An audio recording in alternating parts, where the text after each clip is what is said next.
The story begins with a pretty girl walking with her camping gear through the wild desert. She was in the last protected natural site in Huaxia. The tourist with a stick in her hand looked intently ahead. She said in a thoughtful voice that was all. The stranger looked down in front of her. She was looking for someone. There was some stomping from the side. Suddenly, several huge animals appeared on the road. They ran forward towards the man. The tourist was very scared when she saw wild animals in front of her. The bear swung his paw and prepared to hit the girl. He wanted to pass by her. The stranger closed her eyes in fear and put her hand forward. She decided that she was going to die now. Suddenly, an unfamiliar guy appeared from the side. He jumped up together with the dog. The guy suddenly jumped up sharply and landed on the head of a huge predator. He nailed him to the ground. The stranger nailed the bear to the ground and said in a displeased voice that he had come running here again. The guy looked closely and noticed an unfamiliar girl next to him. There was a small dog next to him. The tourist looked at the guy in surprise. The main character was sitting on the bear's back. His dog was next to him. Mo Chin pointed his finger at the frightened girl and shouted to the delighted dog Milky that there was a person from the outside world next to them. The guy stroked his dog. The girl looked at him with fear and called his name Chin Mo. The main character was very surprised. He could not understand how the tourist could know his name. The girl returned with the guy to the abandoned and destroyed city. There were many ruins around. The old man opened the cup of tea. He asked the girl, did she really find his grandson Chin Mo? The guest smiled at the old man in fear and said that she had found the guy. The protagonist happily thought that he would finally be able to explore the outer world. The girl looked at the various people in the room in surprise. They looked sinister. She realized that these were the people who had been looking for me for the past 20 years. The owner strictly demanded that the girl prove to him that the guy really was mine. The old man looked sternly at the girl and warned her of the consequences if she lied to them. The owner and his accomplices threatened the girl that they would kill her if she lied to them. The guest looked at the people in fear. She realized that everything could not be resolved so easily. The girl calmed down. She told her partners in a stern voice that she had evidence. The girl pointed her hand at the surprised protagonist. She said that the guy had the same face as his mother. Mo was very surprised when he heard that his mother had just been remembered. The people in the room were surprised. They looked at the main character attentively and silently. The old man and his friends shouted menacingly that the girl was right. I said with excitement that he must have inherited some traits from his father as well. An old man came up from the side. He called the main character in an excited voice.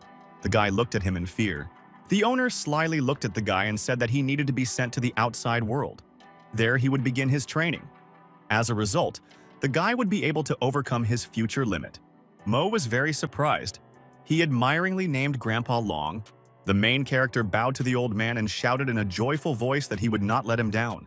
The old lady in the fancy suit told the boy that he should practice making love pills. He could also bring a couple of pretty girls after returning. The boy reminded Grandma Luo in a frightened voice that all this was punishable by law. The man in glasses advised the boy to be smart about betting at the casino. Mo, in a disgruntled voice, reminded Grandpa Yun that he never thought about it when he cheated. An old man with a green pan in his hands with tears in his eyes told the boy that the food on the street was very disgusting. He should cook his own food. Mo shouted discontentedly to his relative that his snot was falling into the pan. The man was sitting at his laptop. He told the guy that if he didn't have enough money, he could hack some bank. Mo explained to the old man gang that he would never do that. The girl looked at the people in the room in surprise and did not understand who they were. The main character and his companion waved goodbye to their relatives. They were on the street. Long said in a dissatisfied voice that today, what was supposed to happen happened. It could have been that old man Ching found out that they were raising his grandson. The old woman Luo told her partner that they could only hope that the protagonist would be able to fulfill his cherished wish. The old man shouted in a loud voice that the boy would become the best master in Huajia. The main character arrived in the city at that time. 3 days later, Mo and his companion arrived in Huaxia and Dragon City. The streets around were full of people. The girl and the guy approached a luxurious house. She invited him inside. Mo was amazed by the expensive mansion. Next to him was his happy Milky. The main character stood near the club with flowers and admired her. A car drove through a puddle behind him. A car driving by at full speed splashed the main character with water near the flower bed. The girl and the guy went inside the house. She shouted to Aunt Jang that her clothes were dirty. The woman shouted to her relative to go upstairs and clean herself up in the bathroom. The main character was walking down the corridor, looking for a bathroom for himself to wash himself. The guy approached the door and prepared to open it. He heard a suspicious noise coming from it. The main character stretched out his hand and prepared to open the door nearby. He looked inside carefully. Mo got scared and worried. He saw his girlfriend washing herself inside the bathroom. The girl was very scared when she saw an unexpected guest in her bathroom. Late in the evening, inside the Shu household, people were sitting at the table having dinner. The girl at the table was very unhappy. He asked his mother, "Is it really the orphan sitting next to them, for whom she went through hell and returned?" The mother sternly asked her daughter how she dared to say such words. The angry man shouted at the woman to shut up. The owner told the woman that he was unhappy because they would have to be kind to the boy and pay for his food and lodging. The landlady told the man that he shouldn't have said that in front of the child. Mo calmed down Auntie Jiang and told her that everything was fine. Aunt Jiang handed the main character a treat with chopsticks. She suggested that the guy go to his mother tomorrow. Mo thanked her. The next day, the main character and his companions were driving along a mountain road in a car. Mo arrived at the cemetery. He approached the graves together with the woman. Jiang showed the boy the graves of his parents. Mo looked at the gravestones with great surprise and interest. The guy near the graves asked Aunt Jiang why his parents could have died. The aunt told the boy that she had been friends with his mother for many years, but the woman refused to tell her anything. Mo looked ahead carefully. He asked Auntie Jiang to step aside. He wanted to be alone. The woman turned around and looked at the guy carefully. She told him that she would move away. The main character stood for a long time near his parents' grave and looked at them attentively. Jiang stepped aside at that time. The main character put his hand on his parents' grave. He thought that he had come here to see them. A group of strangers appeared from the side. They approached the main character. A man in a yellow suit shouted in a joyful voice that someone had taken the place where Old Man Zhao was supposed to be buried. The stranger put his hand on the grave. He said in an angry voice that someone had taken this place from the Feng Shui treasury. The man kicked the main character with all his might and shouted at him to get out of here. Mo sat quietly near the grave. He lit incense and told the man not to interfere with him honoring the dead. The stranger turned to the side. He looked angrily at the guy and laughed very loudly. The man swung his arm and prepared to kick the guy. He shouted that Mo was not worthy of the Feng Shui treasury. The man kicked the incense sticks with all his might and they flew off. Mo was still kneeling next to him. The stranger shouted in a stern voice at the main character that they would kill him if he interfered in their affairs. The main character jumped to his feet abruptly. The man examined him carefully. The stranger swung his hand to the side. He shouted at the main character to get out of here. Mo swung his arm wide with all his might. He hit the surprised man on the head. The stranger was very scared. He grabbed his face with his hand and looked angrily at the guy. The main character swung his arm and hit the stranger with all his might again. He angrily told him that disturbing a person's peace is a grave sin. The man came to his senses. He got angry and angrily asked the guy how dare he. Mo swung his arm and kicked his opponent with all his might. He angrily told him that he had disgraced his parents. The main character kicked the man with all his might and he crashed into the wall. He punished him for wanting to dig up his parents. There was a dark evil aura around the main character. He shouted at the stranger that he would die. The old man, after being hit by the guy, fell to the ground from the tree in fright. The people in the cemetery were scared. They looked around and didn't know what to do next. The old man came to his senses. He rose from the ground and shouted to Captain Zhao about a plot of land in the city. The stranger pointed his finger at the protagonist. He demanded that the captain secure this place. The man thought about it. He decided that when it came to burying his grandfather, there were no shortcuts. Captain Zhang turned to the boy and asked, "For what price can he sell the land?" Mo turned around and sternly asked his partner what would happen if he didn't do this. The man jumped up on the ground and leaned his hand against the tree. He shouted that there was no such treasure of feng shui that he could not get his hands on. The protagonist laughed evilly.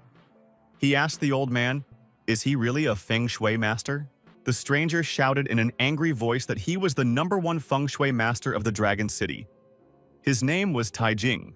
The protagonist took out a small magic blade from his pocket. He prepared to use the skill of 9 stars feng shui jutsu. Tai shouted to the boy in a frightened voice that the 9-star jutsu is one of the ancient jutsu of this world. But this skill has been lost for many years. The main character took out sharp blades. He inserted them into his hand between his fingers. Tai looked at the guy in fear. The main character launched blades at him. He used the Sky Demon, the Wolf Soul, and the Phoenix Dance. The guy took out a small magic amulet with a spell written on it. It activated 9 stars. The protagonist threw the talisman aside and shouted for the stars to come. Flying blades rained down from above. Tai was very surprised and amazed. He realized that in front of him were indeed the 9 stars of Feng Shui Jutsu. Mo launched his magic blades towards him.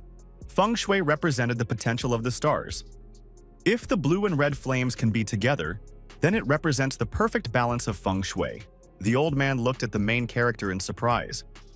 He thought with fear that he could not even call him his master. Tai fell to his knees and folded his hands above his head. He asked the heavenly master for forgiveness. Mo looked angrily at the strangers and shouted that there was no treasure here. The guy demanded that the people get lost. Tai shouted to Captain Zhao in a frightened voice that he could not allow himself to insult such a person. The man looked at the boy carefully. He decided that this child could really help them.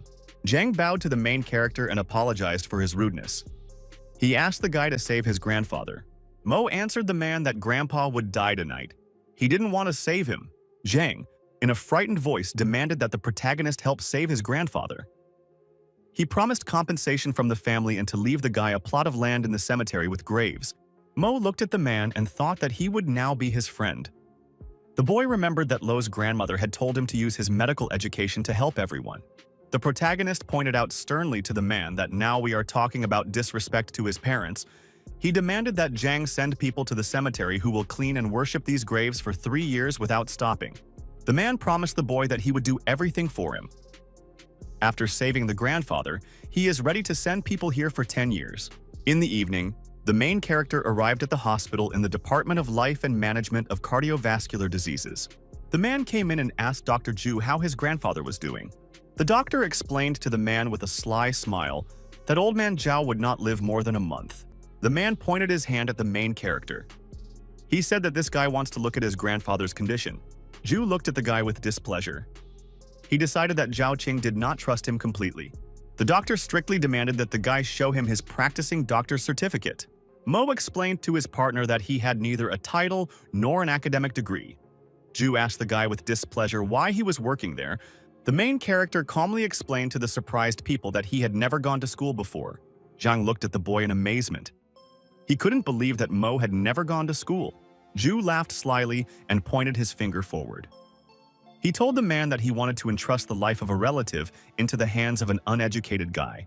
The doctor pointed his finger sternly at the main character and shouted that he wanted to see what this boy was capable of. The main character was inside the Dragon City Hospital. He was heading to the patient's room. Mo walked into the intensive care unit. Grandpa Zhao was lying unconscious on the bed. The main character approached the patient lying on the bed and extended his hand to measure his pulse. I measured the patient's hand in my hand. He realized that the grandfather's blood had coagulated in his brain. The main character took out his needle. He thought that he needed to add some qi to the patient's body and cleanse the veins. The frightened Dr. Z warned the guy that if he made a mistake, he would die right there. Mo turned around and told the people in the room that he needed 100 live poison centipedes as a medical supplement. The doctors looked at each other in surprise. They couldn't believe the main character's words. The doctors shouted to the man in surprise that the centipedes were very poisonous. The guy could not cure the patient with the help of such insects. Ji laughed to himself very maliciously and joyfully. He realized that the main character would not be able to save his grandfather. The doctor pointed his finger sternly at the main character. He shouted at the guy in an angry voice that the saliva of poisonous centipedes is very poisonous. He will die if the saliva touches his body. Zhu pointed his finger at the protagonist and said that he was sent by Old Man Zhao's enemies to kill the patient. The doctor told the man that Old Man Zhao had a lot of enemies and a lot of people wanted him dead. He had to be careful. Zhao looked ahead with excitement. He thought about it and realized that Dr. Zhu was right. The man pointed his finger at the main character with displeasure and told the guards to take the guy away. Fighters ran up from the side and wanted to throw the main character out of the ward. Mo waved them off with his hands and said that he would leave himself. Mo walked past the man.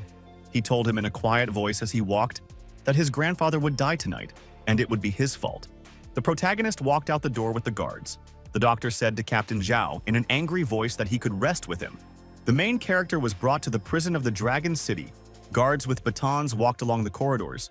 The guards put the main character in a cell. They accused him of wanting to kill Old Man Zhao. The prisoners greeted the main character. One of them asked the guy what he had done. I told the prisoners in a calm voice that he wanted to save someone, and instead he was arrested. The prisoner laughed loudly. The main character sat near the wall in the cell. He said in a calm voice that he himself was surprised by all this. The criminal extended his hand to the guy. He shouted that it was a very pleasant feeling. The frightened man asked the bandit in a breaking voice what he was doing. The criminal threw the soap on the floor. He slyly asked the guy to pick it up. Mo, frightened, moved his leg to the side. The main character angrily pointed his hand at the bandit and sternly told him to move away from him. The prisoner shouted in a dissatisfied voice at the guy not to blame him for what he was about to do. In the cell with the main character, screams were heard and traces of a fight. The guards happily listened to the noise from the cell. One of them said that the prisoners, Gela Oza, were breaking into a new child. The man was inside the city hospital in a ward with his grandfather Zhang. The nurse ran out of the room into the corridor. She turned to Dr. Zhu and Mr. Zhao. She said that they had problems. The nurse shouted in an excited voice that the heart rate on the old man's monitor had dropped. Zhu listened to these words with a frightened expression along with the man. Zhang ran into the room and looked at the old man's body on the bed. He grabbed the doctor by the clothes and sternly said that his grandfather should have lived for another month. The doctor did not know what was happening. He explained to his partner in a frightened voice that the patient might have fainted. There was still hope. Zhang looked angrily at the doctors and sternly asked, "What else are they expecting?" The doctor shouted to his colleagues to get the defibrillator ready. Another medic said in a frightened voice that all this would cause shock and the doctor would bleed to death. The man was disappointed and scared. He stood near the door and thought to himself discontentedly that there was no other way. Suddenly, the man remembered the main character. The guy told him that if his grandfather died tonight, it would be his fault. Zhang turned to his subordinate and sternly demanded that he prepare 100 centipedes. After that, they had to go to prison. The guards were sitting near the prison gates and were busy playing. One of them said that everything around was suspiciously quiet. The guards were completely absorbed in the game. They were surprised that the screams in the cell suddenly fell silent. Suddenly, a car pulled up from the side and braked. The guards looked at it in surprise. The car door opened. The guards suddenly stood at attention and greeted the guest. The man demanded in a stern voice that the guards take him to the new prisoner. The guard asked the guest with displeasure why he had arrived so late. The man angrily demanded that the guard tell him where the new guy was. The guard calmly pointed to the side with his hand and explained to the guest that the prisoner had been moved to a prison cell on the lake. The man thought to himself, very frightened about Oz's prison cell. Zhang remembered with horror that Oz's cell was the most terrible in the entire prison. Inside it were very cruel prisoners. Zhang ran forward very quickly into the prison cell. He thought that if someone happened to the Heavenly Master, he would die. The man was running down the corridor at full speed. He ran up to the camera and looked inside.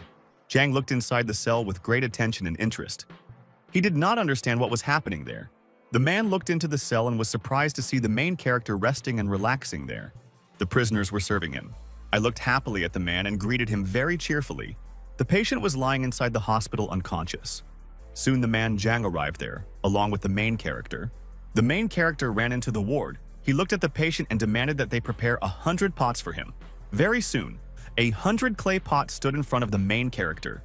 Inside the oven were incense made from excellent medicinal herbs. After that, Mo lit the fire. The main character threw a match, and the entire 100 pots next to him burst into flames. The doctors looked at the boy with great astonishment. One of them said in fear that this art had been lost at the end of the Han Dynasty. Mo stretched out his hand and shouted that it was time to start. There was a bright fire around him. Ji looked at the main character with great astonishment. He couldn't understand where the guy learned to use such complex magic. Zheng looked at the main character from the side more and more attentively. He gradually began to believe him. The main character continued to activate magic spells. There was fire around him. The doctor on the side was watching the guy closely. Mo opened his eyes and activated the condensation. The people in the room looked up in amazement. They saw a fire there. The main character stood and looked up attentively. There a bright flame was raging. The fire inside the hospital room grew brighter. Suddenly, a yellow pill appeared from it. Mo extended his hand forward and a pill flew towards him. The amazed doctors watched him from the side. The pill flew over the boy's hand. He turned around and told the man that the medicine had to be taken with the poison of the living centipedes. Zhang turned to the boy and said in a cheerful voice that they could begin. There was an insect sitting on the bowl along with a yellow pill. The doctor asked the guy with excitement, "Does he really want to give the medicine?" along with a live centipede to the patient? Zhang turned around and asked the doctor with displeasure to tell him if he had a better idea for treatment. Mo opened the patient's mouth and loaded the insect inside along with the magic pill. People stood near the patient's bed. They closely monitored his condition. The medical equipment turned on. It showed that the patient was beginning to revive. Zhang and the doctors were very surprised that the patient's cardiac cycle had resumed. Someone shouted that the guy's medicine could really save his grandfather. The patient was lying on the bed. He came to and called out to Qin in a weak voice. Zhang fell to his knees in front of the bed and called out to his grandfather. The man told his grandfather with tears in his eyes that he had finally woken up. Zhang told the patient that he had been saved by the Heavenly Master. The patient turned around in surprise. He asked the man to let his savior come inside the room. The old man sat up in bed. He told the main character in a joyful voice that he would never have thought that at his age he would meet such an amazing person. Mo replied to the grandfather that he was flattering him. Zhang suddenly bowed to the protagonist. He asked for forgiveness for his reckless behavior. The man told the main character in a cheerful voice that he was glad that he had a good time in prison. Mo looked at his partner with displeasure and said that he was doing fine. The guy remembered how in prison, in his cell, prisoners suddenly attacked him from all sides. Angry criminals rushed at the guy from all sides to grab him. I neutralized the bandits. They all knelt before them and asked for forgiveness. The main character felt fear when he remembered what the prisoners wanted to do to him. The old man bowed to the main character and said that everyone should apologize to him for the slander and for what he had managed to survive. Mo slyly turned to the side. He happily told the old man that he remembered something. A security guard entered the room with boxes. The man asked the protagonist to accept these gifts as gratitude. He promised to bring another gift soon. Mo waved his hand and said that he did not need gifts. Healers did not want to receive material values. The guy remembered to himself that this is exactly what his grandmother Lo taught him. The man looked at the main character in surprise. He was surprised by his refusal of gifts. The protagonist told his partners that his business here was done. He didn't need to stay here any longer. Mo thought to himself that if he returned home very late, Auntie Jean would be very worried. Zhang shouted after the main character to wait. He never found out his name. Mo went to the exit. He waved goodbye and told the man his name. The old man sat up abruptly in bed. He was shocked when he heard the main character's name. The patient thought happily to himself that the guy had looked very noble in his youth. He decided that his family should establish good relations with him. Late in the evening, the girl walked along the corridors of her mansion. The dissatisfied girl stood near the wall. She felt very hungry. Her mother did not want to cook food until the main character returned. The young mistress stopped and listened carefully. She heard someone breathing to the side. The amazed girl turned around and saw the main character sitting naked in a meditative pose with his dog next to him. The girl angrily shouted at the frightened guy that he was a pervert. The frightened protagonist explained to Miss Shu in a trembling voice that he was just training here. Shu was unhappy. She hit the main character in the face with her hand. A little later, the girl sat and looked at the guy from the side with displeasure. Zhang stood in the center of the room and was talking to someone on the phone very happily. Mo felt deeply guilty. He was mistaken for a pervert just because he was naked. The hostess suddenly turned around and loudly called the main character by name. Zhang happily told the boy that he would go to school tomorrow. Shu was very surprised when she heard such words from her mother. Mo calmly replied that he agreed. The main character, accompanied by the girl Shu, arrived at the entrance to the school. Shu asked her mother, displeased and very capriciously. What was she thinking about? The girl did not want to go to the same school as the main character. Other students were watching all this from the side. The girl strictly demanded that my father not tell anyone that they lived in the same house. The student was surprised when he heard that the new boy and Shu lived in the same house. He decided that he should tell his older brother Qian about this. The main character entered the classroom. He bowed and greeted everyone. The students looked at each other cheerfully. Someone said that the main character was rustic and old-fashioned. The coach held a list of students in her hands. She thought that the main character would drag them to the very bottom at the fighting tournament. The woman decided that if Mo failed the exams, she would throw him out of school. The main character asked the teacher where he should sit. The woman told the guy that he should just find a free seat for himself. A student in the audience whispered to Qian that the newcomer lived in the same building as Xu Yan. The main character put his hand on the table and said that there was an empty space there. In front of him sat a disgruntled student. Qian told the protagonist in an angry voice that the girl, Xu Yan, belonged to him. The student suddenly swung his leg and hit the table with books with all his might. I dodged to the side in time. Qian pointed his hand at the protagonist. He shouted at him to stay away from his girlfriend. The main character turned around and looked very angrily at the student opposite him. The student felt a strong fear. He threatened the main character that he would break his leg. Qian was very unpleasantly surprised when he realized that the main character simply glanced at him. The students were standing in the corner of the classroom. Someone said in an angry voice that Chang was the superstar of their class. Now he would show the main character his place. Qian got angry. He turned to the main character and called him a country bumpkin. A student came up to the side and told his friend that a martial arts tournament was about to start. Then they would deal with the main character. Chiang pointed sternly at the main character with his hand. He threatened him that he would deal with him after the tournament. People were sitting in the stands at the arena. The participants were preparing for the annual friendly tournament. The Physical Education Department of Huasi University and the Martial Arts Academy participated. A female student, Li, ran up from the side and greeted her friend. Xiao asked the girl with displeasure why she had come so early. The girls were sitting on the podium and happily chatting with each other. Li said to her friend in a cheerful voice that Liu Qiang was the strongest person in the class. So it was not yet clear who would win. A group of students were walking across the field. Chang turned to the side. He happily noticed that the girl was looking at him. He decided to give her a good performance. Liu slyly told her friend that the guy was still chasing her. Shu displeasedly told her friend that Chang had already gotten on her nerves. The student turned around and told the protagonist not to drag them to the bottom when they were fighting. Zhu thought angrily that the main character was bullied on his first day at school. Huge athletes appeared in the arena. It was the Martial Arts Academy.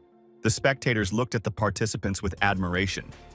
Someone said that the captain of this team is the champion of the Dragon Fort. The host shouted to the audience from the stage that the tournament consists of 7 rounds. The winner will be the one who remains in the ring last. The host told the participants that one of them had to defeat the man from the Martial Arts Academy. The participants of the first round came out on stage. One of them was Fat Man with a huge stick. The teacher shouted at the boys that they had to win this year. The student promised the woman that they would do everything. The referee entered the ring. He waved his arms and shouted to the fighters that the tournament was officially declared open. The battle began. The angry student rushed forward at his opponent with a stick. He shouted at the fighter that he would show him how much strength he had gained after training for a year. The fat man swung his stick sharply and hit his opponent with all his might. He knocked him down. The female spectators were frightened and excited. The student lay unconscious on the ground after being hit by his opponent. The fat man angrily told his rivals that they must put in all their efforts to achieve something. A frightened student in glasses ran onto the stage. He grabbed a stick and prepared to fight against the fighter. The fat man suddenly rushed forward and began to attack his opponent with a weapon. The student swung his stick sharply to the side.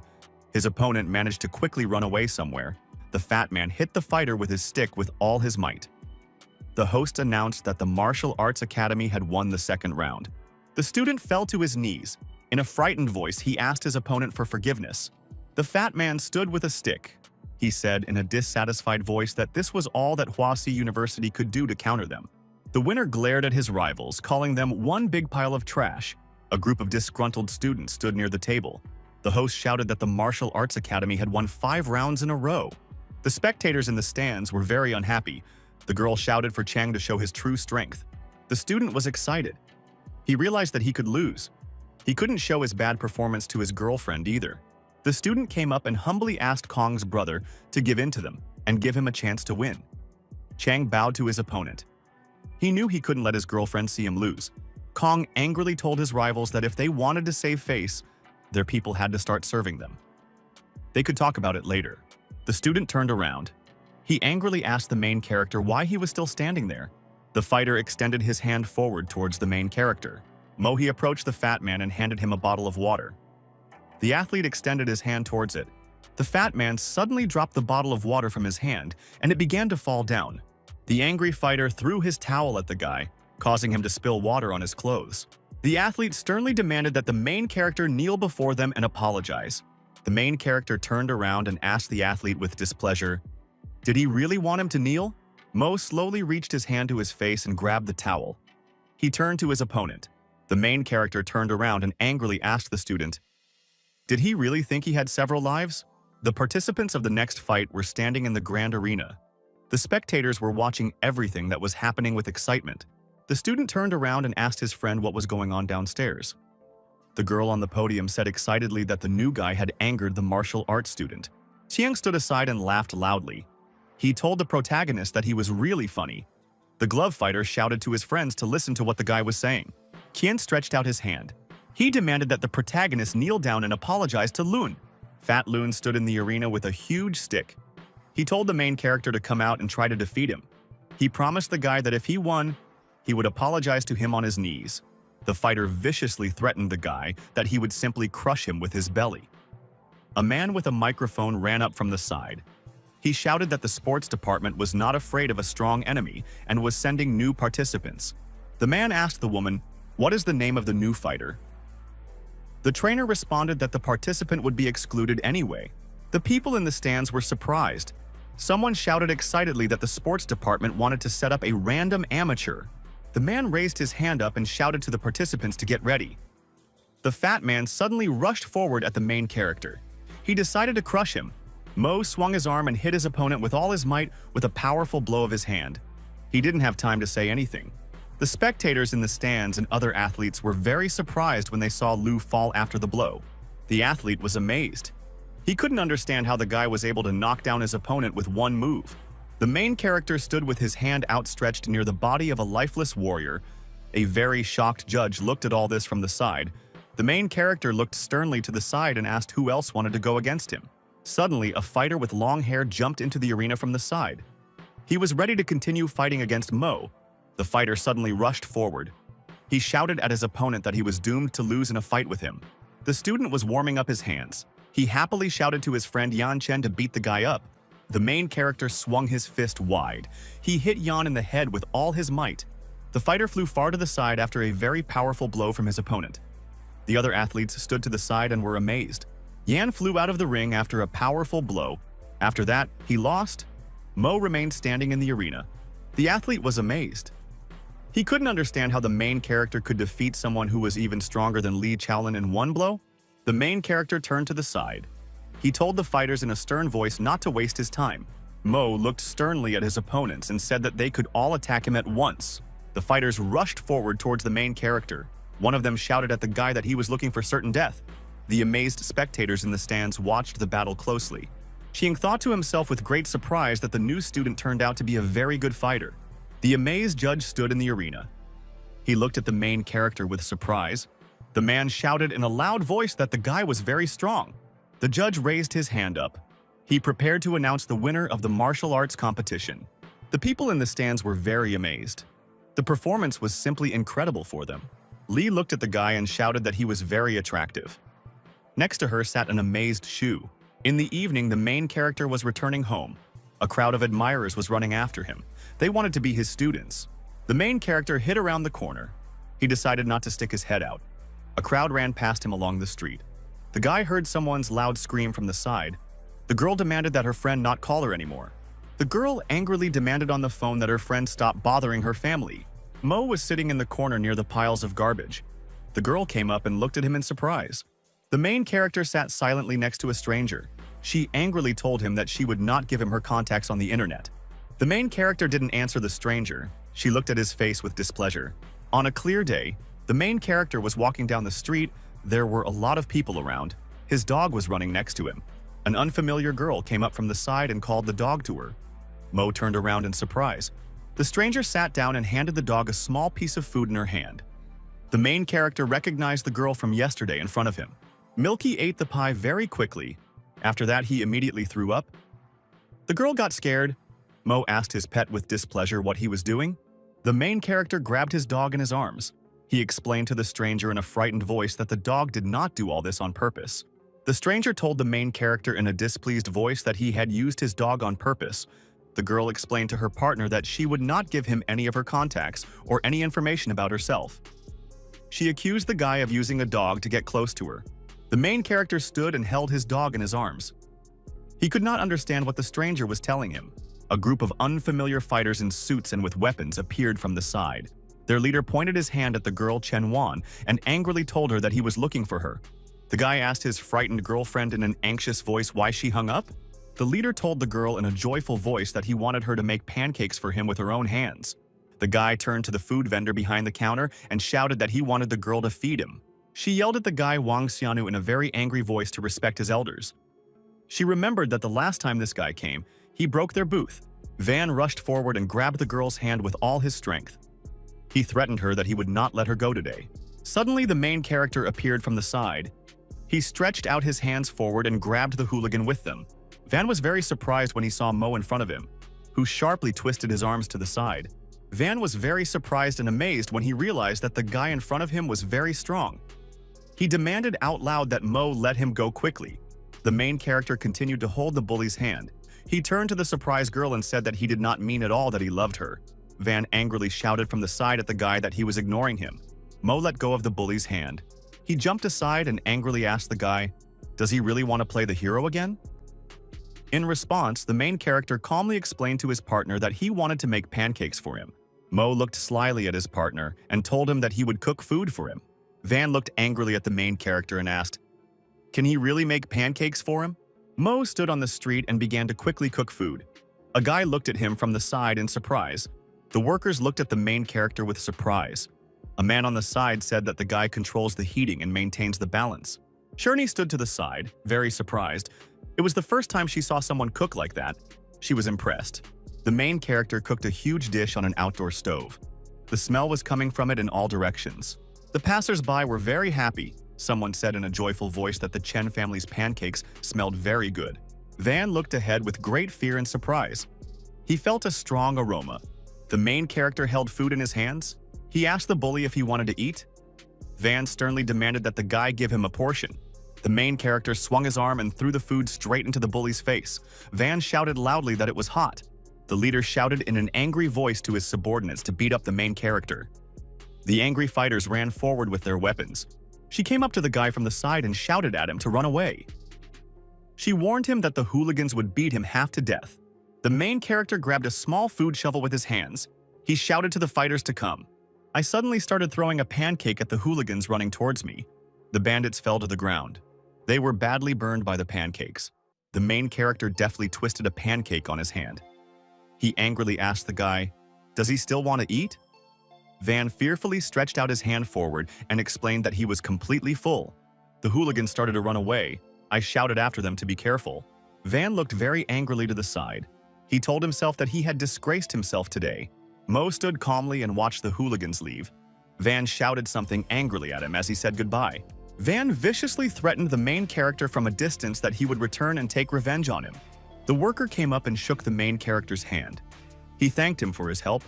I answered the man that it was not such a big deal. She reminded father with great displeasure that the main character had spent all their dough. The man calmed the girl down and said that she couldn't be angry with the guy. Wang ran to his brother Bao and shouted in a frightened voice for him to avenge him. The Bao fighter looked angrily ahead. He shouted for the main character to be left to him. The main character was walking down the street with his new girlfriend. His companion told the guy that he should hurry up and hide. Mo asked his partner with displeasure why he should hide. Chen excitedly told the guy that Wang Hu belongs to a martial arts sect. He might get into trouble because of this. The girl told the guy that she would not love him just because he helped her. She ran very sharply to the side. She demanded that the guy not follow her. Mo looked after his girlfriend. He did not understand why he could follow her. The main character reached his hands deep into his trousers and pulled out a huge sword. The passers-by were very surprised. Mo crouched down and swung the blade. He started swinging it in all directions on the street. Then he jumped up and swung the blade in flight. At this time, bandits ran up from the side. Van demanded in an angry voice that Bao take revenge for them. The big guy shouted in a joyful voice that as soon as he saw the main character, he would break all his bones. Van shouted joyfully to the big guy on the side that the main character would be scared of him as soon as he saw him. Van and a group of fighters walked around and could not find the main character. At this time, Mo stood to the side and yawned. The hooligan stopped in surprise. He shouted to his accomplices that the man they needed was in front of them. Mo turned around and angrily asked the hooligans, "Didn't they have enough pancakes?" Van stretched out his hand forward. He shouted to the protagonist that he called his man to kill him. The fierce Bao ran up to the guy. There was fire around him. He sternly accused the protagonist of beating his brothers. Mo looked at the big guy with displeasure and sternly asked what he wanted. Bai told the main character in an angry voice that he wanted 20,000 in compensation from him. A crowd of passers-by appeared from the side. One of them said that the main character was unlucky to run into the Who sect. The main character looked angrily at the big guy. He said that he wanted to extort money from him. Bai shouted angrily at the guy that he had been thinking for a long time. Mo asked the bandit with displeasure what would happen if he refused him. The hooligans rushed forward at the main character. They were preparing to beat him to death. Bao ran ahead. A crowd began to gather around. Suddenly, a car drove up and stopped. An old man, Liu, got out of the car. His bodyguard in a black suit stood next to him. The guard asked the gentleman what kind of work of art he wanted to see for himself. Liu said in a thoughtful voice that it didn't matter which painting he gave his friend. He wanted to see everything for himself. Liu saw a crowd on the side. He told his fighter that they needed to see what was going on here. The bandits rushed at the main character in a group. There was a crowd of spectators standing around. Liu looked at the main character and the hooligans next to him with great fear. Liu from the side watched with great interest the fight between the main character and the hooligans. Suddenly, the old man's body suddenly grew bigger and his clothes were torn. He shouted that this was a lively scene and he couldn't control himself. Liu took out paper and a brush with a sharp movement. He prepared to paint a fight scene. Bai pointed his hand to the side. He said angrily that there is no one stronger than him except his teacher. Van shouted to the big guy that he was very strong. The fighter shouted that the main character would die from one blow from Bao. The big guy suddenly jumped up and ran forward towards the main character. He shouted at the guy to beg for mercy and give him the money. The big guy swung his arm and prepared to hit the guy right away. The main character suddenly bent down and, on the move, hit the attacking hooligan with a powerful blow. Mo held his hand in front of him. He said discontentedly that Bao was very annoying. The hooligan stood and looked at the body of the lying giant with fear. The bandits were scared because the main character neutralized the dangerous fighter in one fell swoop. Passers-by were amazed. Someone said in surprise that the heir of the Hu Bao martial sect was knocked out with one blow. Wang was very scared.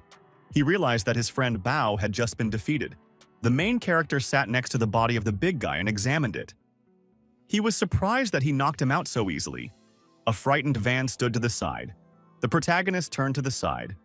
He asked the bully slyly if he had any questions for him. Van and his subordinates ran to the side in fear.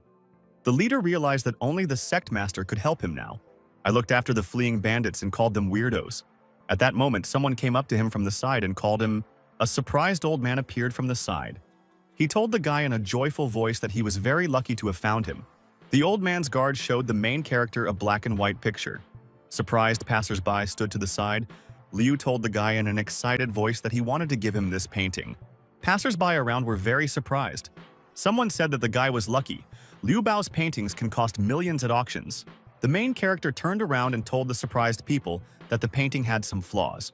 The stranger explained to the main character in a menacing voice that the most famous artist of Chinese painting, Master Liu, stood before him. The man said in a menacing voice that he was a great lover of Chinese painting.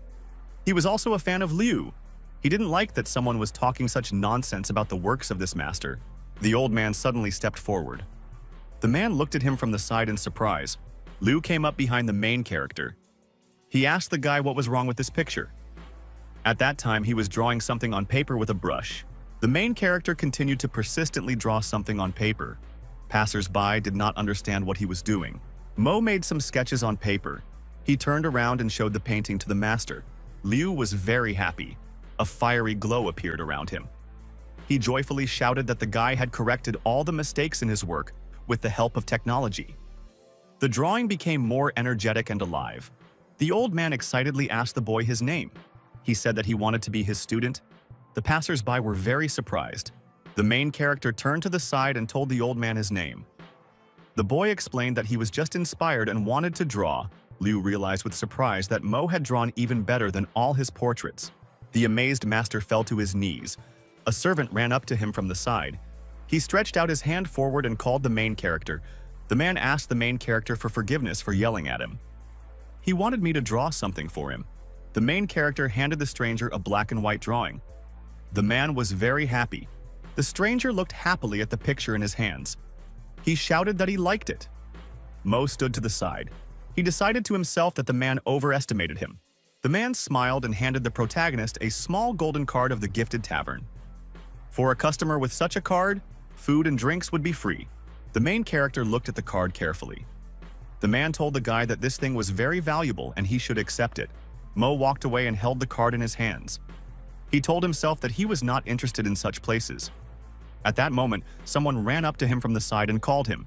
The stranger handed the protagonist a red invitation in honor of his grandfather's recovery and asked him to come. The main character didn't answer the stranger. The guy asked him to take the invitation from him. The protagonist arrived at the building late in the evening. An expensive car was parked nearby. It was a large conference hall of the Dragon Fort. Mo walked up and looked at the entrance to the building. He told himself that this place was very luxurious. Suddenly, someone from the side called the main character from the car by name. The servant opened the car and helped Qian out. The guy angrily told the main character that he was working here part-time. The main character turned around and looked displeasedly at the student opposite him. Qian angrily walked up to the guy and put his hand on his shoulder. He told him not to feel ashamed of this. Qian thought to himself joyfully and angrily that the main character is very poor. He cannot marry the girl. The waiter bowed politely to the customer and invited him in. I glanced sideways and thought that his clothes were the same as the waiter's. The main character entered the banquet hall. There were many guests around. They were talking to each other. Chang glanced sideways at the guy with displeasure. He couldn't believe that he was actually working part-time at Master Wan's party. He decided to try to make a remark to the main character. Chang turned sharply to the protagonist and demanded that he pour him some wine. The student put his hand on the guy's shoulder from behind and shouted that he was talking to him. Chang turned to Mo in surprise and decided that today he would give the guy a chance to understand the difference in positions between them. The protagonist carefully poured wine into the student's glass. Chang watched this closely. Mo continued pouring the drink into the glass. The student thought angrily that the guy was not as talented as everyone thought.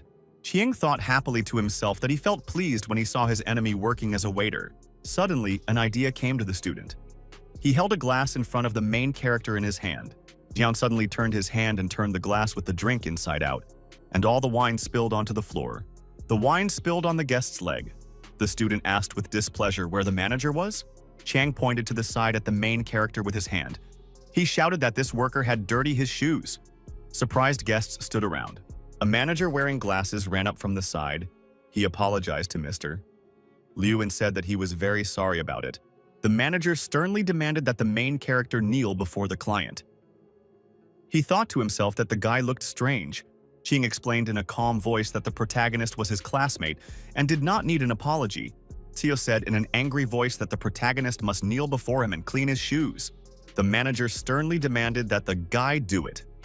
Mo calmly stepped aside. He remembered that today was an important day for Master Vanya's recovery. The guests at the banquet were unhappy because Qian forgave the protagonist and did not hit him. The manager said in a dissatisfied voice that the worker was very clumsy. The man suddenly extended his hand forward. He shouted at me to get out of this place immediately. At this time, some people entered the room. The manager turned around with excitement. Mr. Wan and his guards found themselves in the room. Cheng ran up from the side and obediently greeted Grandpa Wang. He apologized for the waiter. The student was amazed. He noticed that Mr. Van and his companions passed by him. The old man approached and bowed to the main character. He asked him for forgiveness for not having met him personally at the entrance. The people in the hall were amazed. They couldn't believe that Van bowed to the guy. Qian stood to the side, surprised. He did not understand what Mr. Wan was doing now. The student could not understand why Mr. Wan bowed to the waiter Mo. The main character looked at the old man and said in a calm voice that there were no problems. Van humbly thanked the guy. Van clenched his fist. He said in an angry voice to those present that anyone who insults the main character will insult him personally. The manager was very surprised. He realized that he had been very wrong about this guy. The old man came up to the frightened boy from the side and called him by name. Van sternly shouted at the student not to think that he could do whatever he wanted just because he knew his grandfather. The old man demanded that the boy get lost as soon as possible. The manager was taken to the back door of the establishment and thrown abruptly aside. The beaten manager lay on the ground. He asked Mr. Vanya to give him a chance and justified himself by saying that he did not know what kind of guy was in front of him. The man angrily told the worker that he dared to insult the Van family. The gentleman shouted at the manager to get lost. The employee thought to himself in fear that he had ruined his career with his own hands. The old man showed the main character around the restaurant. He showed him a place for him. Mo asked Mr. Wan to do without formalities. The old man was pouring wine into the main character's glass at the table. Surprised guests were watching from the side. Two girlfriends were talking to each other in surprise. The girl told her partner that the guy Mo was getting preferential treatment from Master Vanya. Kian sat on the side and envied the protagonist. He angrily told himself that he would have to work for many years to receive such treatment. Guests came to Mr. Vanya and brought him various gifts. The old man sat at the table and thought to himself with displeasure that every year everything was the same for him. Chang turned to the side. He looked carefully at Mr. Wan.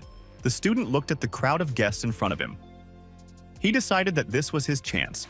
The boy brought his grandfather Vanya a black and white painting.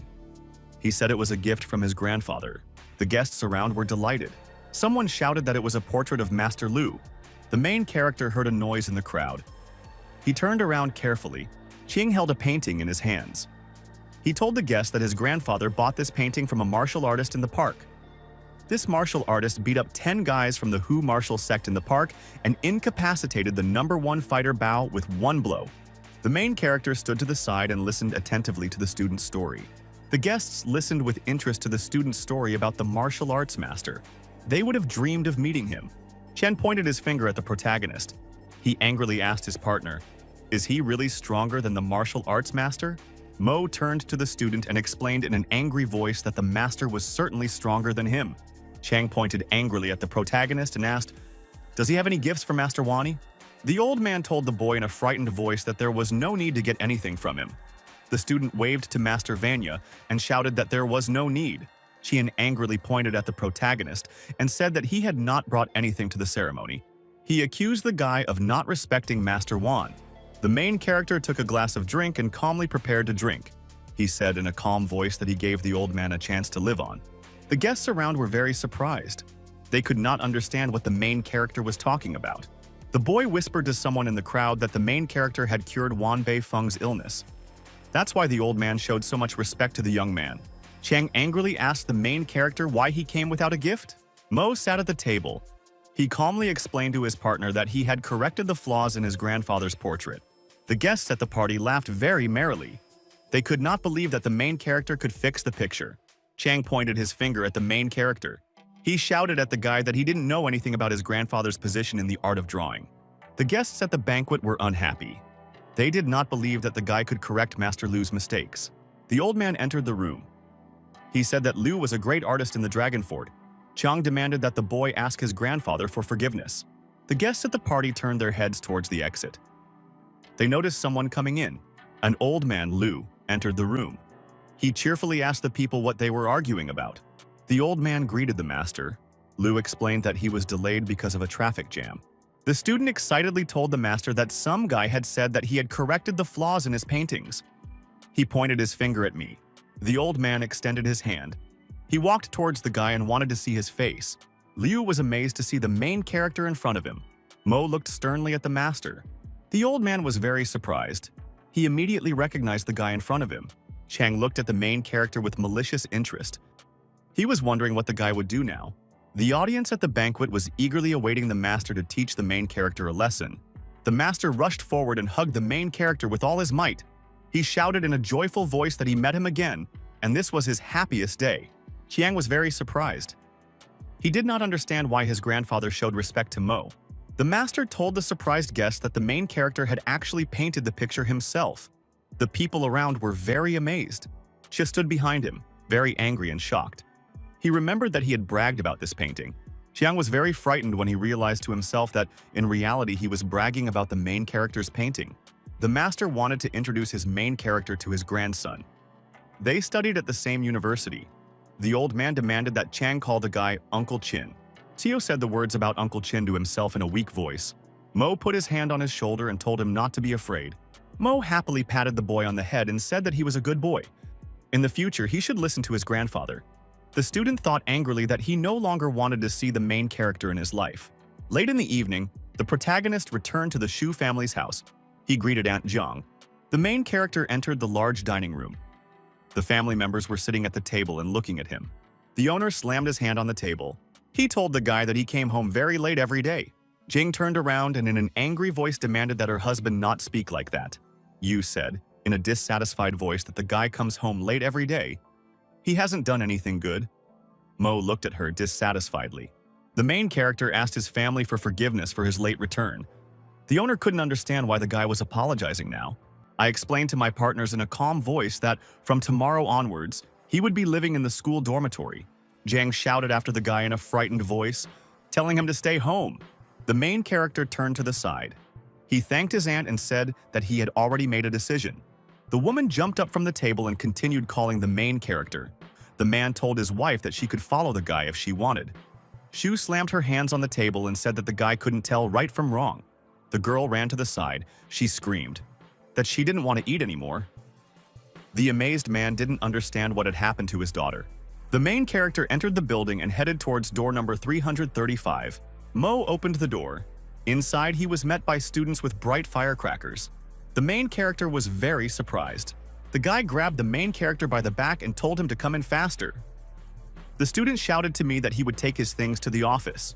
A friend with bright voices told the main character that they would first take his things and then go to the club. The student with glasses happily shouted that he would go too.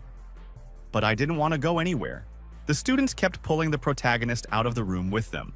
Mo finally agreed. The main character arrived at the luxurious Talent Hotel with his friends. The student in glasses looked around in surprise. He had never been to such a prestigious place before. A girl named Shu Li appeared in the room. She was Qiandi's girlfriend. The customer was unhappy because they had to wait a long time for the waiter. Li appeared from the side. She saw the main character and decided that this guy was stalking her. The student stood near the painting on the wall. He told his friends that it looked very impressive and very valuable. I looked at the painting and realized that he had given it to me in the park. The guy told his girlfriend that the paintings hanging in the hotel halls were valuable. The partner told the guy that if the paintings were sold at auction, they would be worth millions. Friends asked the main character, "What does he think?" Mo answered his partners that he painted this picture and does not know what to say. The student said with a smile that if he painted the picture, the hotel would be open for him forever. Li glanced sideways at the main character. She thought that it took 30 or 50 years to create such a picture. The guy couldn't have painted it. Her friend turned around and said in a dissatisfied voice that they needed to hurry to the private room. People inside the private room were having fun. They were watching TV and singing songs into the microphone. The girlfriend leaned over to the guy and asked if he could see the load. She pointed to the roommates. Dai couldn't understand what the girl was talking about. The girl explained to her friend in a dissatisfied voice that their roommates had torn clothes. Mo sat calmly at the table next to his friend.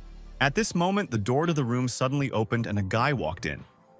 The people at the table looked at him in surprise. The vice president of the Baiji Group, Zhou Wang, arrived in the room. A frightened manager followed him in. Van sternly demanded that the guests clear this room quickly. Dai explained to his partner that they had arrived first and had reserved this place. The manager explained to the client in a frightened voice that the guest had a silver card from the hotel. The silver card gave the client an incredible privilege at the hotel. He could occupy any room inside. Van extended his hand to the side. He demanded that the guy take out his silver card. The guest turned around sternly. He told the students to leave if they didn't have money. The students stood up and prepared to leave. Mo looked ahead absolutely calmly. The girlfriend told the guy with displeasure that they could change their poor roommates. The customers headed for the exit. Someone from the side shouted in a disgruntled voice that this was a disgrace.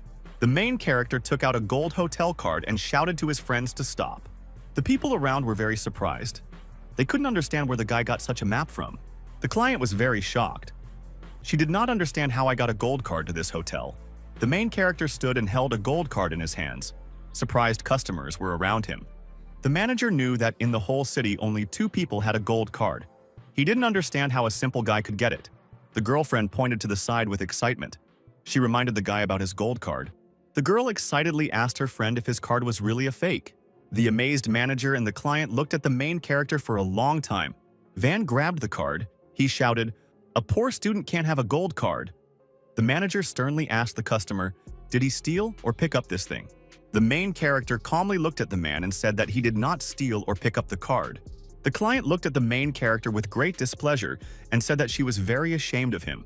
The girl sternly asked the guy, "Where did he get the gold card from if he has no money?" She angrily called him a shameless and poor loser. Van pointed his finger at the main character and said that he took out a fake card to show off in front of his girlfriends. The girl looked at the guy and said that he was ugly and without normal clothes. Lee stood to the side and watched the main character. She did not expect that he would use such a trick to rise above everyone. Van glanced sideways at the man and told him to throw the customers out. The manager told his friend that there was no problem. Security guards ran into the room. The manager ordered them to throw the customers out. A girl on the side shouted that she didn't know these poor losers. The guards grabbed the students. One of the guys said angrily that he didn't need to be grabbed either and that he would go himself. The man approached the main character and angrily said that this guy also needed to be taken away. At this moment, someone's cry was heard from the side. The man demanded that the people stop. The manager turned towards the exit and was surprised to see his disgruntled boss enter. The worker asked the boss in fear why he had come here. The man swung his arm and hit the manager in the face with a powerful blow. The boss strictly explained to his partner that the main character was an important guest of the hotel. Van was amazed. He turned around in surprise and did not understand what was happening. The owner extended his hand to the main character and greeted him joyfully. Wang was very unhappy. He didn't understand why Boss Sun treated this poor guy so respectfully. Surprised, she said that the guy could be a businessman or an art expert. The client thought to herself in amazement that she was mocking the main character and calling him a poor loser. Sun told the guy in a respectful tone that the painting he had given him was standing by the wall of the hall. Mo answered the man that he had seen it. The customers around were amazed. They realized that the main character really did paint a picture. Lee felt a very strong fear in her body. She thought that she shouldn't have treated the guy like that. The manager asked Vanya in a frightened voice if he wanted to change his private room. The guy turned around. He angrily demanded that the man get out. The student shouted angrily at the client to leave quickly. Van headed for the exit and angrily repeated the main character's name to himself. The next clear day, the boy headed towards the entrance to the school. Yu stood there dissatisfied. She told herself that the guy really hadn't returned. The main character approached from the side. He began to tell his surprised girlfriend about Van Gogh's paintings. Shu turned to the side. She was surprised to see that the main character was walking with his girlfriend from the literary department. Lee apologized to the main character for thinking he was lying. Mo waved his hand at the girl and said that it was not scary. Shu watched the guy closely from the side. She listened to what he was saying. The girl suddenly jumped out onto the road and stopped the main character and his girlfriend. I asked her why she was here. Sue told the boy with displeasure that he only went to school to meet girls. Mo asked his partner, "Does he really have to explain his actions?" A car pulled up from the side and Chang leaned out of it. He shouted to the girl that he would take her home. Shu turned around and walked away. She told the protagonist not to be so indiscriminate. Shu turned around and yelled at the protagonist that he couldn't even afford a car. Shu turned around and looked at the guy angrily again as she said goodbye. She stuck her tongue out at him. Late in the evening, the protagonist returned to the dormitory of Hua University. Mo went inside the university room. There was no one inside. He decided that Qiandi invited the students to a party. The protagonist sat in a meditative pose and plunged into deep cultivation. The boy opened his eyes. There was a light aura around him. He thought that this place was more isolated than the room itself. There were few spiritual flows here. In the end, he decided to buy more medicine for himself and make a small purification pill for cultivation. The next morning, the protagonist arrived at the store to buy ingredients for himself. He was standing near the building of a large pharmaceutical group. Mohi approached the saleswoman behind the counter. He handed her the list and said that he needed these ingredients. The saleswoman asked the customer again, "Does he really want all the ingredients on the list?" The worker informed the surprised protagonist that such medicines would cost more than 100,000 yen per pound. Mo screamed very loudly and discontentedly when he heard that the medicine would cost him 100,000 yen. The saleswoman behind the counter sternly told the protagonist to leave if he couldn't afford the purchase. Van appeared from behind with his companions. He sternly told the protagonist that if he couldn't afford it, then they wouldn't sell it to him. The man came up to the main character and told him in an angry voice that he had disgraced him yesterday at the hotel. At the same time, the guy came to his store today to buy groceries. I asked my partner with displeasure, who was he talking to? The man grabbed the main character by the clothes and swung his hand. He shouted at the guy that he was looking for death. Van's friends grabbed him by the arms from behind and started to calm him down. The guy explained in a frightened voice that Mr. Bai would be here soon. He would be unhappy if he saw this scene. The owner angrily told the main character to leave the store quickly. Otherwise, he would call his comrades to throw him out. Mo explained in a calm voice to his partner that he would leave himself. The main character left the store. A man appeared on the street with a young girl. The companion told her father to walk more slowly. The main character stood up and looked attentively at the people who passed by him. Van ran out of the store and bowed to the customers. He greeted President Bai and his companion. Bai looked at the man and said that they needed to be called doctors. Van answered the client that the doctor would be there soon. The girl discontentedly told the owner that his efficiency had become very low. She was sick along with her father. The father turned to his daughter, Yue, and sternly told her not to be so rude. The protagonist came up from behind. He told the people that he could help them. He needed some medicinal herbs. Yue turned to him. Bai turned and asked the main character who he was. Van stood at the side, displeased. He was angry because the guy hadn't left yet. The main character told the girl that he is a student. Her father's illness is caused by overwork. The man was surprised that the guy found out the reason for his illness just by looking at his face. Van decided to himself that he couldn't give the protagonist the chance to continue. Otherwise, all the doctors he worked with might disappear. The shop owner pushed the protagonist aside and shouted at him to get out. Mo asked the man with displeasure, "Does he really want to see Bai Zong die?" Bai sternly demanded from his partner that he allow the guy to stay. They had to wait until the doctor they had called arrived. The shop owner wanted to protest. The girl sternly demanded that the van allow the guy to stay. Dr. Wang entered the room and very happily greeted Director Zhu in front of him. Wang was shocked when he saw the medical director of the Zhu military region approaching him. Bai extended his hand to the doctor and greeted him. The doctor told the man that he wanted to examine the patient. The daughter helped her father to go forward. The doctor sat on the chair. He told the patient that his illness resulted in the butterfly effect, which was difficult to treat. The man was shocked when he heard the doctor's words. Yue thought to himself with excitement that even Dr. Zhu said that her father's illness was difficult to cure. Van stood behind him. He thought angrily to himself that a man should calmly wait for his death. Mo was sitting on a chair. He calmly told the doctor that he could not cure the patient and was deceiving him. The man and the girl were very surprised. A disgruntled Van stood nearby. Van ran up and grabbed the protagonist by the clothes. He shouted that he wanted to be beaten. The medic on the side shouted at the main character, "He was rude to Director Zhu and he needs to be beaten." The woman said with displeasure that if they don't teach the guy a lesson, he will continue to chatter. Van grabbed the protagonist by the clothes and swung his hand to hit him with all his might. An angry Dr. Zhu shouted at the people on the side to stop. Zhu looked at the protagonist from the side and happily greeted him at this place. Wang still held his hand in front of him. He did not understand what kind of situation was happening. Wei and his father were very surprised. They did not understand why Director Zhu was so polite to the main character. Zhu suddenly thrust his hand forward. He demanded from the surprised man to be respectful to the guy. The frightened doctor thought to himself that he should now apologize to me so that the guy would not be his enemy. The doctor excitedly explained to the main character that the man had vision problems and asked for forgiveness. Mo looked to the side and said in an angry voice that Van would become a cripple next time. Zhu turned to the guy. He told him with excitement that he was very generous. Wang stood to the side and looked at the doctor with displeasure. Van was very angry. He did not understand why the doctor scolded him in front of everyone for the sake of the guy. The man looked angrily at the guy and thought that he could only be arrogant for a couple of minutes. He had already planned everything himself. Bai reminded the doctor of his illness in a weakening voice. Zhu replied to the man that the cause of his illness was long-term overwork. The doctor told the man that only the main character could cure him. Bai looked at the guy in surprise. He was surprised that the doctor gave him such a high rating. The man came up and politely asked the protagonist to help him. I answered the patient that he would be glad to help in treating his illness. The protagonist, with a frightened face, told the man that for some reason his legs hurt. Bai said with excitement that his legs still hurt too. Mo pointed his finger to the side at the angry Vice President Vanya and said that he should massage his feet. The man became extremely angry when he heard the guy say such words.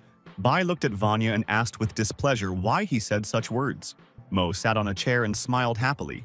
He said that he was very pleased. A disgruntled Van knelt down next to him.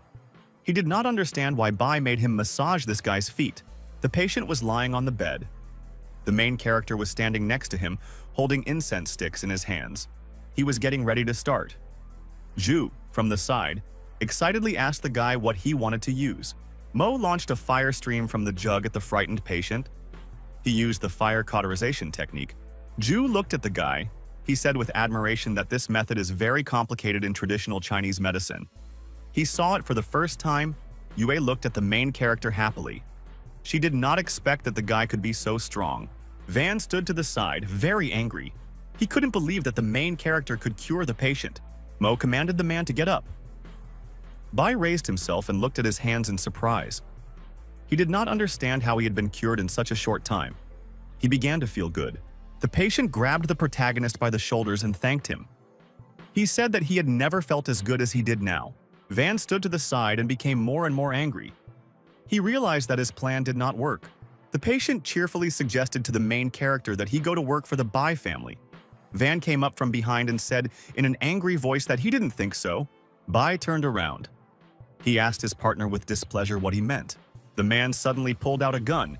He shouted in an angry voice at the people in front of him that they would all die. 2 guards appeared from the side. They pointed their guns at the patient. Bai asked his subordinate in a frightened voice what he was doing. Van answered him with displeasure that he should have gotten sick and died a long time ago. The girl rushed forward angrily. She told the man in a stern voice that her family had been very kind to him. Van turned around and explained to his partner that the main character was to blame for everything. It was he who healed her father. Van pointed the gun at the frightened man and said that he would take over the company. The main character stood to the side and watched Vanya carefully. He called him sternly. Mo explained to the man that he had saved the bay, and now only he would decide whether this healed patient could live or not. Joe got angry. He looked angrily at the guy and asked what he was talking about. The man suddenly stretched his hand to the side and took out a gun. He pointed it at the main character and threatened to kill him first. The angry man shouted at Van to stop. The main character was standing next to the girl. Bai sternly told Wang that he had come up with this scheme to take the company away from him. He promised to give the company to Joe without any unnecessary actions. Yue shouted in a menacing voice for the intruder to drop the gun. Van pointed a gun at the main character. He threatened that he would kill the guy first, and then the man and his daughter. Mo looked at the man with displeasure and said that he could try to take his life. He took out his magic needles. Van started shooting the guy with a gun. He yelled at him to go to hell. Yu got scared and jumped to the side. The main character launched his combat blades at his opponent. Joe looked forward in fear with a gun. He saw small blades flying at him. The frightened Van flew into the wall after the attack from the main character. He was chained to it with blades. Van commanded his subordinates in a platoon voice to shoot the guy. At that time, Mo was calmly walking towards him. The main character put his hand forward towards the attacker's body and began to move the blades inside him. Van felt a very strong pain in his body. He screamed loudly. Mo stood to the side and watched him closely. The main character reminded the man in a stern voice that he had promised to make him a cripple earlier. I angrily told the man never to think about harming others again. The attacker began to lose consciousness. The frightened guards ran to their boss. One of the soldiers shouted that Mr. Cho had lost consciousness. The main character threatened the fighters with his blades and asked, "Do they still want to work?" The bandit shouted in fear that they were giving up. The doctors arrived and took the unconscious man away. The policeman told his subordinates to be honest and polite. After that, the police detained 2 of the criminals. Bai ran up to the guy and shook his hand. He thanked him happily. Yue stood to the side, very admiring. She thought the guy was modest. He has good medical skills and martial arts techniques. A woman came up to the side and brought the main character a box. It contained the materials he needed. I asked her how much it all cost. Bai told the guy in a joyful voice that everything would be free for him. He even wanted to give me more money. The main character awkwardly shouted to the man that he could not accept the money. Bai handed the guy 2 cards and said that this was another 10 million for him. Mo told his partner in a soothing voice that he agreed. The guy decided to take the money and buy himself a sports car. The main character was walking down the street on a clear day. A girl hugged him from behind and said that she would send him a car. Mo and his companion walked inside an expensive car dealership. The workers looked at them in surprise. The saleswoman looked at the young customers with displeasure. She decided that more poor students had come in. The worker pointed angrily at the customers. She sternly demanded that they not touch the car, as they could not compensate for the losses. Yu suddenly rushed to the side. She angrily asked the woman, "What kind of relationship with customers is this?" Mo told his companion to forget about the woman. The girl said in a dissatisfied voice that her master was nearby, and therefore they would spare the woman this time. The saleswoman asked the client if she wanted to know more about the car model. The worker was doing her makeup. She thought with displeasure that there was no point in wasting her time on poor students who wouldn't buy a car. The main character pointed out an expensive yellow car to his girlfriend. Yue looked at the car with admiration. The saleswoman happily told people that this was the highest price for the model. The worker looked away in surprise. She remembered that the price of this car was more than 8 million. If she sold it, she would receive a percentage of the deal. A woman ran up to the side and pushed the assistant aside with her hand. She told the customers that she was an experienced salesperson and could become an instructor. I told the saleswoman with displeasure that her face looked like a pallet. The woman couldn't understand what the guy was telling her. The main character looked angrily at his partner and said that her face was like a pallet without washing. The woman looked at the main character with anger. She was very unhappy with his words. The woman ran up to the customers and asked angrily, "Are they really going to make fun of her?" She threatened them that they might not leave here. A van intern ran up and told the customers that she could recommend a car to them. The angry woman grabbed the phone. She pointed her hand at the customers and told them to just wait and watch. The worker called her husband in a frightened voice. She told him that someone was making fun of her and wanted to play with her. The main character and his girlfriend listened to her in surprise nearby. A group of bandits walked through the market. One fighter angrily pointed his hand to the side and demanded that the sellers bring money for protection. One of the sellers handed the leader some money and said that it was his share. The man happily extended his hand forward towards the money. The leader happily thought to himself that this time he had received quite a lot of money. He could use it to give a gift to the vice president of Zhou Pharmaceuticals.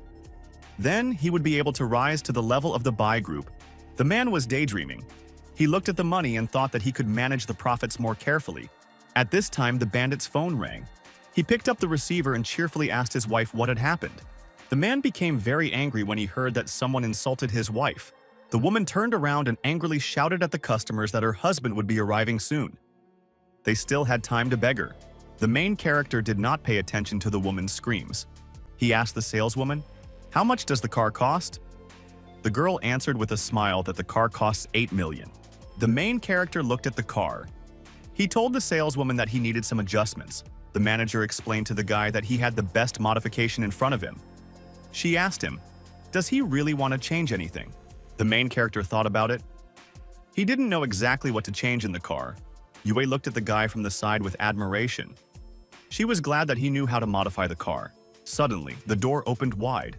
Someone knocked it down with a powerful blow. The people inside the car dealership were scared. I stood calmly and looked at the strangers who came in. The woman rushed to her husband. She showed him the main character with the girl and complained about him. The bandit angrily told the guy that he shouldn't have touched his wife. The girl angrily asked the bandit, "Did he really say this only to the main character?" The leader swung a huge stick. He shouted to the girl that he had told her this together with the guy. Yu stood absolutely calm. One of the saleswomen was very scared. The woman happily waited for her husband to beat up the unpleasant customers. Suddenly, the stick froze above the bandit's head. Monday asked the boss in fear why he had stopped. The woman said in an angry voice that the clients had begged the bandit in tears to spare their lives. One of the fighters said in a sly voice that the clients were scared even before the chieftain hit them. Another bandit glanced at the girl and she seemed familiar to him. The woman extended her hand forward. She angrily demanded that her husband named Pockmark destroy the clients. The woman called her husband in a frightened voice. Pockmark stood and looked ahead in fear. The wife pushed her husband in the back with her hands in displeasure. She shouted at him to hurry up. Suddenly, the bandit swung his arm and hit the woman with all his might. She flew far to the side. Pockmark angrily shouted to his wife that she wanted him dead. The beaten woman sat on the floor. She pointed at her husband with her hand and angrily asked why he dared to hit her. The woman grabbed her battered face with her hand. She looked closely at the girl. Yue pointed her gun at the frightened bandit. She wanted him to tell her something. The girl with the gun angrily asked the man why he decided that they were looking for death. The leader fell to his knees in fear. He asked the girl for forgiveness for offending her and asked for mercy. He called her by her full name, Yue Ran. People around were very surprised to learn that the daughter of the owner of the Bai Shi Group was in the car dealership. The beaten woman recalled that the Bai Shi Group had monopolized the city's pharmaceutical industry. Their assets exceeded 100 million yuan. No one survived who wanted to go against this organization. Yu looked at the bandit. She told him in an angry voice to get out quickly. Pockmark stretched his hand forward in fear. He shouted to the girl that they would disappear now. At that moment, his frightened wife grabbed his leg. The man pointed his finger at the woman and sternly demanded that she disappear quickly. She almost destroyed him. The frightened wife lay on the floor. She stretched out her hand forward and shouted at the man not to leave her. The main character asked his girlfriend, "Where did she get the gun from?" Yue was fiddling with the gun in her hands. She told the guy that she got the gun from her father. Mo told his girlfriend that he wouldn't refuse a gun either. The surprised workers were still standing in the car dealership. A very happy man was walking down the street. He had expensive shoes and a fashionable suit. He wanted to prove to those around him that he was a successful person. Passers-by looked at him attentively. Someone called a stranger and asked him to help them set up their car. The man arrived in the Dragon City. He asked the clients with displeasure that they should quickly tell him how they wanted to tint their car. A worker named Lo Ku told a guest named Hu that he now had to customize the car the customer had chosen. Mo told the man that he wanted to change the car. Hu said in a meaningful voice that he was a master of reconstruction and could customize any car. The man looked at the girl. She attracted him very much. Yue was unhappy with such attention from a stranger. Suddenly, the tuner rushed sharply to the girl and pushed the main character aside. He began to invite the girl to him. Yue looked at him with displeasure. Hu told the girl in a boastful voice that there were a lot of beautiful women who wanted to meet him. The man decided to himself that he would attract the girl with his charm. The protagonist asked the man with displeasure if he could tune the car. Hu answered the guy that he could help him. Lee asked the tuner to work on the client's car. The man laid out the tool on the floor. He told the customers that they would call him father when he finished the modification. Hu turned to the side.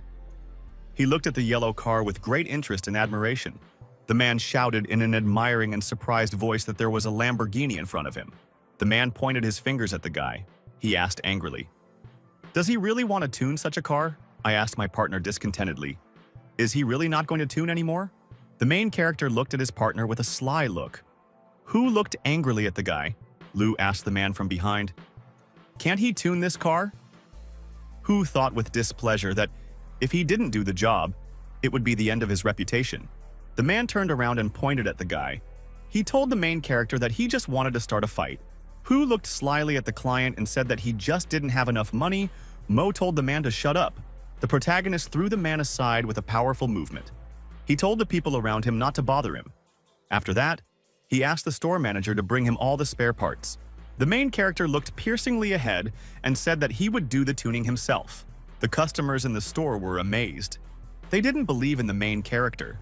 Someone said that the guy would turn a supercar into a broken car. Hu pointed angrily at the main character. He told the guy that if he tuned the car, he would pay for it himself. Mo agreed to this proposal. People stood in the car showroom. They watched the main character work with surprise. The main character finished tuning the car. It began to look even more expensive. Someone from the side shouted that even the best tuner couldn't do that. The customers in the car dealership rushed to the main character. Someone wanted to take him to work for them for a 10 million annual salary.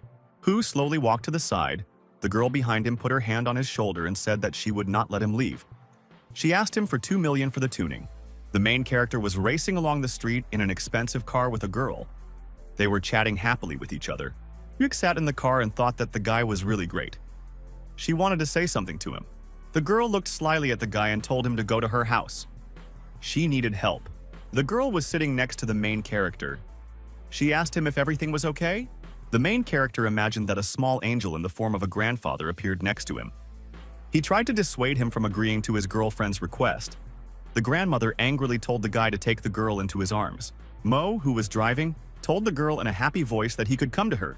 Yue shouted to the guy that she was very happy. The protagonist mentally apologized to his grandfather. He said that happiness was more important to him. Yue told the surprised guy that he would have to fix her car. The main character threw his girlfriend out of the car and started driving away at full speed. Yue screamed angrily after the guy. Expensive car stopped on the street near the Huahi hostel. The students were sitting at a table and playing cards. The main character was standing to the side near a small vessel from which steam was coming. The student angrily shouted at his friend Wang Zuo that he had lost and demanded money. The boy asked his friend in a dissatisfied voice to be more lenient with him. Mo closed his eyes and concentrated completely. He threw all the medicinal ingredients into the jug and decided to finish the pills. A guy came in from the side. He looked at the jug in surprise and said that he had never seen such pills. The student turned to the side and told his friend Zuo that Li Xiang from the medical class had just come to see them. Mo asked the guest, "Why did he come to their room?"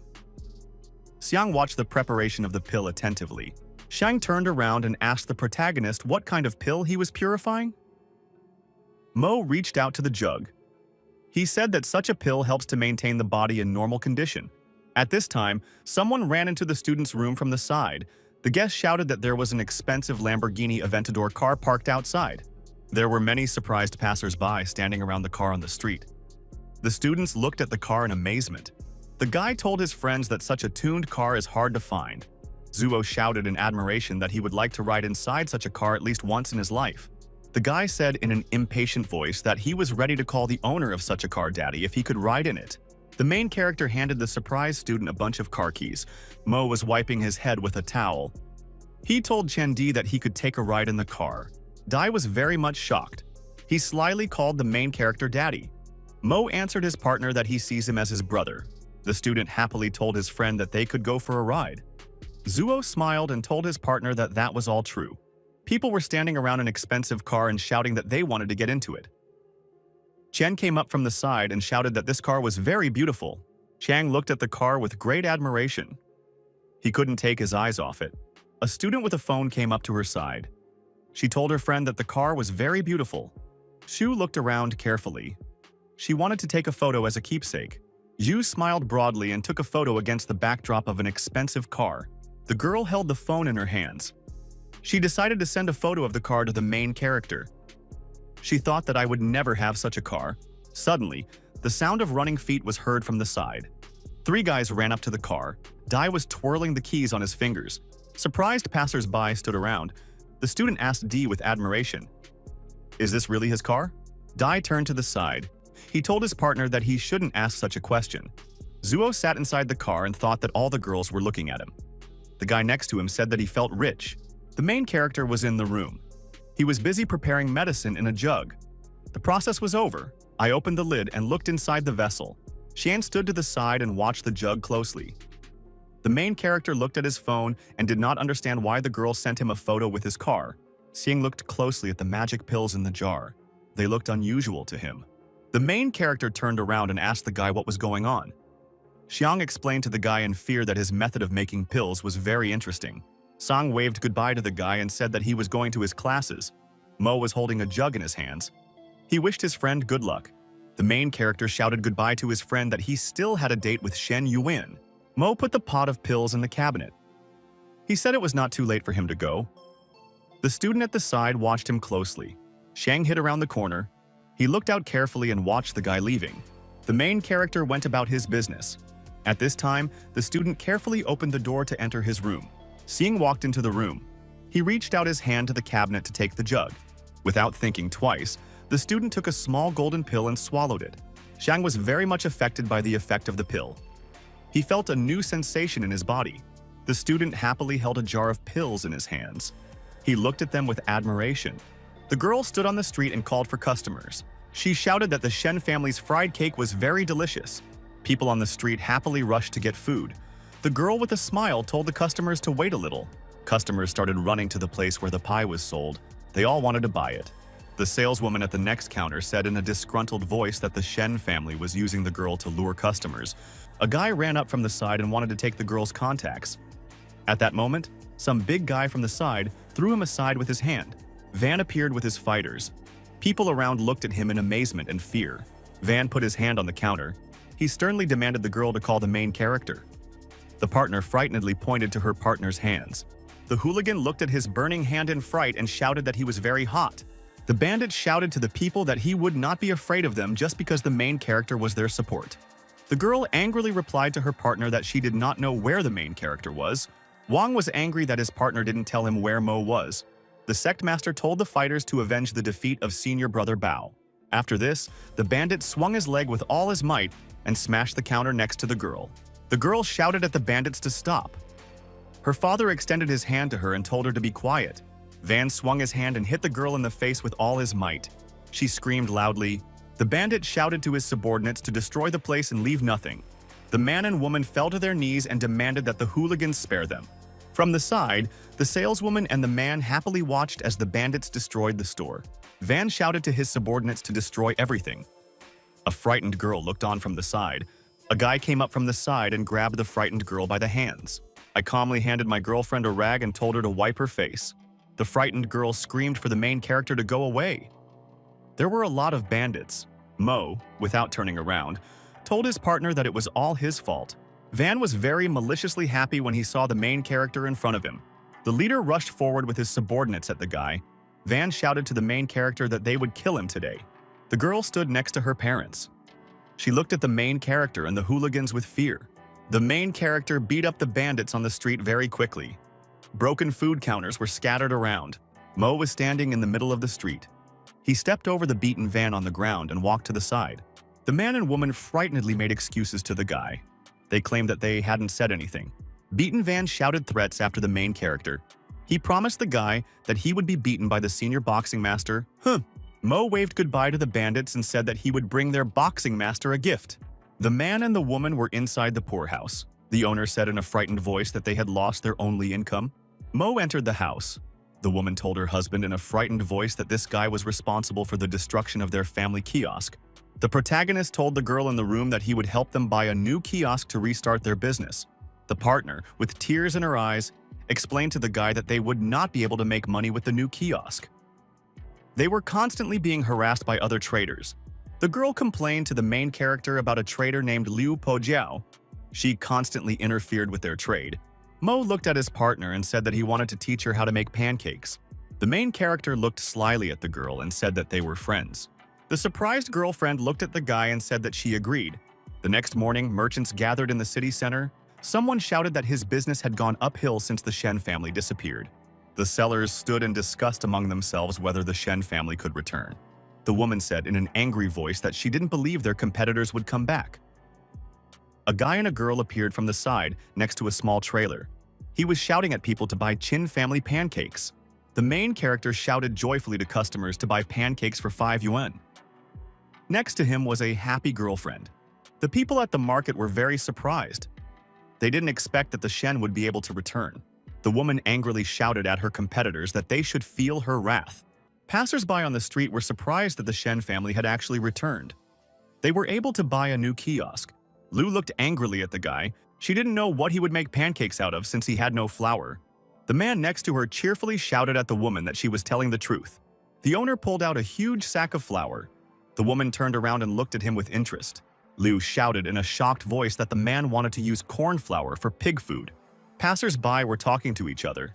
They didn't like that sellers would use bad ingredients in food. The girl stood and looked ahead with displeasure. My husband was behind her and was completely calm. Liu thought comfortably that now no one would want to eat food from the Shen family, and that would be the end of them. The main character started to cook food. Thick smoke came from the counter. Passers-by talked among themselves and did not want to eat pancakes made from pig feed. The stranger turned to the side. He was very interested in the smell from the counter. People around were amazed by the pleasant smell. They were all enchanted and wanted to try the pancakes.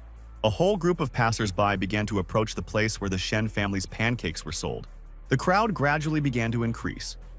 A lot of people wanted to buy pancakes for themselves. A huge group of people ran up to the stall. They wanted to buy some pancakes. The customers were delighted. The main character was cooking. He was tired and wiped his face with a towel. The girl thanked the main character in a shy voice from the side. More and more customers were approaching the Shen family's trading place. Liu on the side asked people to wait a little. Her food should be ready soon. The woman got angry and slammed the spatula on the counter with all her might. The Shen family really irritated her. The sauce from the counter splashed straight onto the saleswoman's face. She screamed very loudly. The crowd of people grew larger and larger. They were happily talking to each other about the new kiosk on the snack street. Liu stood to the side, very shocked. She did not understand why everyone left her. There was a huge crowd of people standing in front of the Shen trading kiosk. Liu was left alone. She didn't understand why this happened. The students in the room asked the main character in surprise when he met the hottie from the literature department. I calmly answered my teammates that he and the girl were just friends. The two guys pointed at the main character with their hands and shouted that they had seen him with the hottie on the street. Mo calmly told his friends that he and the girl Shen were friends and that she didn't have to thank him. The student was sitting on top of the bed in the evening. She called the main character and invited him to a movie on Saturday. I answered the girl in a joyful voice that he would, of course, be able to see her. The roommates happily said that Shen was hopelessly in love. The main character told the students in his room that Shen Wan invited him to the cinema. The students angrily replied to Mo that he didn't have to tell them that. The main character walked up to his pill cabinet and opened the door. The main character saw an empty pot inside the cabinet. He couldn't understand where the pills had gone. The main character asked the students sternly, Which of them took the pills? Zuo excitedly answered his friend that no one touched the pills. The main character looked ahead in fear. He realized that his friends had not taken the pills from him. At this time, student Ding ran into the room. He shouted that the guy Xiang, who constantly came to their room, was able to create a pill that changes body function. Dai told the students with admiration that Xiang had created a pill that made the mind faster and the body stronger. A person could break a tree with one blow. The guest proudly told his teammates that Xiang had won first place in the National Medical School competition with the help of a magic pill. He would be back tomorrow and there would be a commendation party for him. The students stood in the room and happily discussed how they would greet Xian. The main character at this time turned to the bed in the corner of the room. Mo got very angry. He realized that his friend had repaid him very poorly for teaching him how to make a pill. On a bright day, a whole group of students stood near the arch with a sign. They were getting ready to greet a friend. The students in the crowd joyfully shouted Li Xian's name. Mo thought to himself dissatisfiedly that he should return the pills to himself as soon as possible. If an ordinary person were to use such a medicine, he would first become stronger and then his body would wither and die. The main character suddenly heard someone calling his name from the side. Mo turned to the side. There was a girl standing to the side. She was happily waving her hand at the guy. Next to her was a dissatisfied Shu. The student happily shouted to the main character that he came here to suck up to the celebrity. Mo explained to his partner that he came here to get his pills back. The main character explained to the girl that Li Xian's pills actually belonged to him. Shu very angrily told the protagonist that he decided to steal Xian's glory. The student looked happily at the main character and told him to come to her birthday tomorrow. Shu asked her friend with displeasure, "Why is she inviting a guy?" The partner slyly answered the girl that Mo is very famous. She will also have other guests. Someone from the side shouted loudly that Li Xiang had arrived. Mo replied to the happy student that he would come to her birthday party if he had time. Xiang appeared on the street. People greeted him joyfully from the side. Someone wanted to get his autograph. The student passed by and saw someone appear in his path. Mo sternly demanded that Wu Xian give him back the pills. Agitated passers-by watched all this from the side. Xiang looked at the main character and asked his friends in an amazed voice if they knew this man. Mo sternly explained to his partner that the pills would take his life. Xiang answered the main character that he didn't even know him. The spectators on the street got angry. They shouted for the protagonist not to block Xian Yu's way. The student slyly told Mo not to hinder him from going forward. Mo walked past the guy. He told him not to beg him when he starts having problems. Shu grabbed her friend by the clothes and shouted that he was just jealous of Xian. She took her with her to the auditorium. The main character was walking down the street to his car. He said to himself that if the guy was looking for death, then he shouldn't be stopped. Mo decided to go to Bai's house and get himself a few more ingredients for making pills. The main character got scared. He realized that if Xiang gave the pills to other people, there would be many victims. Mo realized that it was time for him to act. He ran down the street at full speed. Xin stood on the stage and held the magic medicine in his hand. He told the audience that he wanted to thank his teacher, Professor Ling, for his help. The student handed his teacher a pill as a thank you. Lin looked at the boy happily. The audience in the hall was very surprised because the guy gave the teacher an expensive pill. Lin prepared to swallow the medicine. The main character suddenly ran into the hall. He shouted at the man not to take the pill. The spectators in their seats turned around in surprise. The main character pointed his finger at the man and said that he could die if he ate the pill. Lin turned around and asked the guy with displeasure, what department was he from? Mo said that he was from the Department of Physical Education. People in the hall laughed loudly. The professor asked the guy with displeasure, what could a student from the physics department understand about pharmacology? The people in the hall were chatting cheerfully among themselves. Someone said that it was Mo who was blocking Xian's way. Lin pointed his hand forward. He told the protagonist that he really wanted to try this pill. The people in the hall were very happy. Mo stood and looked at the professor with fear. Lin swallowed the divine pill with great desire. The man swallowed the pill and screamed that he felt like he could live another 100 years. There was a bright glow around him. The audience in the hall was very happy. They shouted at the main character not to leave. Mo left the stage and said to himself with displeasure that the audience would pay for their ignorance. The protagonist arrived at the luxurious house of the Bai estate. Inside, a girl joyfully greeted him. Yu rushed to the guy's side. She asked him with excitement, did he really come to improve her car? Mo felt a very strong embarrassment in his body. The guy told the disgruntled girl that he came to her to get some medicinal ingredients for alchemy from her. He asked Yue to take him to his father. Bai was sitting in the garden and playing Go on the big board with the old man Li Jianhua. The girl entered the garden with the main character. She told the father that the boy came to get some medicine. The man asked the boy why he didn't inform him of his arrival in advance. Bai told Elder Li in a joyful voice that in front of them was the guy who had cured his incurable disease. Elder Li carefully examined the protagonist. He thought to himself that this guy didn't look like the kind of person who would be capable of healing. The old man slyly asked the boy if he could show him his acupuncture skills. I put my hand in my pockets and prepared to take my needles. He told the elder that he had come here to continue his treatment. Mo swung his arms and launched his magic blades at the man. He shouted for Bai to take off his jacket.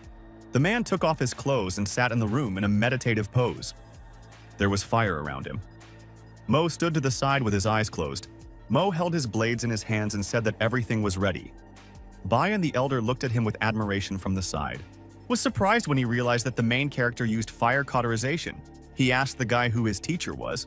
Mo decided not to reveal the name of his teacher to his partner out loud. He said that he had learned everything himself. The elder looked at the boy with admiration. He said that he was an even more brilliant doctor than he was. The man told the old man with a smile that his grandson Sam had recently discovered a new medicine and won first place. Li replied to his partner that his grandson had only made a small achievement. Mo asked the old man, "Is his grandson really Jian?" Li asked the protagonist in surprise. "Why is he interested?" Mo demanded that the elder give his grandson a message about the pills he stole from him. If ordinary people take such medicine, they will bleed to death. The main character turned to the side. He said that he would let the guy stand up for himself. From behind, a surprised elder with a man was looking at him. Late in the evening, the student ran into his house with the award. He shouted to his grandfather that this was his trophy. The school would build a separate laboratory for him and give him a grant of 5 million yuan. Li looked at the boy with the award and asked sternly, "Did he really make his pill?" The grandson looked at his grandfather with a smile and slyly asked, "What difference does it make who made the pills?" Li stretched out his hand forward. He sternly asked his grandson, "What kind of student is Qin Mo?" The boy answered the elder in a shy voice that he did not know any kin. Mo Li sternly answered his grandson that Mo told him that he had stolen the pills from him. Mo held the award in his hands and lowered it down. He was silent and did not know what to say. Shang glared at the elder and said that he had done nothing wrong, even if he had stolen the pills. The old man looked at his grandson with anger and hatred. He didn't know what to tell him. Shang explained to the elder that he had worked very hard and studied constantly to earn his status in the medical faculty. The guy said in a dissatisfied voice that at one point he discovered that he could not cope with the physics student. The student said in an angry voice that he should have been the main character. He should have had the glory and the count. The old man sternly demanded that his grandson simply return the pills. Xiang stood in front of the elder, displeased. Li looked sternly at his grandson. He wanted to convey to him a warning from the main character. Xiang glared at his grandfather and said that he would never return the pills. The boy ran out of the room and slammed the door. He shouted to the old man that he could trample Mai. Li sat on the couch and clasped his head in his hands. He knew that people who took the magic pill would die within 7 days. There were many people gathered on the street near the banquet site in honor of Liu Xiaoli's birthday. Guests arrived by car. The girlfriend told the girl Liu with surprise that she had heard that she had invited the main character. Dai said to his friend in an angry voice that Huahai University is very far from Tianfu Hotel. The protagonist will take a bus. After that, an expensive racing car drove up to the hotel. The student turned around and said excitedly that this car belonged to Qiandi. The car stopped and the main character got out of it. Shu couldn't believe that Mo got out of the car. Dai happily told the protagonist that he could borrow his car if he decided to go for a drive. The guests at the party decided that Mo had borrowed a friend's car to pretend to be rich. Shu thought to herself in horror that she had hurt the protagonist's self-esteem and that he had ended up buying himself a car. Mo handed a small gift to the girl. Liu was very happy. Chang on the side was angry because the main character ignored him. The girl told the main character in a joyful voice that she was very happy. The guy answered her that if he agreed to something, then he would definitely come. Chang looked angrily at the protagonist and the girl. He was waiting for Brother Jun to come. At this moment, the door opened in the room and some tall stranger in a green cloak entered. The student couldn't understand who it was that came to them. Big Chang explained to his friend that it was a guy named Long Jun, who grew up in the same yard with a girl named Liu Xiaolio. Jun was very obsessed with Xiaoli when he was young. In the old school, he even crippled about 40 suitors. He even caught one of these suitors near an airplane. Tio said to himself joyfully and angrily that now no one would dare to approach the girl. Soon someone would be very unlucky. Jun came up to the main character from the side and asked in a dissatisfied voice, "Who is he?" Mo and the girl turned to him in surprise. The big guy told the main character in a stern voice that he dared to pester his woman. The protagonist called the guest Big Brother and asked what he was talking about. Xiaoli, frightened, asked Jun to stop. Jun got angry because the guy called him Big Brother. He swung his arm to hit him. The big guy hit the main character with all his might. The people at the party were very scared. Mo was able to calmly defend himself from the giant's blow. He told him in a displeased voice that he had made him lose his temper. Jun was amazed that the guy was able to defend himself from his blow. The protagonist put his hand forward and stopped the giant's hand. Jun was amazed that the student was able to block his blow. Mo looked angrily at the fighter and said that they could fight after the banquet. Jun thought to himself with displeasure that the main character wanted to force him to obey him. Xiaoli angrily told the guest that if he wanted to cause her trouble during the holidays, he should just leave the banquet. The big guy forced himself to calm down. He said that the girl's word was law for him. Jun decided to take revenge on the main character later. The students gathered in a group and clinked glasses of drinks. The girl happily thanked her friends for their congratulations. Jun told his girlfriend from the side to take a look at what he had prepared for her. Xiaoli turned to the side with great excitement and interest. She wanted to look at the gift from her friend. A man in a fashionable suit and hat entered the room. Next to him were his servants with packages. Xiaoli joyfully shouted that it was Mr. Smith in front of her. The guests at the party were very surprised when they saw Mr. Smith. The girl shouted joyfully to Mr. Smith that he was her hero. The man brought something for the birthday girl and told her to wear it. The man brought a luxurious outfit for the surprised girl. He sewed these clothes especially for her. Xiaoli smiled happily at the guests in her new white dress. People around her shouted at the girl that she was very cute. Sue handed a glass of wine to her friend and said that she looked very cute. Mo looked closely at the girl from the side. He saw flaws in her clothes. One of the students suddenly spilled her wine on her friend's clothes. Shu began to apologize in a frightened voice. Xiaoli was very upset. She looked at her dress with tears in her eyes. Jun approached Mr. Smith and asked him to make another dress for his girlfriend. He promised to pay. The designer told the client that he makes such clothes once a month. The designer turned around and told the student that he could not violate his principles as a designer. He did not want to make an exception for the girl. At this time, the big guy stood behind him, very unhappy. Jun pointed his hand at the girl with displeasure and said that she had ruined an expensive dress from Mr. Smith. The guests at the party whispered among themselves with displeasure. They looked angrily at the frightened Shu. The protagonist glanced at the girl. He realized that she was Aunt Bo's daughter. The girl stepped aside and repeated to herself that she was sorry. Chang looked sideways at everything that was happening. He thought that all of this was a very big problem. The protagonist raised his glass and told the guests that it was just clothes, and that it was not a big problem. Shu turned around and asked the guy in surprise, "What is he saying?" The main character was stirring the wine in his glass with his hands at that time. Mo suddenly swung his arm and started spilling his wine on the birthday girl's clothes. The guests around were very scared. Jun looked at the main character with great fear and asked angrily, "What is he doing?" Mo raised his hand with traces of wine. He angrily told the disgruntled guest to just shut up. Jun swung his hand to hit the protagonist. The girlfriend told the guest in a tearful voice that the protagonist wanted to paint her clothes. The guests around were watching the main character. I quickly drew various patterns on the girl's clothes with wine. Chiang stood to the side and watched everything closely. One of the guests said that the main character decided that the girl had not suffered enough. Mr. Smith stood with his glass and also looked closely at the girl. The main character painted the girl's clothes with wine with quick and precise movements. The designer looked at him from the side, frightened. Xiaoli looked at her new dress with admiration. The guest standing next to her looked very amazed. The amazed girl looked at the dress. It had bright and beautiful red patterns on it. The guests at the party were amazed. They couldn't understand how the main character did it. The girl's clothes became even more beautiful. Mr. Smith shouted in a loud voice that he saw before him a work of art from China. Mo asked the girl if she liked it. Xiaoli answered the guy with a smile that she was very happy and prayed to go crazy. There was a disgruntled big guy standing to the side, he thought, and remembered that the girl had never smiled at him like that before. Mr. Smith told the protagonist that he wanted to buy one of his clothes at any price. The fashion designer thought slyly to himself that he dyes one garment every month. Mo turned around and looked at him with displeasure. The protagonist stepped aside. He told the frightened and amazed fashion designer that he also dyed his clothes once a month. The guests at the party looked at the fashion designer with displeasure. They discussed him angrily. The girl on the side thanked the main character in a submissive voice. Mo looked at his partner and said that she was Aunt Zhang's daughter. His help meant nothing to her. Zhang stood to the side and looked attentively at the protagonist. Mo, surrounded by guests, were joyfully and cheerfully discussing something. Mo stood next to the girls and spread his arms out to the side.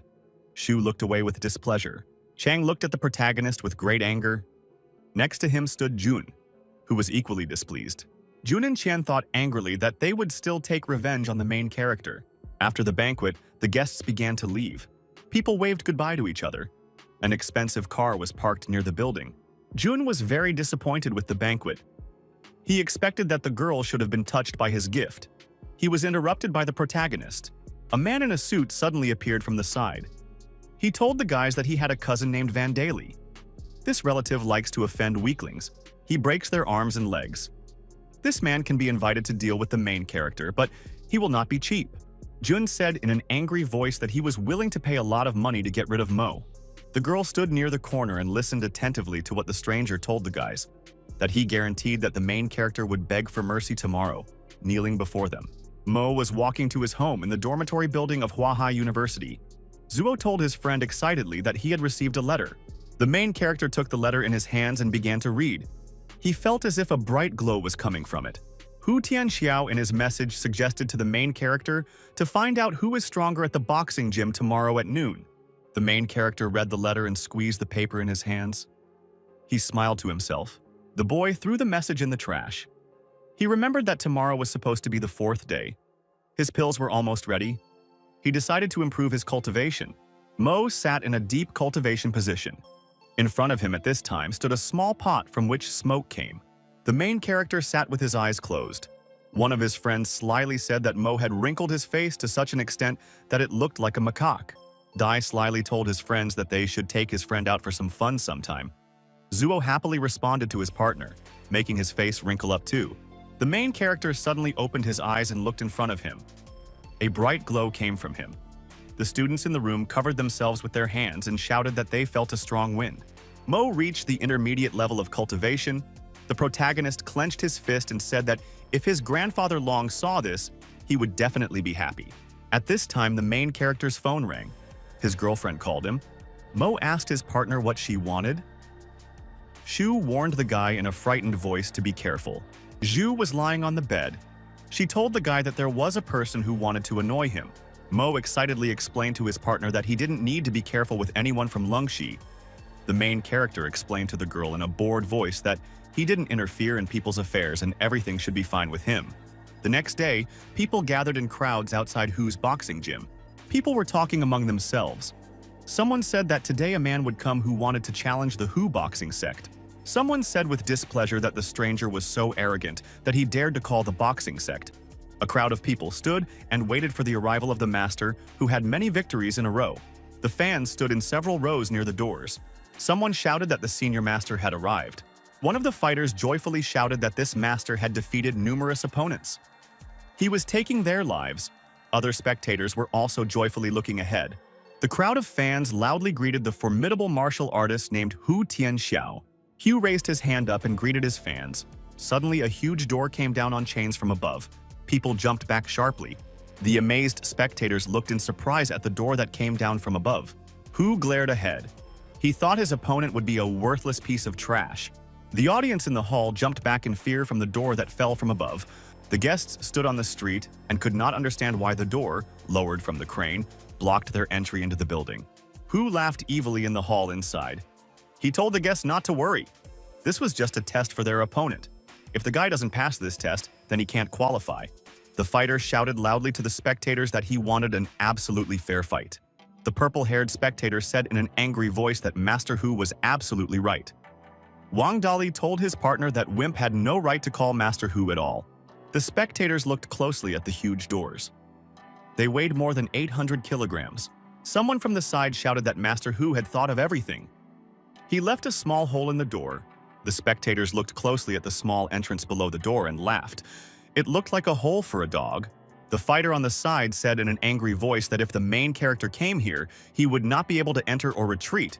Hu shouted towards the opponent that if he had even the slightest prospect, he would not strain himself. Hu clenched his fist with all his might. He shouted that the protagonist dared to mess with his students and threatened to beat him up when he came. People stood and looked with great attention at the huge door on the side. They expected that a guest would pass through it. Someone whispered to the audience that a guest had arrived. They were wondering how the guy would come through the door. Hu looked ahead with joy. He expected that his opponent would have to shamefully crawl inside the hall. The main character approached the door and saw a hole. Someone from the audience happily thought that the show was beginning. Hu looked ahead with an angry and interested expression. He was waiting for the guy to appear. The main character came up and suddenly lifted the heavy door above him with his hand. He looked into the hall at the surprised people and asked how they all got here. The guests inside the room were very surprised. They looked at the guy in amazement. Hu looked thoughtfully and silently at his opponent. He realized that the guy was just as weak. The main character lowered the heavy door to the floor with his hands. He said in a calm voice that if the door fell on someone, that person would say goodbye to life. Hu looked angrily at his opponent and said that he was truly worthy of fighting against him. The fighter looked at the main character and said that he wanted to discuss something with him now. The fighter pointed his hand at the main character. He angrily told the guy that he had hurt his students with vile methods. The audience in the hall were talking to each other. Someone said that the main character is very arrogant and deserves to be punished. Hu thought angrily to himself that he would first humiliate his opponent in front of the public in order to damage his psyche. Mo sternly reminded his partner that the students of his boxing school humiliated people and created problems. Mo looked at his opponent and said that he had come here to make him keep himself in check. But he did not like the false accusations against him. The main character sternly told his opponent that he would teach him by force now. Ho looked closely at the guy. The fighter laughed evilly. He was interested to see how the main character wanted to train any of their boxing sect. The audience watched the main character with interest. No one believed that the guy was trying to surpass the senior martial artist who had been practicing for 30 years. Hu stepped forward. He told the protagonist that he was not strong enough to threaten him. The fighter swung his arm and shouted at the guy that he would crush him effortlessly. Hu looked sternly at the guy and shouted that in this room, there would only be victory or defeat. Hu stuck his paws forward and rushed forward at the guy. He shouted that he was attacking. Mo stood and calmly looked at him. The protagonist glanced at his opponent and thought that he should not miss such an opportunity to practice. Hu ran forward at full speed and hit his opponent on the go. The spectators on the side watched the masters fight with admiration. The main character put both hands in front of him to defend himself from his opponent's blow. Hu raised both his hands up. The main character flew up to his opponent unnoticed from behind and somersaulted. The spectators were very surprised. Someone shouted that the guy dodged Master Hu's attack in the air. Hu swung his arm to attack the guy from the jump. Someone from the side shouted that the master really deserved his consecutive victories. The main character very quickly and deftly dodged the blows of his opponents in different directions. Hu was surprised to think that his opponent didn't even think of fighting back. He shouted at the guy that he was too weak to defeat him. The protagonist watched his opponent closely. He decided to leave some of his techniques for later. Mo raised his hand up and calmly blocked Hu's powerful blow. The audience watched the fight with amazement. The main character was able to withstand the onslaught of Master Hu from the air. Hu rushed forward at the protagonist. He shouted at the guy that he wanted him to join his fighting sect. The fighter promised the protagonist that he would be able to do anything he wanted in Longxi. Mo extended his hand up and held his opponent's hand. He told him in a calm voice that he refused. The main character threw his opponent back with a powerful blow. He also jumped to the side. Mo landed on the ground and grabbed it with his hand. He said in an angry voice that the people in the boxing sect are all worse than each other. The main character told his surprised opponent that he himself had really hoped for this battle. Hu looked at the guy with displeasure and said that he did not appreciate his kindness. The fighter got angry because the guy didn't accept his offer. He angrily reminded him that he was the strongest sect master in all of Longxi. The fighter clenched his fist. He shouted at the guy that Master Hu's instant kill technique was very strong. The main character put his hands forward. He was able to block a powerful blow from his opponent. Mo stood and held off the attack from the fighter. Someone from the audience said with excitement that Mo was completely overwhelmed. The difference in strength between the participants in the fight was very great. Van watched the masters fight with admiration. Another fighter said that the main character would have to kneel and ask for forgiveness. Hu swung his arm for another powerful blow. He said angrily that he was a little overexcited and revealed his techniques. Mo looked at his opponent with fear. The main character sharply dodged the opponent's blow. Hu angrily shouted at the guy that he would take the victory for himself. The main character stood in a fighting stance. Hu angrily demanded that the guy get on his knees and surrender. The main character looked angrily at the fighter and said that he had already given him a chance. The master looked at the guy in fear. The main character raised his finger and told his opponent that the combat sect would no longer exist. The main character swung his arm sharply in mid-flight to hit the fighter who was flying towards him. Hu put his hands in front of him to protect himself. The protagonist thought that he was almost scared by his opponent's face. The main character swung and hit the fighter with all his might. The master looked at his hand in fear and felt a strong pain in it. Mo continued to hit his opponent with very powerful blows. Hu screamed very loudly. The master's face became very tense. People around him watched Hu with fear. The beaten master lay on the ground. The main character approached him from the side. The spectators could not believe that Mo beat his opponent with just one blow. Wang shouted in a frightened voice that their master had been defeated. Another fighter on the side said in a frightened voice that even Hu's hands were crippled. The spectators screamed in fear that the master's internal organs were also damaged. Hu became a cripple even weaker than ordinary people. The beaten master lay on the ground and could not get up. He looked ahead with an unseeing gaze. The main character addressed the audience. He strictly warned them that none of them should use force to bully the weak and create problems. He threatened with consequences. The frightened fighters fell to their knees in front of the main character. The guests of the duel were very shocked by the master's defeat.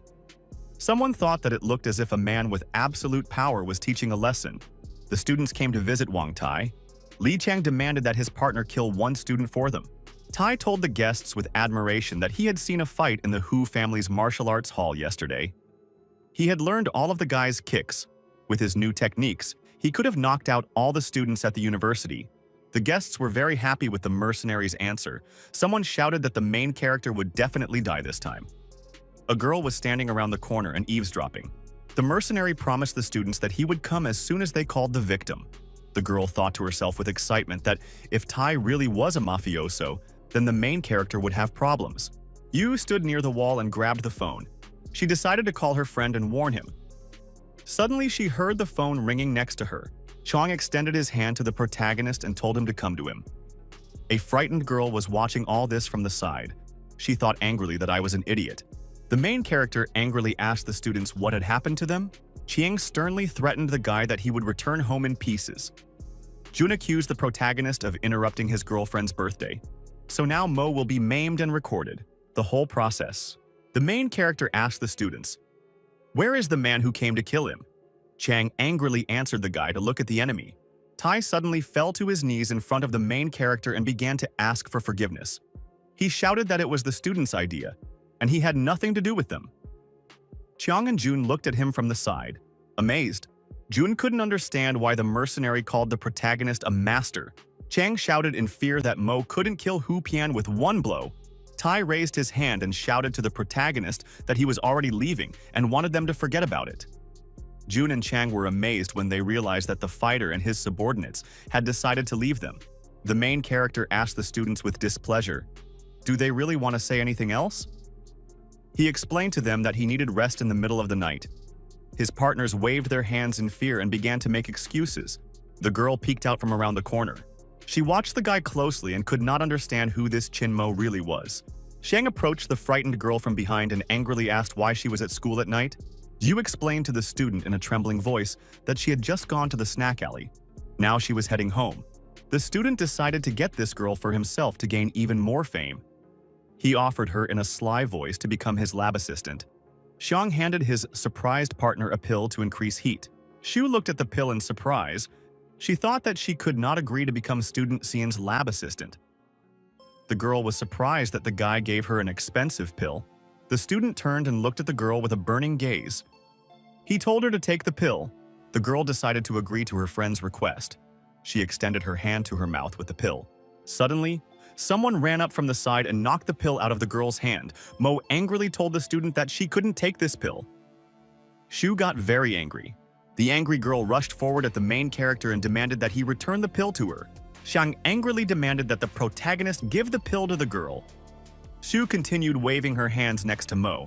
The main character looked closely at the student. He looked very bad, and his body was exhausted to the limit.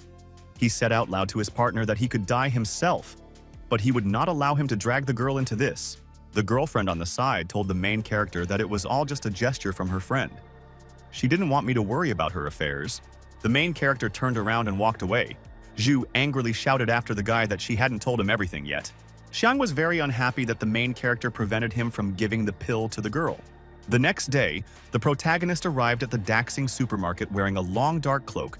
The friends looked happily at the main character. Dai wished his friend good luck on the first date. Someone called the main character from the side. It was his girlfriend Shen, who came up and explained to the guy that she had a lot of work at her parents' store. The girlfriend smiled slyly at the guy and said that they needed to go to the cinema. The film was about to start. The main character and his companion climbed the stairs. The student looked ahead and said that he saw Shen Yuan. Shen turned to the side and noticed someone. She stopped. The girl saw her old friend Bai Ze next to her. The guy angrily told his ex-girlfriend that her companion was just a beggar. Shen sternly demanded that the guy be more polite. She reminded him that he was not pursuing her because of feelings. Bai told the girl in an angry voice that she had thrown herself into his arms without even thinking about it. The guy told his partner in an angry voice that underneath her appearance was a common fool. Bai told his former friend in an angry voice that he no longer needed her. The Bai's girlfriend told the girl in an angry voice that she had not been able to find a master for herself and had only gotten involved with a village girl. The stranger shouted to the crying girl that perhaps the young master would still allow her to become his servant. The main character covered his girlfriend with his hand. He angrily told his partners that they had better leave. Bai angrily asked the main character why he was speaking to him so arrogantly. Yue came up to the side. The guy asked her in surprise, "Does she really know the main character and his girlfriend?" Yue glanced to the side at the protagonist. She realized that he was currently arguing with Bai. Yu thought angrily that she could teach Bai Zi a good lesson today. The girl said out loud to her partner that she didn't know the main character at all. Mo smiled happily to himself. Bai said in a satisfied voice that it was good. Bai told his partner that the main character had scolded their company and he wanted to teach him a lesson.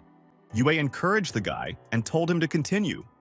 Mo calmly asked his partner how he would do it. Bai looked angrily at the main character and decided to explain to him how he would do it. The guy was very unhappy that the main character was able to win over his friend, the girl Shen Yuan. Bai threw a wad of money at the guy and called him trash. Yue stood by, surprised. Yue watched Bai from the side in surprise. Mo calmly watched as green bills fell in front of him. The guy angrily demanded that the main character crawl between his legs.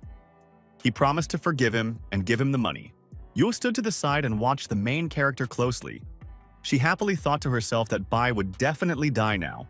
Shen hugged her boyfriend by the hand. She told him that his rival was from Baihei Medical Company, and there was no need to provoke him. Mo grabbed the phone and wanted to call someone. Bai stretched out his hand forward. He menacingly shouted to the main character that calls would not help him anymore. The main character called Wai Xin. He asked someone to help him deal with a representative of the Bai family. The guy looked at Mo with great interest. He did not believe that he called Director Bai. The guy pointed angrily at the main character and said that he didn't understand why he could be acquainted with the director of Bai. The stranger looked slyly at me and said that he liked to brag. Yu thought slyly to herself that their partners had no idea that they were flying very quickly towards huge problems. Bai impatiently swung his arm to hit the protagonist. Shen shouted in a frightened voice at the guys to stop. A stranger ran up from the side and shouted at the boy that he was an idiot. Bai still held his hand in front of him. He realized that he had heard his father's voice. The boy turned around and asked his father in surprise why he wasn't at the meeting in the next building. Bai bowed to the main character and asked for forgiveness for the fact that his son insulted him. The guy next to him was surprised. He could not understand why his father bowed to the guy. Mo looked at the man in surprise and asked, "Is it really his son next to him?" Bai answered his partner that his son was indeed next to him. The main character told his partner in an angry voice that his son threw money in his face. This means that their family has a big budget. Bai rushed to the main character. He asked in a displeased voice why his father should bow to him. The man suddenly swung his hand and hit the surprised guy in the face with all his might. The son asked his father with displeasure why he hit him. The man sternly asked his partner if he knew who the main character was. The man pointed his finger at the main character. He sternly shouted that Mo is the savior of the director Bai. The beaten guy listened to his father in surprise. An angry man beat his son with all his might. He shouted that he practically destroyed his family. The father demanded sternly from the boy that he kneel before the main character and apologize. I stood silently surrounded by my girlfriends. Bei fell to his knees in front of the main character and asked for forgiveness. Mo sternly demanded that his partner apologize to the girl. After that, the guy apologized to Shen for stalking her day after day. Shen told the offender in a displeased voice that she no longer wanted to see his face. Mo looked at the Bai with displeasure and sternly said that next time he would not be able to apologize. The man grabbed his son by the hand and shouted at the young people that they were disappearing forever. Yu thanked the protagonist from the side for helping her get rid of the annoying Bai. The girl said goodbye to the main character. The guy wished her good luck next time. Yu turned around carefully. She saw Mo standing and happily chatting with his girlfriend. The main character was happily talking about something with the girl. Shen smiled cheerfully at him in response. Yu turned around with displeasure. She thought that the teacher already had a girlfriend. Yue walked along the corridor between people. She thought that if her body was normal, she might get some kindness from the protagonist. The main character was sitting in the cinema with his girlfriend. They were watching a romantic film. Mo was sitting on a chair and watching a movie. It was not interesting for him.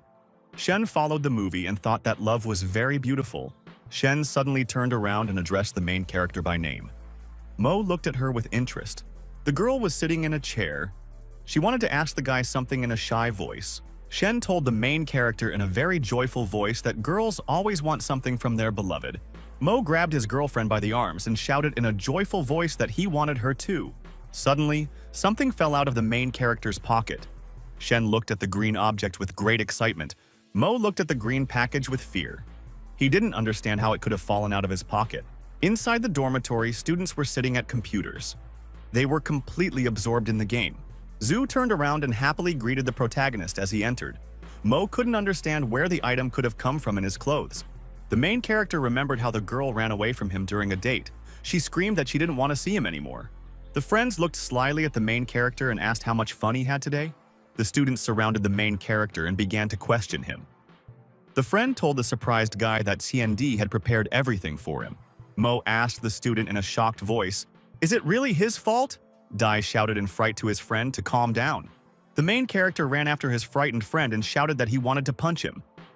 Dee covered his head with a pillow and shouted to the student that he just wanted everything to be for the best.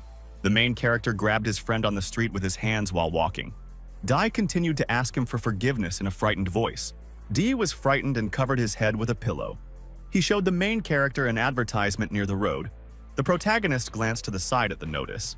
It said that he had caused damage to their school when he openly criticized Li Xian. The main character swung his hand sharply and with a powerful blow tore the announcement off the board. Mo tore off the notice and squeezed it in his hand. He shouted that all this is very shameless. The next morning, the student was inside the laboratory. The professor put his hand on his shoulder and thanked him. The professor looked at the student and told her to be a good assistant for Xian. The girl promised the director that she would try her best. Lin promised the professor that he would guide the students and be confident. Suddenly, a powerful explosion was heard from the side. The entrance door flew into the room. The director asked the guy with displeasure why he dared to break into the laboratory in such a way. Lin shouted to the director that Mo had broken in and slandered Xian. Shu called the main character a fool in a dissatisfied voice. The director pointed his finger at the guy and asked with displeasure why he came here and didn't realize his mistake. The main character stood and calmly looked at the people in the room. He was clutching the remainder of the torn-off announcement in his hand. The main character angrily asked the director, does he really want him to realize his mistake? The protagonist told the professor that he wanted to have a little medical debate with Xian. Zhu was displeased and surprised when she realized that the guy really wanted to have a medical debate with the student. Teacher Lin laughed cheerfully when he heard about the challenge from the protagonist. Xiang asked his partner in an angry voice, does he really want to have a medical debate with him? The student remembered that he grew up in a family that was noted for Chinese medicine. I looked at my partner and asked very sternly, does he agree? Xing looked sternly at the protagonist and said that he would satisfy his inclinations. The main character was walking along the alley alone. Suddenly, someone appeared in his path. Mo very realistically imagined how Jian and Teacher Lin's eyes would be bloodshot at the medical debate tomorrow. An unfamiliar woman approached from the side. She wanted to ask the main character something. The stranger took out a document. She told the guy that she wanted to hire him as an official bodyguard. Mo told the woman on the go that he was not interested. The girl ran behind the guy. She promised him the highest salary in Longxi. The woman grabbed the main character's hand from behind. She wanted to stop him. The stranger told the guy in a stern voice that there might be some other benefit for him. The woman promised the main character that their chairwoman would fulfill any request for him. She handed him the documents. The main character asked the stranger again. Would they really fulfill any of his requests? The woman came up and looked at the protagonist. She confirmed that she would fulfill any request he made. Mo thought about it and realized that he would need a lot of money to refine the cultivation pill. The guy answered the stranger that he agreed. The woman handed the main character a contract to sign. At that moment, a group of unfamiliar men ran up from the side. One of them pointed his hand at the surprised woman and said that there were other people. The woman asked her brother with displeasure. Was he really following her? Zhen ran up to the main character and angrily asked why he dared to take their jobs. Mo asked his partner why he couldn't do it. The man angrily explained to the guy that he should be President Qin's personal bodyguard. I told my partner with displeasure that all he had to do now was give up. The wife swung and prepared to hit the main character with all her might. He rushed at the guy. The woman shouted loudly at the people to stop fighting. I grabbed the man with a powerful movement and threw him with all my strength to the ground. The stranger nearby was very scared. The fighters on the side were surprised when they saw that the main character had such great strength. The beaten guard lay on the ground. The fighters ran up to the guard and tried to bring him to his senses. The main character handed the woman a contract and said that he had signed it. The stranger watched the guy leave. She happily thought that from now on, President Qin's big plan would be safe and sound. The next day, the hall was full of people. They were all waiting for the medical duel between the main character and Li Xian. The female spectators in the hall held up signs to support the boy. Xu sat silently in her seat. She decided to pretend that she didn't know Mo, to avoid embarrassment later. The student on the side told the girl that the main character is known for his fighting skills. The partner explained to the guy that Mo was able to win the fight only thanks to luck. The audience looked with interest at the big red curtain above the stage. Someone shouted that if Mo disgraced himself this time, the whole school would know about it.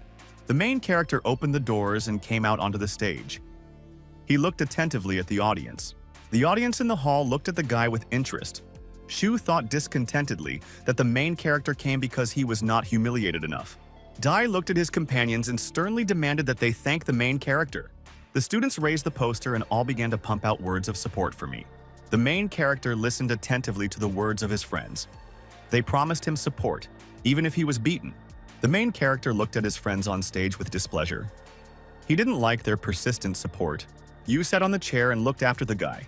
She called him by name. The girl angrily told the protagonist to hurry up and go back. He must not create disasters and dishonor in the future. Mo walked past Xu and told her on the go not to interfere in her business. Half an hour later, the main character was standing on the stage near the stands. The judges could not understand why Xiang had not yet arrived with Professor Lin. The viewer asked her friend, "Does she still want to ignore the main character?" The partner told the guy that very soon Xiang will go on stage and humiliate his rival. The director asked his subordinate, "Why hasn't the student arrived yet?" The partner said that calling Xian and Professor Lin didn't work. The girl angrily told her friend that she was tired of waiting and was hungry. The partner told the student that they could eat lunch first and then come back. At this time, the door opened and several people ran in. The old man shouted to his companions to move faster. The girl joyfully rushed forward and said that Xiang should quickly humiliate the main character. She could not wait any longer. The old man ran up to the director and wanted to tell him something. Two of his workers were carrying the unconscious Lin and Xian. The student looked very bad. His face had aged and become wrinkled. Xu looked at the student from her seat in surprise. She didn't understand how Xiang could change so much. The old man ran up to the main character and wanted to ask him for something. Li and his grandson fell to their knees in front of the main character. He asked me to save his grandson. The audience was very surprised. They could not believe that Elder Li knelt before the main character. The main character angrily asked the old man, "Was this all just a warm-up?" The Elder Li knelt down and asked the boy in a frightened voice to save his grandson. Shang lay to the side and could not get up. He looked deathly pale and weak. The protagonist calmly replied to Elder Li that he had warned him many times. Now it was all over. Mo sternly told the frightened old man to go back and prepare for the future. Xiang was lying on the floor and couldn't get up. He reached out to the main character and asked him to save him. The student kept asking the main character to save him. Someone threw a microphone onto the stage from the side. Zhang was lying on the floor and screaming that he didn't expect the pill to cause such a reaction. The audience in the hall listened attentively to the words of the student on the stage. Xiang shouted that he should not have stolen an honor that did not belong to him. Xian stood up on the stage. He told the protagonist in a weakening voice that he would definitely die. I told the lying guy in a stern voice that he had chosen this path himself. The panacea was not meant for ordinary people like him. At this point, the student on stage began to twist his legs in all directions. Mo explained that the side effects that were now appearing were just the beginning. Xiang felt a very strong pain in his body and screamed loudly. His limbs continued to twist. The audience in the hall looked at the guy on the stage with fear. Xian's arms and legs were twisted in different directions. The student screamed loudly that it hurt a lot. The protagonist said in a calm voice that these were the side effects of the divine pill. The amazed people sat in the hall and looked at the stage. There was an oppressive silence all around. Zhu was very shocked and frightened. She sat and silently looked ahead. The girl remembered that the main character stopped her from taking the pill in time. The audience in the hall began to shout that Xiang was a big scammer. The divine pill was a lie from the very beginning. Someone shouted to the frightened and exhausted Xian that he was a thief who could not see the light. Xiang looked at the main character, scared and exhausted. He wanted help from him. The elder hugged his grandson and promised that he would find a way to save him. Li bowed to the main character and shouted that he knew a way to save him a lot. Mo turned around and looked at the people. He felt very sorry for them. The main character angrily told the old man that from now on, his grandson's life would be a waste of time. Xiang ended up in the hospital. His life was saved, but the bones in his body were badly broken and damaged. The patient will lie in bed paralyzed for the rest of his life. Li thanked the main character with a joyful voice for the fact that his grandson was alive. The patient on the bed called the protagonist by name in a weakening voice. The old man turned to his grandson with excitement. Jiang thanked the protagonist for saving him. Mo, meanwhile, silently stepped aside. The main character went outside and someone immediately called him from the side. There was an expensive red car parked next to the girl. She ran up to the guy and said that she had found him. Yui told the guy with a sly smile that she would soon be participating in a secret car competition. She needed him to modify her car. The main character asked the girl, did she really mean street racing? Yui told her friend that all this was very important to her. She wanted the guy to help her improve her car. The main character turned around and walked away. He told the angry girl that he was not interested. Yo sternly shouted after the guy that she would still go to the competition even if he didn't fix her car. Mo was sitting in her dorm room in a meditative pose. There was a light aura around her. Two students were sitting on chairs and were busy playing games on their phones. The main character's phone rang next to him. Bai asked the guy with great excitement if his daughter was next to him. The father excitedly told the main character that the girl had gone to look for him, but had still not returned. Mo remembered that the girl had shouted to him that no one would care if she died. After this, the main character jumped out of bed and ran to the exit of the room. Dai looked at his phone in fear. He shouted that he was going to lose. The main character put his hand on his shoulder. The main character held his friend by the clothes and asked where the street racing takes place. The student said that the race would be held tonight on Burial Mountain in their dragon fort. Mo headed for the exit. He told his friends that he needed to leave. A lot of people gathered near the Burial Mountain. There were racing cars there. People in the crowd greeted the young master of Tai. The guy turned to the side. The guests in the crowd turned around and looked at the girl carefully. Someone said that Yue refused to be the girlfriend of the young master Tai. The two competitors stood aside and continued to discuss the girl. Yue thought to herself with displeasure that the people around her knew nothing. They just stood there and said whatever they thought. The girl stood near the car. She remembered that the Tai family even had their own financial company. They could always make money. The Tai guy always bothered her. A racer in a green suit came up to the girl and told her that she shouldn't feel sorry if she lost. Yue told her partner that if he lost today, he would have to sit on top of the mountain and act like a baboon all night. Tai laughed happily, amused by the girl's words that he would lose. An expensive blue car drove up from the side. Someone said that Yang Yang drove up to them and victory would be his. Tai told the angry girl that he had invited Yang Yang for his victory. The main character drove up from the side in his racing car. The girl happily ran up to him. Mo was driving. He promised his girlfriend that he would help her. Yue was very happy when she heard such words from the guy. The spectators around looked at the main character in surprise. They didn't know who he was. Someone shouted that I didn't even have a racing uniform. A racer named Yang in a yellow uniform came up from the side and called the main character. The racer angrily asked the main character, "Does he really still want to get first place in his presence?" Mo looked sternly at his opponent and said that first place would belong to him. Yang looked angrily at the main character and told him not to cry when he flies out of the race. The main character stood aside and continued to communicate with the racer. Tai turned around and demanded that the man find him information about the main character. There was a whole group of cars at the start. The newcomers started 30 seconds earlier. The spectators were watching the race attentively. Tai was surprised when he heard from his subordinate that the main character was an orphan. The man told his partner a detailed biography of Mo. The boss happily said that he initially thought that the main character was from a rich family. When he wins the bet, he will make his rival suffer. Two racing cars were racing at full speed along the mountain track. They were almost equal. Young, who was driving, shouted to the main character that he was going to overtake him on this turn. Mo looked ahead happily. He shouted that he would now show what he could do. Mo pressed the gas pedal in his car and pulled ahead. Yang was surprised when he saw fire behind his opponent's car. Tai was watching the race closely. He shouted that the main character has nitro boosters. The man next to him shouted that the car Mo accelerates due to this, like cars in the League of G cards. The guy grabbed the radio and contacted Yang. He demanded that he overtake the rival. The main character continued to rush forward. At one turn, he sharply turned to the side to get around his opponent. Yang tried to get around the main character and sharply turned his blue car on the highway. Mo suddenly jerked forward in his car. Someone from the side shouted that Yang was out of the race. The spectators were amazed. They watched the race and could not believe that the three-time champion could lose like that. Tai looked ahead carefully. He slammed his hand on the table. He told the fighters to get ready. The girl was driving a racing car after the main character. She shouted to her friend that if he took first place, she would lose the bet. Tai was watching the race on video closely. He said that Mo didn't want to help his girlfriend. Tai laughed evilly and said that the main character was simply afraid of him. The girl caught up with the main character and shouted for him to stop right now. On the go, I asked my partner what she was doing wrong in relation to Bai. Yue shouted at the protagonist that she used him to deal with Bai and demanded that Mo slow down. Tai was watching the race closely. He was glad that the main character had pulled ahead. In the end, he would have won the bet. The racer happily watched the girl and shouted that he would beat her. The main character suddenly hit the brakes. The girl suddenly pulled ahead and won the race. Tai and his subordinates watched the finish of the race in amazement. The dissatisfied boss slammed his hand on the monitor with all his might. He ordered his subordinates to kill the main character.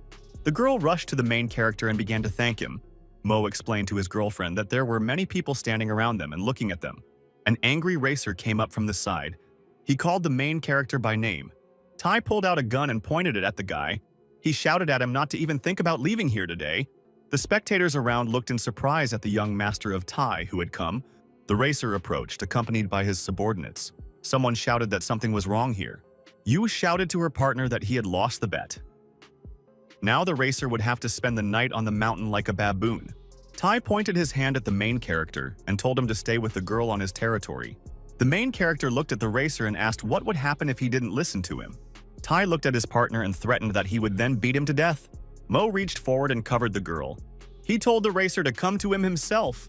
Tai ordered his subordinates to kill the main character. He promised to take responsibility. A whole crowd of bandits with clubs rushed forward towards the main character. The main character looked at the nearest bandits. He shouted at the girl to get into the car. The main character dealt with the fighters very quickly. Then he approached the Tai. The spectators stood amazed. They couldn't believe that one guy could beat up so many people. Ye was sitting in the car. She looked happily at her friend and shouted that he was amazing. The racer pointed his gun at the main character and prepared to shoot. I looked calmly at the racer and said that he could pull the trigger. Tai was amazed that the guy in front of him didn't even beg him to save his life. Tai was very scared for a moment. Sweat appeared on his face. The racer shot at the main character and shouted at the guy that he wanted to die. Mo very sharply put his hand forward to protect himself from the flying bullet. The main character defended himself thanks to the Kingdom of Combat Fundamentals. It could protect him from a regular bullet. This skill did not protect against heavier weapons. Mo could not risk his life with such things any longer. Tai, with a gun in his hand, fell to his knees in fear in front of the main character. He decided that there was a monster in front of him. The racer nervously told the main character not to come near him. Mo grabbed his opponent by the clothes and reminded him that he had ordered him to be killed. The man sat in the room and closely watched the main character on the video. The man looked at the guy on the screen and said that he was really strong. The fighter on the side told the boss that the main character made him afraid to the point that his body wanted to kneel. The boss told his subordinate in a thoughtful voice that they should establish a friendly relationship with the main character. A subordinate ran up from the side. He shouted to the frightened boss that the young master of Tai had gotten into trouble in the burial mountain. The boss said in an angry voice that someone was tired of living if such a person caused trouble to his son. The main character was sitting on the trunk of a car and pressed the racer to the ground with his foot. Tai shouted at the guy not to step on him anymore. Mo looked carefully to the side. He saw many cars driving up to him. The boss got out of the car. He angrily asked the main character how he dared to touch Tai Shin-on's son. The audience looked at the arriving guests in surprise. Someone said that the main character would definitely die now. Tai lay on the ground and demanded that the main character let him go. He was overwhelmed that his father would kill him, and was unhappy that the protagonist kept his son even after his arrival, and ordered his subordinate to go and kill the guy. The fighter told the boss that he would do everything in 3 seconds. Yue raised her phone up and tried to get some signal. On the side, the audience watched attentively as the boss went to deal with the main character. Anne, accompanied by his terrible subordinate, walked towards the guy. I stood and calmly watched as the boss walked towards him, along with his subordinate. Tai was lying on the ground. The main character's foot was standing on top of him. The racer decided that Mo would definitely die now. The boy began to take a closer look at his father and noticed that he had changed somehow. The racer noticed with horror that the faces of the guard and the boss were somehow very distorted. Tai looked at the people approaching with fear. They froze like ice statues next to him. The main character stood and looked absolutely calmly at the people walking towards him. The boss and the fighter stood and looked ahead as if they were looking at the devil, and stopped. He looked at the main character with a piercing and frightened gaze. The man looked closely at the guy and remembered how he had defeated him with one blow, and bowed to the main character and asked him for forgiveness for the misunderstanding. Tai could not understand why his father bowed to the guy. The people in the crowd couldn't understand why the godfather was apologizing after his son was beaten. Yue was surprised that even An was afraid of the main character. The main character told the boss about the bet his son had made, and bowed to the guy and said that they would carry out his order. Tai was very surprised when he heard such words from his father, and sternly demanded that the guy behave like a baboon because he lost the bet. Tai began to jump on the ground like a monkey. An and his subordinate bowed after the main character. Mo walked away hand in hand with his girlfriend. The main character drove up to a big house together with his girlfriend in cars. Yue grabbed the guy by the hand. She shouted at him that she would admire him even more now. Mo answered his partner to go and rest. Suddenly, the girl lost consciousness and fell into the arms of the main character. I put my hand to the girl's throat. He noticed with horror that her body was very cold. The main character carried his girlfriend in his arms into the room. She was unconscious. I put the girl on the bed and prepared to help her regain consciousness. The main character unbuttoned his girlfriend's clothes and prepared to bring her back to life. The protagonist looked closely at the girl's body lying in front of him. He couldn't examine her if she was dressed. Mo turned away and thought that his girlfriend's skin was very soft. The main character shook his head sharply to the side. He ordered himself that he should be serious. Mo looked at the patient's body on the bed. He saw something that looked like a piece of ice near her head. A man and a woman were walking down the street. The wife angrily told her husband that something could happen to their daughter. The husband explained to his partner that if she hadn't divorced him, their daughter wouldn't have been such a rebel. The man stopped near the house and noticed light coming from the window. The main character stood and there was a magical glow near his hands. He decided to start using his spiritual power. At this time, the young patient came to her senses and took a deep breath. The main character turned around in fear. He saw someone enter the room. Mo looked at the girl's parents and said that he just wanted to heal their daughter. The man was sitting on a chair near the bed where his daughter was. He looked at the guy with displeasure. The woman rushed behind the main character with an axe. Mo ran away and shouted to his girlfriend's parents to calm down. The girl came to her senses and began to make some sounds. The father turned to his daughter in surprise. Mo stuck his hand out to the side. He shouted to the frightened woman that their daughter had woken up. The excited parents ran up to their daughter and began examining her. Mo stood quietly to the side. He thought that he had managed to overcome the obstacle. The man was sitting at the table. He apologized to the main character. He said that he had no idea that Mo was checking his daughter. The woman asked the girl sternly, "Does she really believe her friend?" The man at the table told the main character that their daughter falls into a coma twice a month. Then she wakes up with an icy body. Mo asked his friend with excitement, "Does she really fall into a coma regularly?" Yue happily told her friend that the doctors had promised her that she would not live to see 20 years. The main character realized that the girl could die at any moment, so she decided to try everything quickly in life. The main character looked at the girl and promised to find a way to cure her. Yue was happy when she heard such words. The main character told the woman not to be too self-confident. He advised her to use less low-quality cosmetics in the future. The woman angrily shouted at the guy that the girl uses only the best cosmetics from the brand Beauty Without Worries. The man told the boy that the brand Beauty Without Care is the best in China. It is known for its harmlessness. The main character took a small bottle out of his pocket. The woman asked the guy with displeasure what could be in his bottle. I knocked the box on the table and suggested that my partner make a comparison. The woman looked at the main character for a long time. She thought about his words. The hostess stood up from the table with the phone in her hand. She told the protagonist that she would call department head Lee here to bring a research team. If Mo loses, he must leave immediately and stay away from the girl. Yue, a girl with several girls, entered the room. They greeted President Yue. The woman told the guest to use her products to do magic. The woman pointed her hand at the main character and said that he should look. The boy and girl were painting Yue's face. He said that their brand stands out from all the others because of its low content of harmful substances. Yue opened her eyes with makeup on. The man said that cosmetics cannot be completely harmless. The hostess turned to the main character. She told him that it was his turn. Mo opened a small tube in his hand. He prepared to use it on the girl. The guy dripped a small amount of cosmetic product onto Yue's face. The girl was surprised by the new sensations. Her skin became like that of a newborn baby. The girl pointed the scanner at the subject's face and was very surprised. The owner asked the worker what the result was. The girl said that the main character's drug did not contain any harmful substances. The woman was very surprised. She thought that if their company used such a product, the profit would be very high. The hostess extended her hand from behind to the main character and shouted for him to wait. I was heading for the exit. He told the girl to use his remedy. I turned around and asked the woman with displeasure, "Does she really need anything else?" The hostess served hands and offered the main character cooperation. Their company could make him a good offer. Mo answered his partner that he was not interested in such a thing. The woman told the protagonist that she was offering him 70% of the entire sale. The daughter held an apple in her hands. She put her hand on the man's shoulder and said that if he were like the main character, her mother would not have divorced him last year.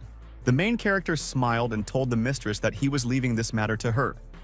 The guy decided to himself that cultivation required a lot of money. If he had 70% of the profit, he would guarantee a stable income flow. Mo was walking quietly down the street late at night. He decided that he could no longer cultivate. Suddenly, someone ran up to the guy from the side and called him Love. The main character turned around and saw some stranger with a piece of paper in his hands. The guy called him Love again. The stranger wanted to confess his love to the main character. Mo was frightened to think that he got a strange admirer after the debate a couple of days ago. A fat stranger stood on the street and read a love letter from paper. I listened to him attentively. The street poet raised his leg high and continued reading poetry. I looked at him with displeasure. The stranger extended his hand to the protagonist. He said with excitement that I really wanted to hug him now. The stranger began to cry. He wanted to read this poem to his girlfriend. I couldn't understand where the guy got such self-confidence from.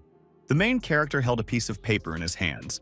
He promised his joyful partner that he would help him write a poem. The stranger snatched his paper from the protagonist's hands. He said with displeasure that my creativity could not compare with his. The student asked his partner sternly, "What faculty was he in?" Mai answered that he was in the physical training faculty. The stranger turned around and looked at the main character with suspicion. The student asked the protagonist if he knew Chinya Mo. After that, Mo immediately realized that his partner did not want to give him the love poem he had created. The main character could not decide whether he should immediately tell his partner who he really was. The stranger shouted that his name was Li Cha. He promised in an angry voice that he was ready to defeat Chinmo on the day of the sports festival. The protagonist turned around and walked away. He promised the loser that he would pass on his words to Chinyu Mo. The student burst into tears of grief again. The main character returned to the dormitory. He saw upset students there. I asked my friends what happened. Dai turned around and asked his friend, "Didn't he hear the news?" The sports festival was about to start. Coach Ching wanted to force them to take first place. The students said in a dissatisfied voice that Li Cha had returned, so they must now admit defeat. The main character remembered how he had just seen Li Cha on the street and how he had read him his poems. Dai looked angrily at the main character and said that he would now suffer. The protagonist's friends surrounded him. They told him that the student Li Cha was very angry when he found out that Mo had gotten close to the girl Chen Van. He promised to humiliate the protagonist at the sports festival. Dai told the main character with a smile that his rival would be taking part in the 5 and 10-kilometer races at the festival. The day of the sports festival came. Spectators were sitting in the stands. Dai told his friends that they had to sign up the main character to participate against Li Cha, so as not to lose their grades at school. A female coach approached the students from the side. She angrily told them that if they didn't take first place, they could go home and breed pigs. Dai warned the protagonist not to relax. It was up to him whether they could keep their school grades. The friend turned around and promised Mo that they would thank him with an excellent banquet after the festival. The students were talking among themselves. One of them said that everyone was confident in winning, and he won every year. A girl named Shu came up from the side. She brought the main character his dog in her arms. Milky happily rushed into the arms of the main character.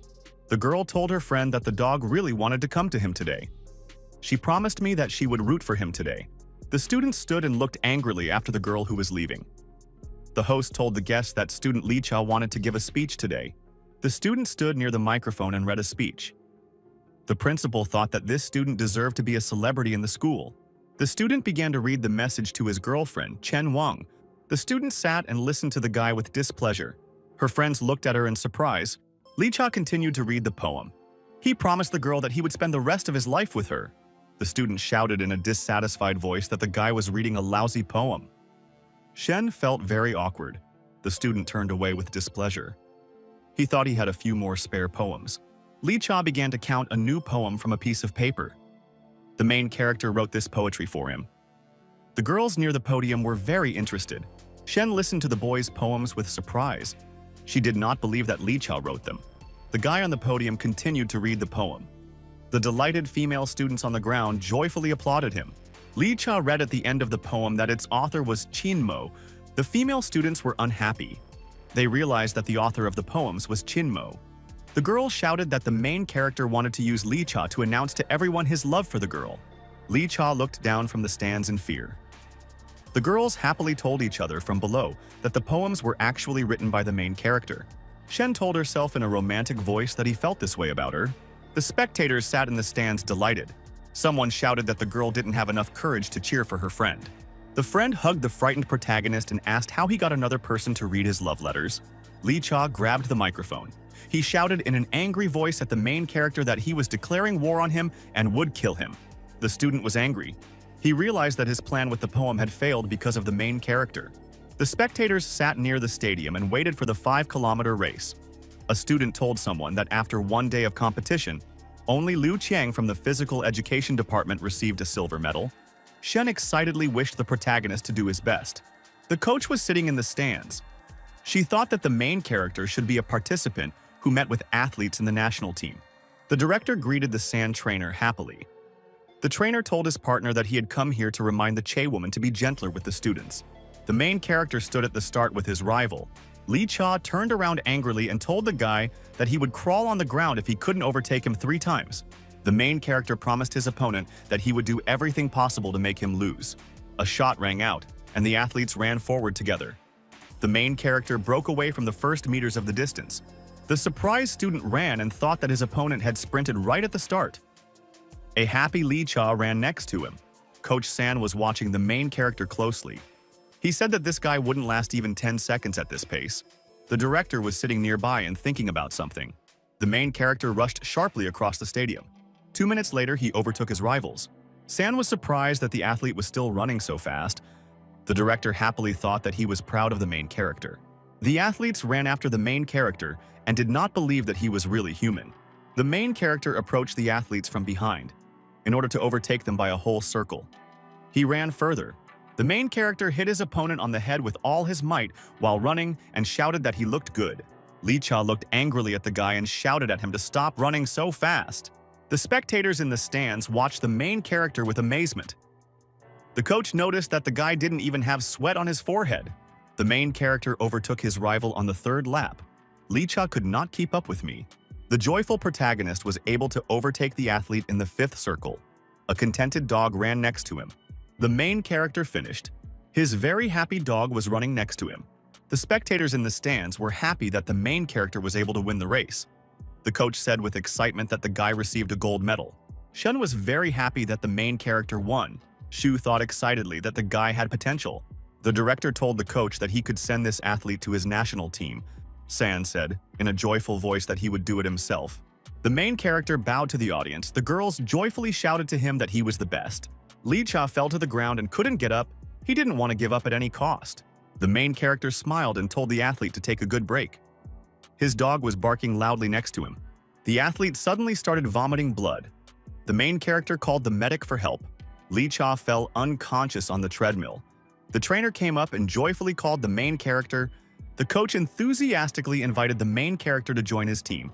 Mo answered his partner that he was not interested. The protagonist stepped aside. He told the coach that he still had to attend the 10-kilometer race. Li Cha was lying on a medical stretcher. He felt that he was still alive. Li Cha was lying on a stretcher, and doctors were trying to bring him back to consciousness. Someone from the audience said that after 5 kilometers, the guy would run another 10 kilometers. The athlete came to his senses. He thought angrily that he would settle accounts with the main character later. He would make it so that Mo would never be able to raise his head again. People gathered at a festive banquet. Friends congratulated the main character on his victory. Li Cha entered the room. He looked angrily at the main character and did not understand why he was proud. The main character was sitting at a table and listening to the students talking. A disgruntled Li Cha walked past them. A girl entered the room from the side. All the students turned sharply to face her. Shen entered the banquet hall. The student on the sofa called her over and told her to sit next to him. Li Cha pointed to the girl. He said that she was the main beauty of the literary faculty and he invited her here. The guest looked at the girl with admiration. The student extended his hand to the girl and told her to sit next to him. Shen walked through the entire banquet hall and immediately approached the main character. The girl sat down next to the main character and said in a shy voice that she wanted to congratulate him. Li Cha coughed and told the surrounding guests that he wanted to give his girlfriend a gift today. The guy took out a gift in a bright purple box for his girlfriend. It was a new idea for a cosmetic line for 580,000. The protagonist remembered with excitement that he had warned Li Mei that he could not dump unreleased products. He did not understand where the student could have gotten this product from. The student approached and handed the girl a box with a gift. Admiring guests stood behind. Shen told the guy in a shy voice that she couldn't accept such an expensive gift from him. Li Cha shouted to the girl that he had specially bought this thing for her. The girl looked at the gift box with admiration. Her friends nearby shouted at her to try it. The drug was supposed to make her more beautiful. The student took the pink bottle and poured its contents directly onto her face. The girlfriends looked at the girl with admiration. They also wanted such a cosmetic set for themselves. Li Cha stood to the side and thought that he had won the girl over. Shen looked at the mirror with admiration. She said that one drop of the drug was magical for her. The girl told her partner in a modest voice that she couldn't take his gift. Li Cha pointed his hand at the main character with displeasure. He asked his girlfriend, "Does she really want to be with this poor guy?" Mo turned around and glared at the student. His partner asked the main character, "Can he really afford to buy his girlfriend cosmetics for $500,000? Someone on the side told the student that the main character drives a tuned Lamborghini. Li Cha pointed his finger at the main character. He told the girl that he could only treat her to pancakes without eggs. Mo answered his partner that if he wanted, he would give the girl a whole truckload of expensive cosmetics. Li Cha laughed when he heard the main character say something about a truck of cosmetics. The guest on the side said that, "I think too much of myself." The main character called the company and asked them to deliver several boxes of expensive cosmetics to his bar. The girl on the side told the guy that he was taking this game very seriously. 20 minutes later, the door opened and a woman entered the room. She brought the main character several boxes. The student asked his mother in surprise what she was doing there. One of the guests was surprised that his mother had called the main character Mr. The woman angrily accused her son of stealing a box of cosmetics from her. She promised to beat him to death. The mother swung her shoe with all her might and hit the boy on the head. One of the guests said thoughtfully that the student stole the box from home and then bragged that he bought it. The woman bowed to the protagonist and apologized. She explained that all this happened because of her negligence towards her son. Mo answered his partner that he did not want to inform on her. The woman placed several boxes of cosmetics on the table. She explained that she was very nervous. Mo explained to his partner that it was a little less than he wanted. Lee Cha was unhappy that his mother gave the main character cosmetics and not him. The woman hit her son on the head. She angrily shouted at him that the main character could stop all the company's production if he just said the word. The guest looked ahead in surprise and said that this was the creator of a cosmetic set worth $500,000. The girl on the side said, in a dissatisfied voice, that Lee Cha had shown me his own product. The protagonist took the package in his hands. He told the woman that she could bring other boxes another day. The partner assured the guy that as soon as the cosmetic product was officially released, a truck would be sent to him. The woman grabbed her son by the head. She promised the main character that she would teach this boy discipline. Friends sat next to the main character and praised him. Someone was surprised that Lee Cha's mother was very respectful to him. At this time, the protagonist's phone rang. Mo reached out and picked up the phone. Shen was sitting to the side. She looked at her friend with excitement and did not know what kind of relationship he had with Xu Yan. The main character asked the girl on the phone what she needed. Xu demanded that the guy come to her house in a couple of days. It was necessary to prepare dinner for an important person. The main character was standing near the girl's house next to his car. The girlfriend asked the guy to explain to her what happened that night. She didn't understand. I looked at my partner and asked again, does she really not understand? Shen stepped aside. She told the protagonist in a shy voice that she wanted to wait. Mo excitedly extended his hand forward to his girlfriend and wanted to tell her something. My gaze burned as I watched the girl leave. He thought with displeasure that there were only more misunderstandings. There were a lot of guests at Xu Yan's house. They were sitting on the sofa. The man told Dr. Liu that he really didn't want to disturb him. Without him, they wouldn't have invited the Bai family. Liu told the owner that in the past he had helped the son of the Bai family when he was sick. He added that when he stopped coming here, the man would have to find a solution himself. The main character entered the apartment and told Aunt Zhang that he was back. The woman happily ran up to the guy and shouted that nothing was ready for him yet. Mo answered the hostess that he had already had lunch. The man turned around. He sternly told his wife that she shouldn't talk all this nonsense. The guy had already returned. The owner told the main character that today their family had to receive an important guest. Mo calmly looked ahead. The woman in the kitchen told the protagonist that his uncle had a short temper in the presence of strangers. Mo was standing near the sink at the time. The man looked at the dish and put it aside. He asked the main character with displeasure, "Did he really wash these fruits?" Liu picked up the apple with his hand.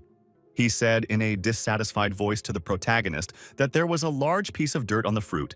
The main character silently turned around and looked at the man. He didn't say anything to him. The owner said to the main character with displeasure that he didn't even say a single phrase to apologize. He promised the guy that he would throw him out of the house whenever he wanted. The owner was unhappy with the way the guy looked at him. He raised his hand up. The girl came up to her father from behind and angrily demanded that he stop making noise. The father turned around and told his daughter that she would meet Bai Shu's son later. The man walked away with his daughter. He pointed his hand at the main character and demanded that he let him do it himself today. Mo turned to the side and looked at the fruit basket. He realized that he couldn't let Auntie Zhang embarrass herself. The hostess told the guy with surprise that Dr. Liu had come from far away. The guest was partial to food. Mo promised the woman that she would provide all of this to him. The man at the table said that the main character was ungrateful and immature. The hostess told her husband to just shut up. At this moment, the doorbell rang.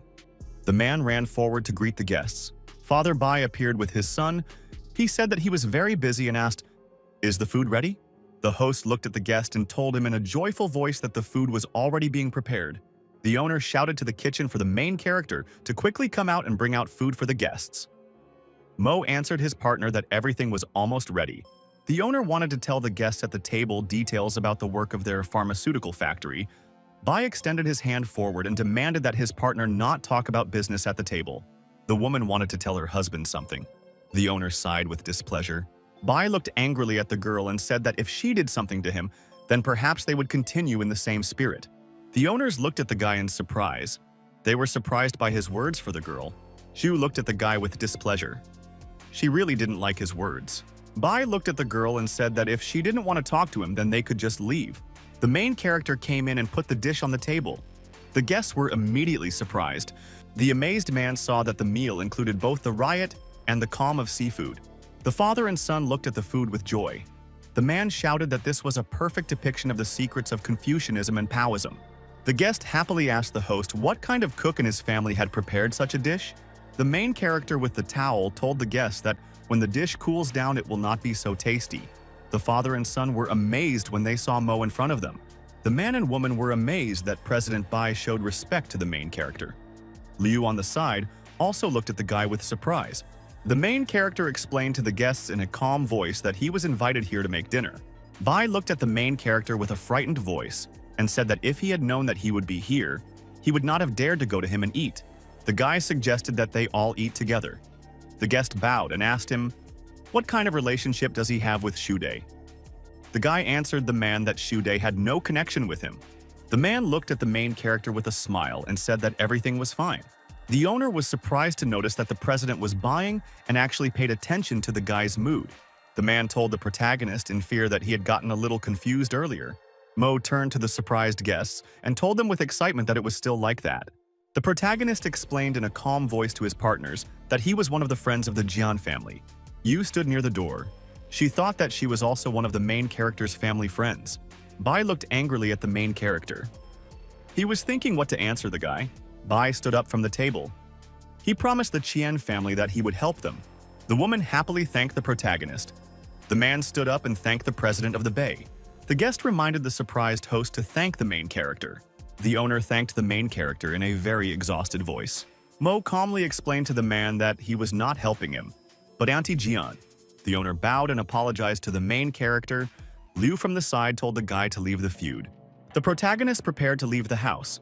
He told Auntie Jian that he was going to school and they would see each other later. Bai handed the phone to the guy. He said that he did not intentionally create trouble for President Jian's pharmaceutical company.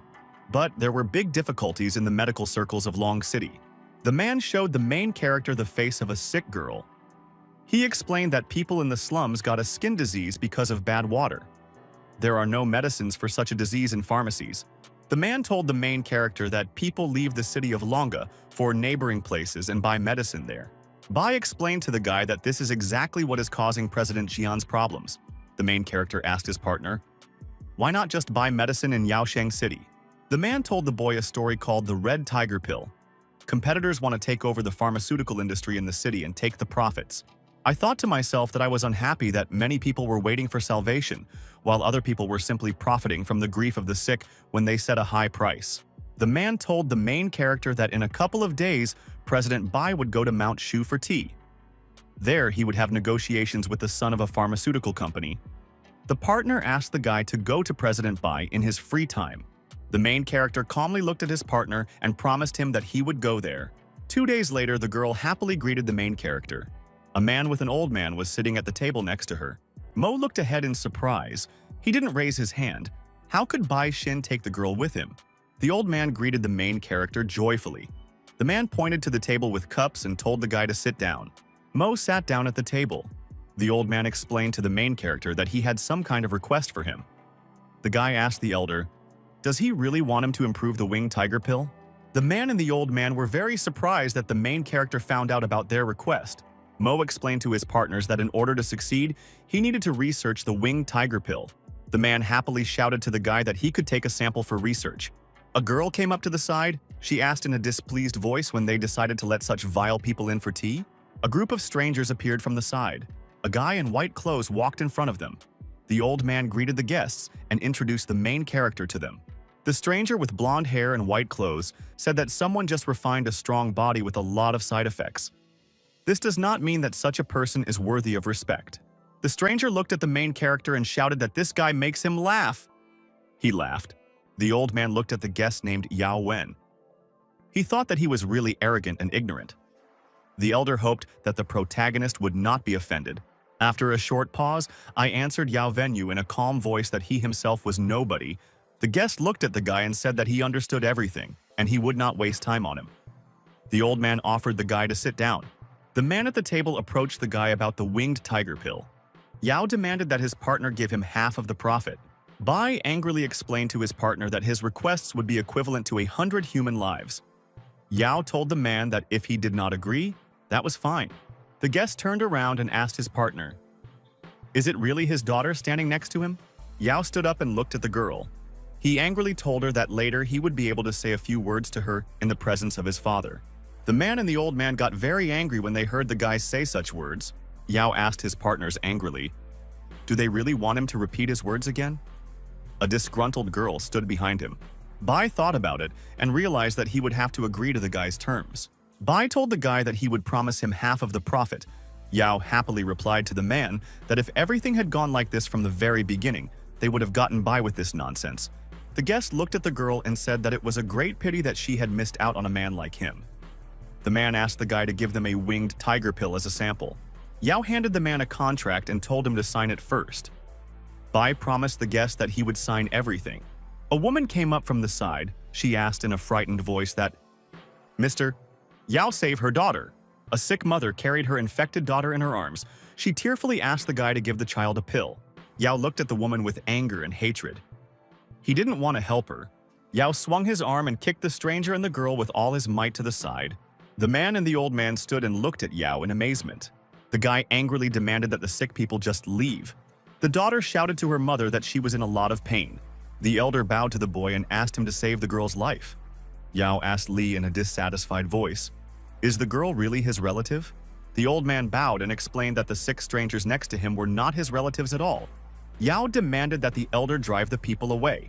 The man fell to his knees and asked the guest to save the girl. Yao laughed when he saw that the sage and head of a pharmaceutical company was kneeling in front of him. The main character looked at Yao with displeasure and decided that this guy could no longer be saved. Yao took out a blue bottle of medicine. He told the sick people that it would save them. The guy handed the medicine to the delighted woman. She decided to heal her daughter. Yao told the sick woman in a stern voice that he had one more mandatory condition for her. The guy demanded in an angry voice that the girl bark for him like a dog. In return, he promised to cure her. The sick child looked at the guy with displeasure, and very angrily, the girl answered her partner that she agreed. After that, she begged the guy on her knees to give the medicine to her mother. The main character came up from behind and put his hand on the sick girl's shoulder. Mo walked up to Yao, and with a sharp movement snatched the bottle of medicine from his hands. The main character angrily asked his partner, "Did he really think that the city of Long was filled with worthless people?" The main character squeezed the medicine and it burst in his hands. The elder on the side frightenedly asked the guy not to be reckless. Yao looked at the protagonist happily. He said that the guy wants the patients to die, so he won't take any blame. Mo turned around and asked his partners, "Did they really think that the sick could only be cured with their medicine?" The man and the elder were delighted. The protagonist brought his hand to the sick child's head. He explained to the girl that the winged tiger's pill was only second-rate. The main character touched the sick girl's head with his hand. The mother looked at him in surprise and said that he could cure everything so easily. The girl's appearance began to improve. She said with admiration that her skin was getting better. Yao was very surprised when he saw the main character healing the girl. He didn't understand how this could happen. Elder Li shouted with admiration that the protagonist was able to use ancient medicine techniques. A delighted Bai stood next to him. Yao looked angrily at the protagonist and told him in a stern voice that without his winged tiger pill, people would already be dead. The protagonist told his surprised partner that he had looked at the winged tiger pill once and immediately understood how to make it. Yao asked the protagonist in surprise, "Could he really make the pill after just looking at it?" Mo turned around and told the man that he could return the contract to the guy. He didn't have to sign it anymore. Bai threw the documents at the guy and said that he could take the contract. From today on, Long City will not be happy with him. Yao angrily asked the man, did he really believe the main character? Yao stretched his hand forward. He angrily shouted at his fighters to beat up the people in front of him. The guards in dark suits jumped up and rushed forward towards the main character. Mo stretched his hands forward and a bright glow appeared near them. He threw the people running up to him aside. The battered fighters told their frightened boss that they all had to leave. An agitated Yao told his subordinates that they would leave now. The main character sternly told the scared guy with the guards that they should kneel before leaving. Mo looked menacingly at his beaten opponents and asked again if they had heard that. The main character angrily threatened Yao that if he did not kneel before him, he would not leave. Yao realized that he had no choice. He prepared to fall to his knees next to his fighters. The boss submitted. He fell to his knees in front of the girl in a white cloak. The main character asked the girl what she wanted the strangers in front of her to do. The girl pointed her finger forward and said that people should bark like dogs. The boss angrily shouted at the girl that she was asking for something she didn't deserve. The guards at the side barely held him back. Yao barked loudly and angrily. He stretched out his hands in front of him. The little girl joyfully pointed at the strangers with her hand. She said that they really did look like dogs. Mo told the girl in a sly voice that this was the nature of Yao. Yu glanced at Master from the side. She told him angrily that he was as handsome as she expected. The guards took their boss aside by the arms. Yao thought angrily that he would still take revenge on the main character. People were sitting inside the building in the Yao family home. The host told the guests that his grandson had gone to the Shu estate to negotiate a contract. Very soon, the entire pharmaceutical industry of Long City would be in his hands. The guest at the table happily raised his glass to Director Hu. The purple-haired man told the owner that from that day on they would listen to his every request at any time. The owner raised his glass of wine. He promised his partners that when he took over the city's pharmaceutical industry, then they would be able to walk freely. The partners thanked Elder Yao. The door to the house suddenly opened. A frightened Yao ran in and called his grandfather. The boy fell to his knees in front of the old man. He told him with tears that the Bai had broken his contract with him and hired the protagonist to drive him out of the Shu Mountain estate. Fighter Hu, I got really angry when I heard about the main character.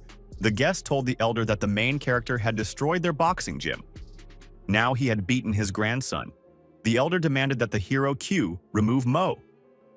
In return, he promised him half of the city's pharmaceutical profits as a reward. Q calculated to himself and realized that he would not be able to spend all the profit he would receive for a long time. The man shouted joyfully to the owner that he agreed with his proposal. He promised to go to the city of Long and cut off the head of the main character. There was a large crowd of people standing outside. The salesman at the counter told the customers that Mr. Chin had purified and refined the pills for them. There was a car parked on the street, and a man was watching the sale of pills from inside. Sick people came up and thanked the doctor. The elder Li told the patients to thank the main character. An unfamiliar fighter in a hat suddenly appeared from the side. He rushed forward with a blade. Passers-by saw the mercenary and shouted that they needed to protect Elder Li now. The stranger grabbed the medicine bag in his hands. He pointed his sword at the elder. The people around him started shouting for Chu to give them back the medicine. The mercenary demanded that the people immediately call the main character. The patients shouted back that the main character was their savior and they would not give him up. The passers-by got angry and decided to take the bag of medicine from the mercenary. Q activated invulnerability for his own protection. The man swung his blade sharply. He was able to injure the people standing nearby. The mercenary extended his hand to the wounded people and angrily asked, "Who else wants to die?" At this time, the main character appeared from the side. He walked slowly towards the mercenary. Q turned around and asked the main character's name. The guy asked the man who he was. The man rushed forward at the main character with a blade and shouted that he would take his life. Mo looked at his opponent in surprise and realized that he had used a lightsaber against him. The blade flew towards the main character. He summoned the ice dragon's sword to himself. People were amazed when they saw a huge blade of ice flying above them. The protagonist grabbed his blade and was able to deflect his opponent's blow against him. Q was scared when he realized that a guy with a spirit sword appeared in front of him. The main character swung his blade sharply and with a powerful blow threw the mercenary back. Q stood and held a huge blade in his hands. He knew that there were two types of weapons. The first was made of metal, and the second was born from the soul. He noticed that the guy was holding an extremely rare spirit sword. The mercenary looked angrily at the main character. He decided to kill him and take the sword. The man swung his sword and prepared to hit the main character. Mo crouched down and raised his blade above his head. He angrily told his opponent that he barks but doesn't bite. The main character quickly ran past the man and struck him with his blade on the go. Mo swung, and with a very powerful blow cut the man's blade in half. Q looked at his destroyed sword in fear. Mo calmly told the man that there was no point in continuing the fight. Q told the protagonist in a frightened voice that he had never been so disgraced. The mercenary was seriously wounded. After that, he started coughing blood. The audience was delighted. They raised their hands and shouted that the main character is very strong. Bai stood to the side and thought that the main character is a great master of swordsmanship. He must protect him. The beaten mercenary approached the door and knocked on it. He demanded that Brother Lei open it. The fighter looked at his guest with fear. He asked who had wounded him, so Chu told the host that he would tell him everything when he came in. Q sat in a chair. He told his partner with excitement that the main character from Long City was to blame for everything. He used the spirit sword to injure him. He also broke his blade. Lei asked the guest about the spirit sword with surprise. Lei thought to himself with great excitement that spiritual swords were very priceless. He decided to get himself such a weapon. The fighter told his guest to come to his senses first. He decided to go to Long City soon to take care of the main character. The main character swung his blade sharply in all directions. He was training to strike. Mo looked at his weapon. After he cut the ice dragon's sword in half, it rose to a new level. The protagonist hid his weapon. He decided that he would now have to constantly challenge martial artists and devour their weapons to improve his sword. A group of strangers approached the main character from the side and turned to him. I asked my partners who they were. The stranger handed the protagonist a small piece of paper. He said that his name was Little Wang, and he wanted to meet Mo. Mo looked at the invitation in his hands. He decided to go to the martial arts sect and learn from the masters there. The main character walked with his new acquaintance to the entrance of a large building. The participants of the meeting were sitting at the table. Ven bowed and informed the director that the main character was next to them. The director in red clothes introduced himself to the main character and said that his name was Dao Ke. The guests at the table studied the main character in surprise. One of the fighters could not believe that Mo could have a spiritual sword. Mo looked around. He felt that the people around him were hostile. The main character asked the director of Dao, why was he looking for him? Lei angrily asked the main character if he had a spiritual sword. The fighters around looked angrily at the guy and said that they wanted to look at his sword. Mo extended his hand forward and prepared to show his partners his magical weapon. The main character pulled out a huge, sparkling magic sword from nowhere. The audience was very surprised when they saw a weapon on the table in front of them. It was a spiritual sword. Lei reached out to the weapon and said that this blade was incomparable. The warrior added that he could make several billion on such a sword at auction. The man reached out and grabbed the weapon. The sword was very heavy for him. The people around were surprised because the warrior Lei could not lift the weapon. Mo explained to the surprised man that the sword only recognizes its owner. The owner should not waste his strength in vain. Lei asked the guy in a dissatisfied voice, what should he do to start using weapons? The protagonist looked at the man and asked if he really wanted to use this weapon. The protagonist looked angrily at the warrior and explained that he had to kill him to get the sword. Lei stood opposite the guy, near a huge table where people were sitting. There was silence all around. The warrior laughed menacingly when he heard the main character's proposal. Surprised guests stood around him. Lei looked sternly at the guy and said that he agreed with his proposal. Lei held out his weapon and shouted to the main character that he was challenging him. The protagonist grabbed the card from the warrior's hands. He thought that he would improve his fighting skills thanks to the ice dragon sword. Lei shouted at the guy as he was leaving that when the time came he would not be able to use his spiritual sword. The main character reached out and placed his hand on the door. He prepared to leave and shouted to the man not to worry. Mo hit the door with all his might and knocked it down. He shouted to the warrior that he wouldn't need a sword to kill him. The man looked angrily after the guy who was leaving. He laughed because of his words. Late in the evening, the main character was relaxing at home in the hostel. Suddenly, someone came up to his bed.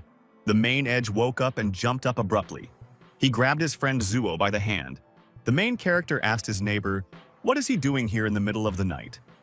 Zuo explained to his partner in a shy voice that he wanted to ask him something. The student handed the main character some money. He wanted to buy some expensive cosmetics from him called Water Drop for his girlfriend. The main edge glanced at the wad of money and realized that there was less than 10,000 for cosmetics for his girlfriend. Mo explained to his friend that he did not need the money. He asked him to come in a couple of days with his girlfriend to the Carry Free event. A few days later, people gathered outside a large building where the launch of a product called Water Drop was to take place. The main character saw his disappointed friend approaching him.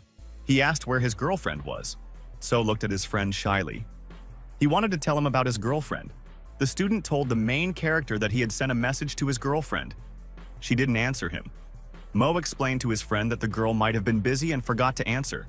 At that moment, an expensive car drove up from the side. The students turned to look at it in surprise. So looked closely at the car that had pulled up. He saw that his girlfriend was there. The girl came out of the car with her friend in bright clothes. The guy praised the girl for her beauty. The student turned around and called the girl Gao Yuan to him in a very angry voice. So asked his girlfriend in a frightened voice what kind of guy was next to her. The girlfriend looked at the student with displeasure.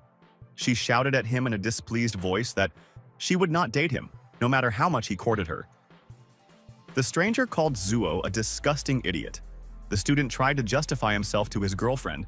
Gao said to her friend with displeasure that he was very poor, and her friend Di Ming was rich. Li Min pointed at the guy and told him to get out of the way. He explained to him that there would be a presentation of an expensive product that he didn't have the money for. Zuo looked angrily at the girl and said that he had always imagined her as the ideal bride. The partner angrily told the guy that he could go back to the village and find a fat woman for himself. The main character said to his friend in a dissatisfied voice that Gao was not worthy of him. The girl angrily told her partners that they should both go to the cafeteria and become vegetarians. Dai and her friend stepped aside. Gao said in a dissatisfied voice that poor idiots were gathering in the dorm. Zuo looked at the guy from the side and asked in a dissatisfied voice, "How could this happen?" Mo pulled his friend by the hand and told him to go with him. The woman stood near the podium where the guests were. They listened to her attentively. The host looked at the young guy and the girl. She thought that important guests had arrived. The host told the guy that he had a very beautiful girlfriend. If Gao used a drop of water, she could become a goddess. Di displeasedly told the woman Wang that his girlfriend was embarrassed by her bragging. Dai told the saleswoman that he could reserve 2 boxes from her. Van smiled and told the customer that there would be no problem with that. Van smiled and pointed to the guy. There was a chair there and a girl in a hat was sitting on it. The presenter turned around and saw with displeasure how the main character approached from the side with his companion. The main character looked closely at the woman. He remembered that she worked in a car dealership. Van looked at the main character angrily. She lost her job at the car dealership because of him. The woman decided that the guy could ruin her career at Carefree. Dai angrily shouted to his partner that he could find someone to kill him. The girl in the chair and the hat turned around attentively to look at the guy. Wang looked at the main character angrily. She realized that the guy was now without the girl Yue and could take revenge on him. Wang pointed her finger at the main character and shouted that his girlfriend had dumped him. Zuo grabbed his friend's hand and said that he no longer needed the water drop drug. The protagonist told his surprised friend not to worry. He realized that they couldn't leave today feeling offended. Mo looked sternly at the saleswoman and demanded that she apologize to him. Van looked at the guy and asked, did he really think that he could make her lose her job? The woman called the guys a pair of boots. One of them was pestering other people's girlfriends, and the other was sucking up to supermodels. Van said in an angry voice to the guys that they themselves are poor, but all they know is how to chase after rich people. Zuo shouted at the woman in a dissatisfied voice that all this was not true. The main character and he himself had never pestered other people. I sternly demanded that the saleswoman apologize to him and his friend. Van looked at the guy angrily. She wasn't going to apologize to him. The protagonist looked at the guy next to him and demanded that he apologize too. Dai jumped forward. He angrily asked the main character what he would do if he didn't apologize. The main character threw Di far away from himself with very powerful and fast blows. A frightened girl was sitting next to him. The woman sternly demanded that the guards throw the main character out of here. A stranger in a hat was looking at her from the side. Van pointed at the guy and said that he should know how strong the security of the Carefree company was. Mo stood calmly and watched as a group of guards ran towards him. Behind him, a frightened Zuo wanted to hide. The stranger stood up from her seat. She said that she was surprised by the way the sales director of Carefree Cosmetics was behaving. The main character and his guards turned to the stranger in surprise. The girl in the purple dress and hat said that throwing out such people is not in line with their standards. Mo looked at the girl next to him in surprise. He didn't know who she was. The main character looked at the stranger from the side with surprise. He decided to help himself thanks to the fact that he is cute. I smiled slyly to myself and said that I didn't really believe it. The protagonist sat down in the chair. He told his friend that the sales were about to start. Di glared at the students opposite him. Gao told the guests to leave early. Zhu suggested that his friend leave quickly. He said that he had seen a price list of 500,000 yuan. Mo explained to his companion that he had an idea. The host on stage introduced the company's director Lacey to the guests. The audience in the hall looked with admiration at the woman on stage. Lacey told the audience with a smile that she wants to offer them a new product called One Drop of Water. This product beautifies and constantly supports the skin. Gao happily asked who was the creator of this drug. Wang angrily shouted that she also wanted such cosmetics. Lacey shouted from the stage to the guests to applaud the creator of the drug. The main character. The audience in the hall became animated. They looked attentively at the stage and waited to see who would come out. Mo stood up from his seat and told the woman that he was here. The people around him looked at him in surprise. Dai looked at the protagonist in surprise. He realized that it was Mr. Chin in front of him. Wang could not believe that the poor student could be the creator of the drug. The main character came out on stage. After that, everyone present bowed to him. The people in the audience couldn't believe that the main character was really Mr. Chin. Mo took the microphone in his hands. He said that he is the creator of the drug drops of water. Zuo was very surprised when he realized that his friend was the creator of the cosmetic product. The shocked woman fell to her knees on the floor. She did not expect that the main character would turn out to be the author of the drug. Dai sat in his chair, dissatisfied. He realized that he had spent $1.5 million on the drug that the guy had developed. His amazed girlfriend sat next to him. Mo looked at the guests in the room. He said that he does not sell a product for girls who worship money. The audience in the hall looked back at the student with displeasure. They discussed her angrily. Gao became even more frightened. An angry D asked in a breaking voice, "How could all this be true?" Dai jumped to his feet and pointed his hand at the main character. He angrily asked what he thought he was doing.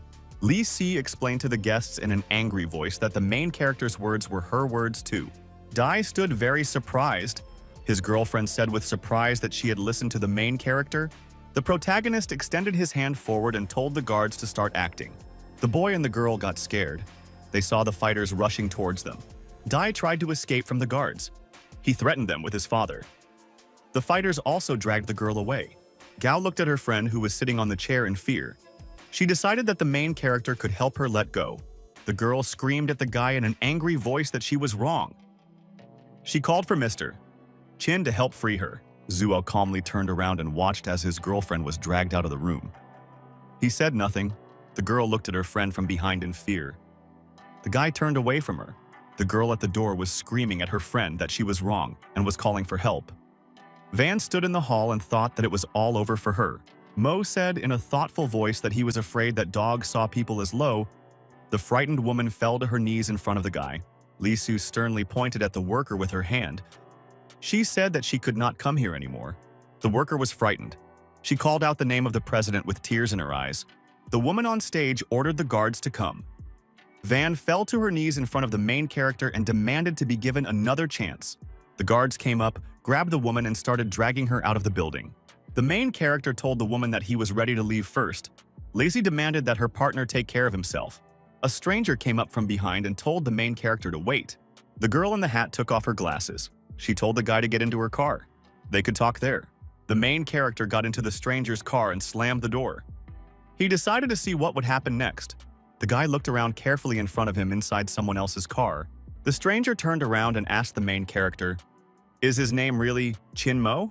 The driver in the seat, without turning around, asked the guy, "Is he really that strong?" After that, he turned around. Mo turned to his partners and replied that he had never called himself strong. The man looked at the guy with displeasure and said that this young man could not help himself. The stranger waved her hand in the direction of the guy with displeasure. She told him to get out. The main character opened the door and got out of the car. He decided that the people inside were some kind of mentally retarded. The driver told the girl that the guy who got out was not a very good guy. He promised to protect her himself. The passenger told Uncle Fu from her seat that he was very old and something could happen to him. Fu explained to the passenger that there had just been a college student in front of them who looked very thin and had no energy at all. The girl explained to her partner with displeasure that he had already told her this. Suddenly, someone knocked on the car window from the side. The passenger turned around attentively. The girl opened the window. The main character looked in on her and said with a smile that he had found something under their car. The main character threw a box with a watch into the car. He told his partner to never put such things under the car again. The girl and the man looked at the box on the chair in fear. The main character extended his hand to the passenger. She asked what he was doing. Mo suddenly pulled his hand forward. He was able to tear a piece of clothing from the girl. The main character told the surprised passenger that she had a wiretap on her clothes. He was holding a small sensor in his hands. Fu looked to the side in surprise. He realized that there were a lot of bombs and bugs in their car. The surprised passenger realized that the main character had saved her when he discovered the bombs and bugs. The girl got out of the car. The main character asked her, "What does she want from him?" The partner told the guy that she was the CEO and would like to hire her as a bodyguard. Mo looked at the stranger in surprise. After a short pause, I told my partner that he would think about her proposal. The girl told the guy in a submissive voice that if he did not agree, she would come to his college and apologize.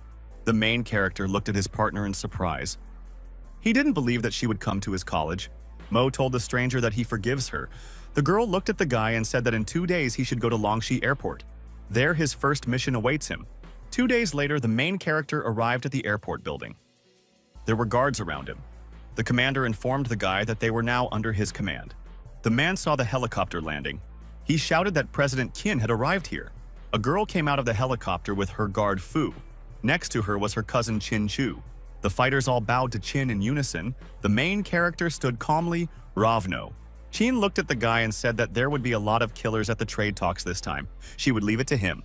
Shu told the fighter with displeasure that his sister wanted to let a college student defend her. The man looked with admiration at the huge fighter named Soli.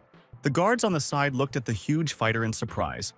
Someone said that it sounded very good to invite with Li. The main character stood calmly and watched as a huge giant approached him. Soli looked at the guy with displeasure. He angrily told him that he could just leave. The main character looked angrily at the fighter and asked when it would be Huaxi's turn. I recently looked at my partner and asked, would he really dare to fight back if someone pointed a gun at his head? Chu glanced sideways at the protagonist and asked with displeasure, can a college student really compare to the best bodyguards in the world? The main character headed towards the car. The fighter behind shouted that the guy was a coward. Mo stopped near the car door. He told his companions to get inside. Chu told his sister to let the protagonist drive the car. At the right moment, so Li would shoot. Qin asked her friend if he could drive. Mo told his partner that he could drive. The main character was riding inside the car. Chu was talking to the fighter about his military missions. Soli was sitting in the back seat of the car. He told him that his last mission was in Syria. Chu answered his companion that in front of him was a real bodyguard. Chu was sitting in the back seat of the car. He said that the Special Forces veterans are not like other bodyguards. They have great courage and ability. The brother shouted at his sister that the next time she chooses a bodyguard, she should keep her eyes open. He said with a dissatisfied voice that Chinese bodyguards are bad. The main character was driving a car. Soli said that the Chinese bodyguard could be beaten if something happened. Suddenly, a huge tree started falling on the car from above. Mo turned to the side. The main character braked and the car was carried to the side. A large tree fell onto the road. The passengers in the car were scared. They couldn't understand what had just happened to them. Chu grabbed his head with his hand. He asked the main character with displeasure how he drives a car. Mo calmly told the passenger that someone was walking towards them from the side. Ninjas jumped from the trees above. One fighter shouted to the girl Qin that she was going to die now. The passenger told the protagonist in a frightened voice that the strangers looked bad. Chu couldn't understand who approached them. The stranger put his hand on the car window. Chu rushed to the guard and demanded that he come out and kill all the mercenaries on the street. The guard opened the car door. He said angrily that there were several boys in front of him who were playing Chinese acrobats. At this moment, a small blade flew from the side and cut a piece of the surprised fighter's ear. The frightened fighter grabbed his weapon and threatened the strangers that he would kill them now. Several sharp blades flew into the fighter's face and body. He couldn't understand how all this could be possible. The mortally wounded Soli began to fall down. The passenger inside the car was very scared. Chu looked away with displeasure and said that he had the best bodyguard in the world with him. He couldn't die so easily. The strangers rushed at the boy to grab him. He started screaming for his sister to save him. The girl turned to the main character with the phone and asked, "What is he doing?" The main character was busy playing on his phone. At that time, strangers were dragging away their passenger, Mo. "Ask your girlfriend, should he really jump out and play now?" The fighter swung his arm with all his might and hit the guy in the face with his hand. He shouted at him to shut up. Qin looked at the attackers with displeasure. The fighters on the side opened the door. The strangers reached out to the girl to grab her. I shouted to the mercenaries to leave the passenger. The fighter jumped up and threw a sharp blade at the main character. He shouted that the guy would not leave here alive. Mo caught the blade and threw it back at the fighter. He demanded that they not touch the girl. The sharp blade hit the mercenary after the flight. He looked away in fear and decided that I needed to get involved with the main character. The mercenaries threw the guy to the ground and prepared to finish him off. Chu screamed and called for help. The girl was sitting in the car. She turned to the main character. Mo was sitting and playing on the phone. Chu continued to call for help. Qian asked her friend in a frightened voice to help her brother. The main character turned his head to the side and told the girl that he would protect her. Qian turned to the boy and said that she hoped he would save her brother. Mo prepared to get out of the car. The kidnappers pounced on the guy. He shouted at them that he could give them a lot of money. The mercenary prepared to stab the guy with a knife. Chu screamed in fear and asked the protagonist for help. The stranger turned around and shouted that Mo shouldn't have come here. The main character angrily told the kidnappers to let the guy go. The fighter glared at the guy and said there was no need to talk. The other mercenaries grabbed their weapons. The ninjas swung and launched sharp blades at the main character. They were preparing to kill him. Mo put his hand in front of him and prepared to deflect the flying blades. He said that disobedience is the most terrible thing. Mo Mahal swung his sharp blade in all directions. He was able to deflect the blades flying at him. The main character scattered the mercenaries around him with powerful blows of his knife. The bodies of the dead ninja lay on the ground. One fighter realized with fear that in front of them was a dragon ice sword. The mercenary was on his knees and begged the main character to spare him. Mo looked at the ninja and couldn't understand how he could have found out about the dragon's grandfather. The main character turned to the side. He shouted at the strangers to go away. The ninjas ran away and shouted words of gratitude to the guy. Chu thanked the main character in a joyful voice for saving his life. Mo demanded with displeasure that the guy get into the car. The car pulled up to a large building. The people at the entrance greeted the girl. Vice President Guangcai smiled happily at President Qin. The girl walked down the corridor. Everyone around her joyfully greeted her and clapped their hands. Guangcai in the corridor turned around with displeasure and looked at the man near the wall. Guangcai told the girl with excitement that she should be afraid of danger. She left her bodyguard. Qin thought dissatisfied that she could not let the protagonist go. The girl told the man as she walked that he would be careful and live longer. Guangcai said thoughtfully that Qin was indeed careful. The main character looked out the window attentively. The girl on the side watched him.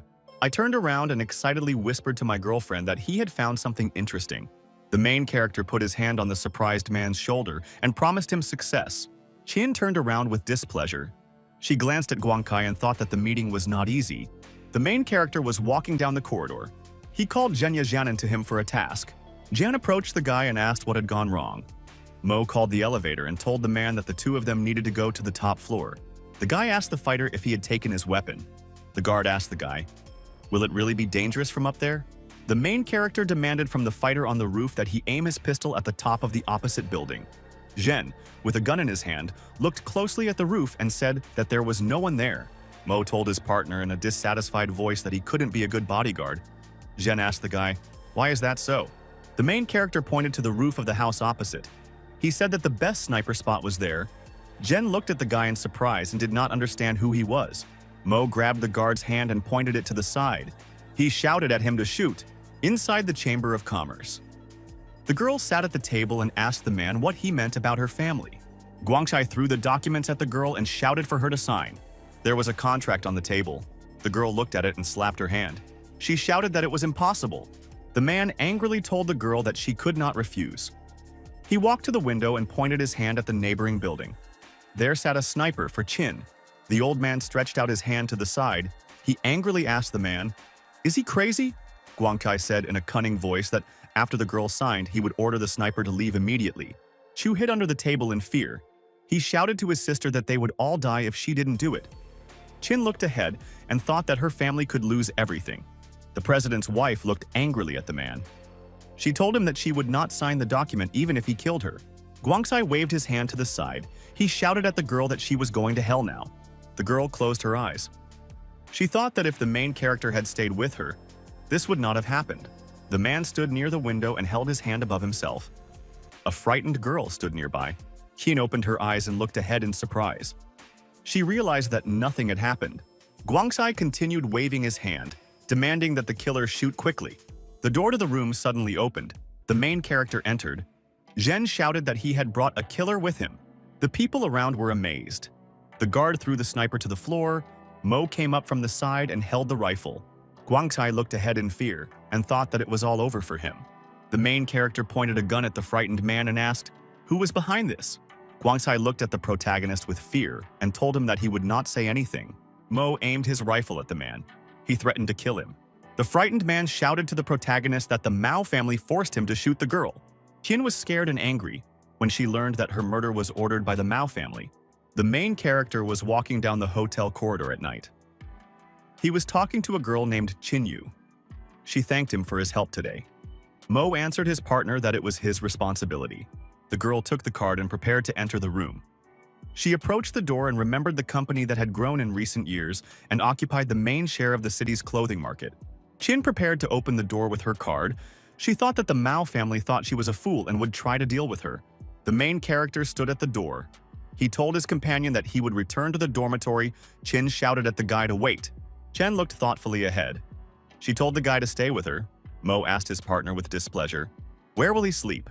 The girl told the guy in a thoughtful voice that he would sleep next to her in the room. I asked my partner, "Is this really right?" The girl pointed to the sofa and told the guy to sleep on it. I thought he was disappointed. Kia told her companion that he could rest for a while. She went into the bathroom and began to undress. The main character looked after the departing girl with great desire and admiration.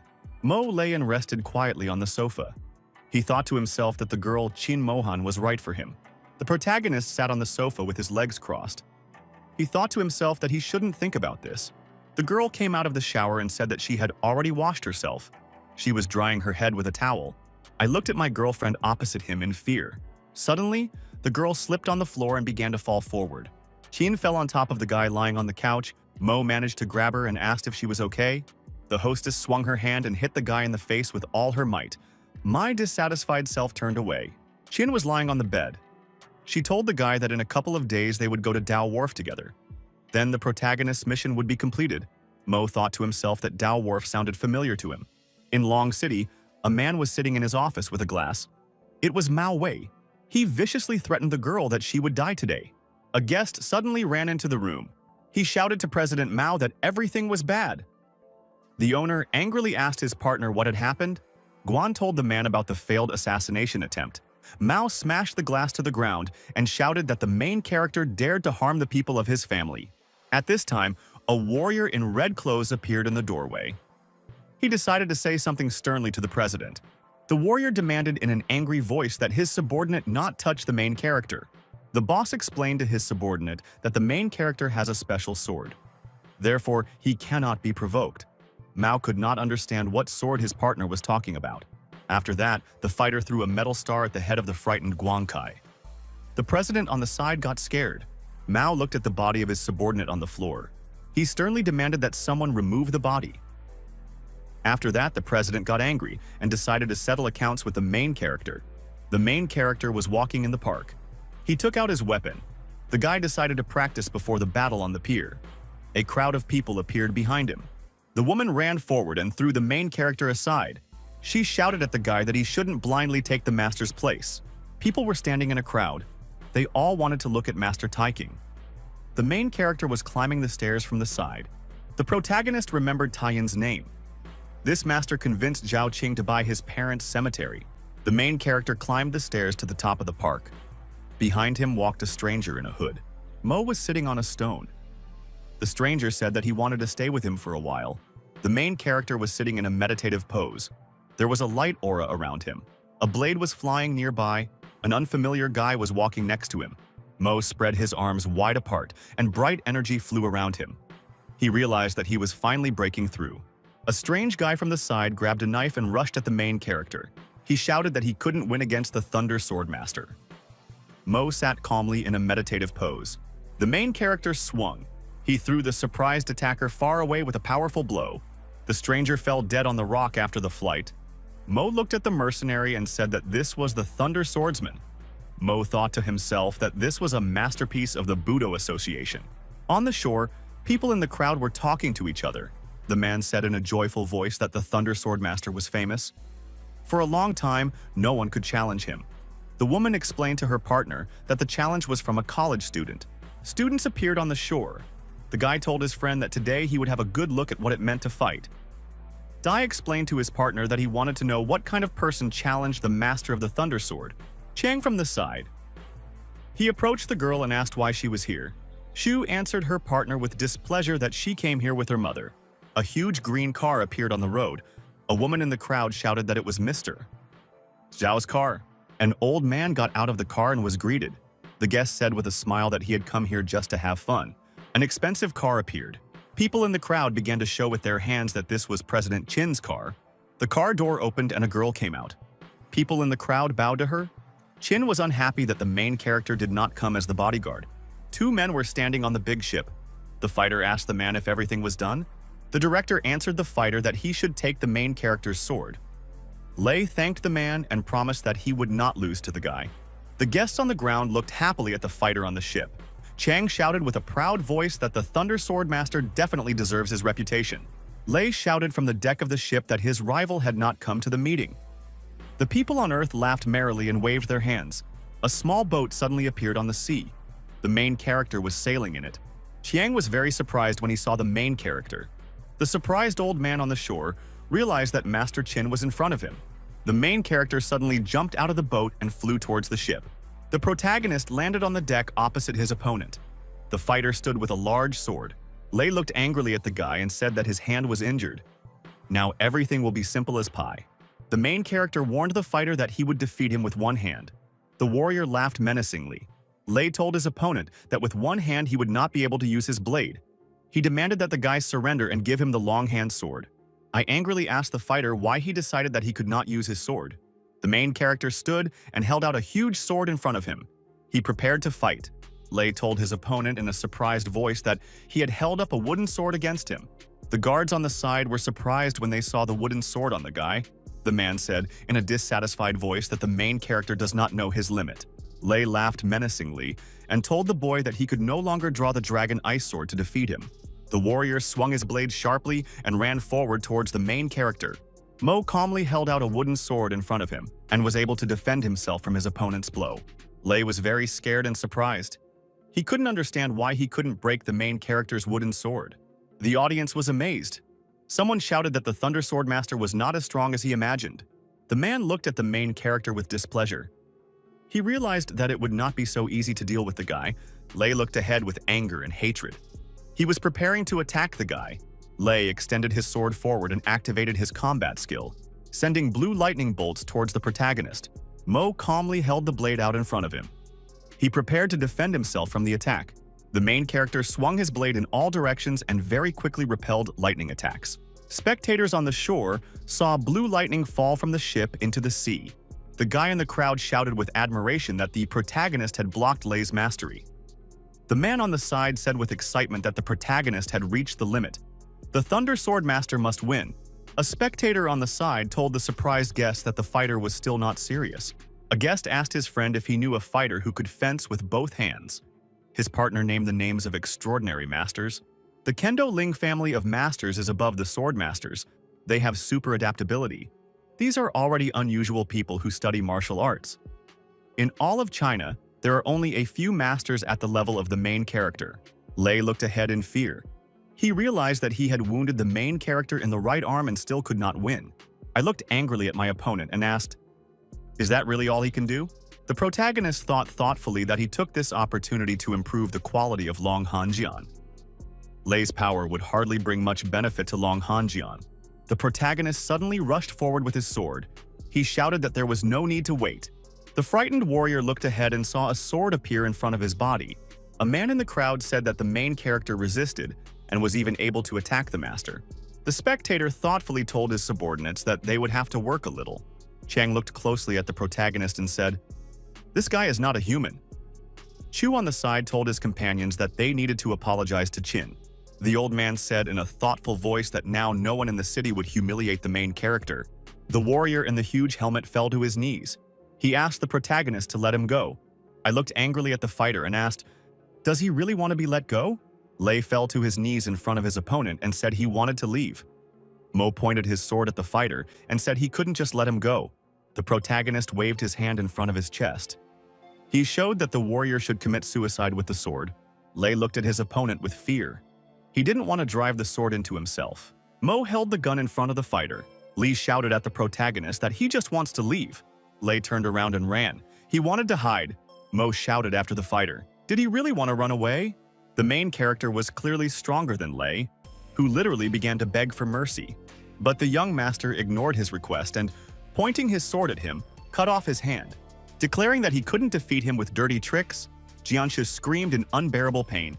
After which Qin shouted that Long Hangyan was here, and if anyone intended to take him away, they would deal with him. Dao, in turn, said that the young cultivator would give him the blade in any case. The townspeople naively believed that the guy was finished and that Kay and his warriors would finish him off. The director of the martial arts organization immediately ordered the thugs to seize the teenager. Mo replied that since they wanted to see Han's power so much, he would give them the opportunity, after which he began to fight with the mercenaries, who suddenly felt a wild cold. Some could not even move. The cold-blooded Qin destroyed Dao's henchmen one after another with particular ease. The wounded Lei continued to ask him to stop this madness, asking for his forgiveness. Those around him finally saw the boy's incredible strength and began to say that he was not human at all. Yan was also shocked by Mo's abilities, something she had never seen before. Jia, in turn, understood that she had made the right choice in hiring this man. Soon the teenager dealt with all of Key's minions and asked him if he really needed this sword. Realizing the situation he was in, Dao gave up on the idea, and Qin asked who else wanted to challenge him. In response, there was deathly silence. Everyone looked at the young warrior in horror. Then, Kijia invited everyone to a banquet at the Longxi City Chamber of Commerce, at which Min greeted everyone and said that everyone would be provided with a place for industrial exchanges. Seeing Mo in the crowd, people began to thank him and pay him compliments. Jia immediately congratulated her incredible bodyguard, saying that he deserved better. Some people were curious about her relationship with Qin, and the girl replied that he was her personal guard. Yan breathed a sigh of relief, realizing that their relationship was nothing more than a working one. Meanwhile, Dai asked the president to give a speech. Qi immediately handed her glass of wine to Mo. People immediately started gossiping among themselves, saying that the relationship between them was not just a working relationship, which infuriated Shu. Mohan in turn went up on stage and greeted everyone present. Adding that it was a great honor for her to join the Chamber of Commerce, Mao watched the proceedings with extreme displeasure. Jia continued to talk about how she intended to show them her pieces of clothing. The assistant immediately removed the cloth from the luxurious robe so that everyone could finally see Qi's masterpiece. However, Wei was once again dissatisfied and declared that he would show her a real classic, after which he ordered to show his variations of clothing, which looked extremely unusual. People, in turn, could not decide on their choice, since Mao's outfits were no less attractive. Mohan understood that Wei had thought of everything on purpose and decided to ruin the banquet. It seemed that he was dissatisfied even with his masterpieces, because this type of person is extremely rarely satisfied with anything. Suddenly, Mao asked Qin to evaluate their work and determine the winner. The guy thought about it. However, he later apologized to everyone, saying that he had completely forgotten, because Mo was a watchdog and did not understand clothes. A moment later, the protagonist gave his verdict, stating that the clothes of both families were not impressive. However, if we had to choose, Jia's outfits were better. Everyone was shocked by Qin's statement. A puzzled Mohan asked him why he was saying that, not expecting the young man to give her a reasoned answer, after which no one had any doubts that he was right, even Kijia herself, which infuriated Wei even more, because he knew perfectly well that the teenager was extremely smart. Naturally, the young cultivator turned his attention to the hated Mao, who at the same moment demanded that the guy comment on his clothing line. Chan responded with pleasure that his outfits were simply awful. Wei literally boiled with anger, noting that he was specific about Jia's clothing, something he had not done with regard to his dress series. Mao also said that he would now show an outfit that Mo would have to evaluate, and if it was better than Qi's clothes, the boy would kneel down. To his surprise, the guy agreed, and then the assistants brought out a dress with wings on the back. Naturally, most of the narrow-minded observers liked Wei's clothes. Everyone literally started shouting that they had never seen anything more beautiful in their lives. Mohan herself realized that this dress really overshadowed her line of outfits. A smug Mao said that now Qin was obliged to kneel before him. However, Mo accused him of stealing the idea for the product, and everyone was horrified. A stunned Wei began to say that the boy simply did not want to admit his guilt, having declared that the dress was made by the great Mr. Smith, who immediately came on stage. Jia began to understand that Qin could not be relied upon in such moments, and that she had to do everything herself. Mao, in turn, told Smith that the teenager was accusing him of plagiarism. As soon as the designer saw Mo, he immediately bowed before him and said that he had not slept at night after looking at his masterpiece. At the same time, he called him master, which caused everyone to be very perplexed. The guy asked him if it was true that it was plagiarism, and Smith answered positively, which completely shocked everyone. Wei couldn't believe what was happening at all. The designer also added that the author of this work is Mo, and he was only able to repeat half of this masterpiece. Qian immediately rushed to Mao and asked if he should kneel down. Wei said it was a joke. Smith, in turn, said that he had no right to give orders to Master Mo, and therefore was breaking their contract. Thus, in one moment he lost his reputation and all the benefits that he had previously. The townspeople present were stunned by what had happened. Realizing how influential Qin was, the young man decided to take advantage of the moment and suggested that Smith establish an agreement with Jia. The fashion designer wasted no time in approaching Mohan, and naturally the girl hired him. This finally ruined Wei's career, and he burst into tears like a child. All the people began to look at him with hatred, realizing what kind of person he turned out to be. Soon, Qin was finally freed from this event and went to Yue. Ran was very pleased to meet her beloved and greet him. Mo noted that it was time for them to get down to business and cure Beixia. The girl immediately lowered her sad gaze to the floor. Then she changed the subject and said that one company had monopolized the pharmaceutical industry in Longxi, and her father was cooperating with them. But the most important thing is that he forces her to marry Yao Wen. It was unexpected. Qin, in turn, could not have imagined that everything would turn out exactly this way. The protagonist didn't know how to help her, but judging by Bai's expression, she didn't mind. Suddenly, the girl said that she would like to take a bath, and Mo went for a walk. In fact, she was sad to realize the reality where she was forced to become Yao's wife. Meanwhile, the young master was pondering over what had happened, not understanding how it had come to this. But at a certain moment, the young cultivator thought he saw Tai, who, with his henchmen, began to pick the lock on Ran's front door. As soon as Bai came out of the bath, the front door opened and Shen stood at the threshold. The guy literally broke into a sly smile, saying that they hadn't seen each other for a long time. The girl immediately grabbed a knife and tried to drive them out of her house. Tai, in turn, urged her to calm down and discuss everything peacefully, since he had been trying to get Yue for a long time without any results. Also, a frightened Ran said that Qin would come to her soon and deal with them. However, he was still not there, and Bai caught herself thinking that he might have left altogether. At this time, the enraged Shen attacked her, knocking the knife out of her hands, and he knocked her to the floor. The girl began to scream and call for help, but it seemed to be to no avail. The distraught Tai continued to rage and claim that no one would help her now.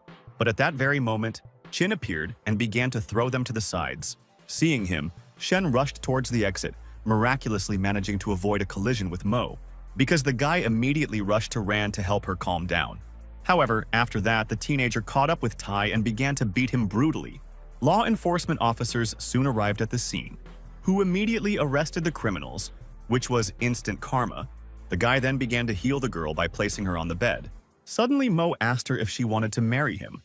Bai replied that her father would not allow it, but Qin assured that he would personally take care of this and all matters related to medicines. Meanwhile, the Yao family was discussing with Bai about their children's wedding, which was only beneficial to one side.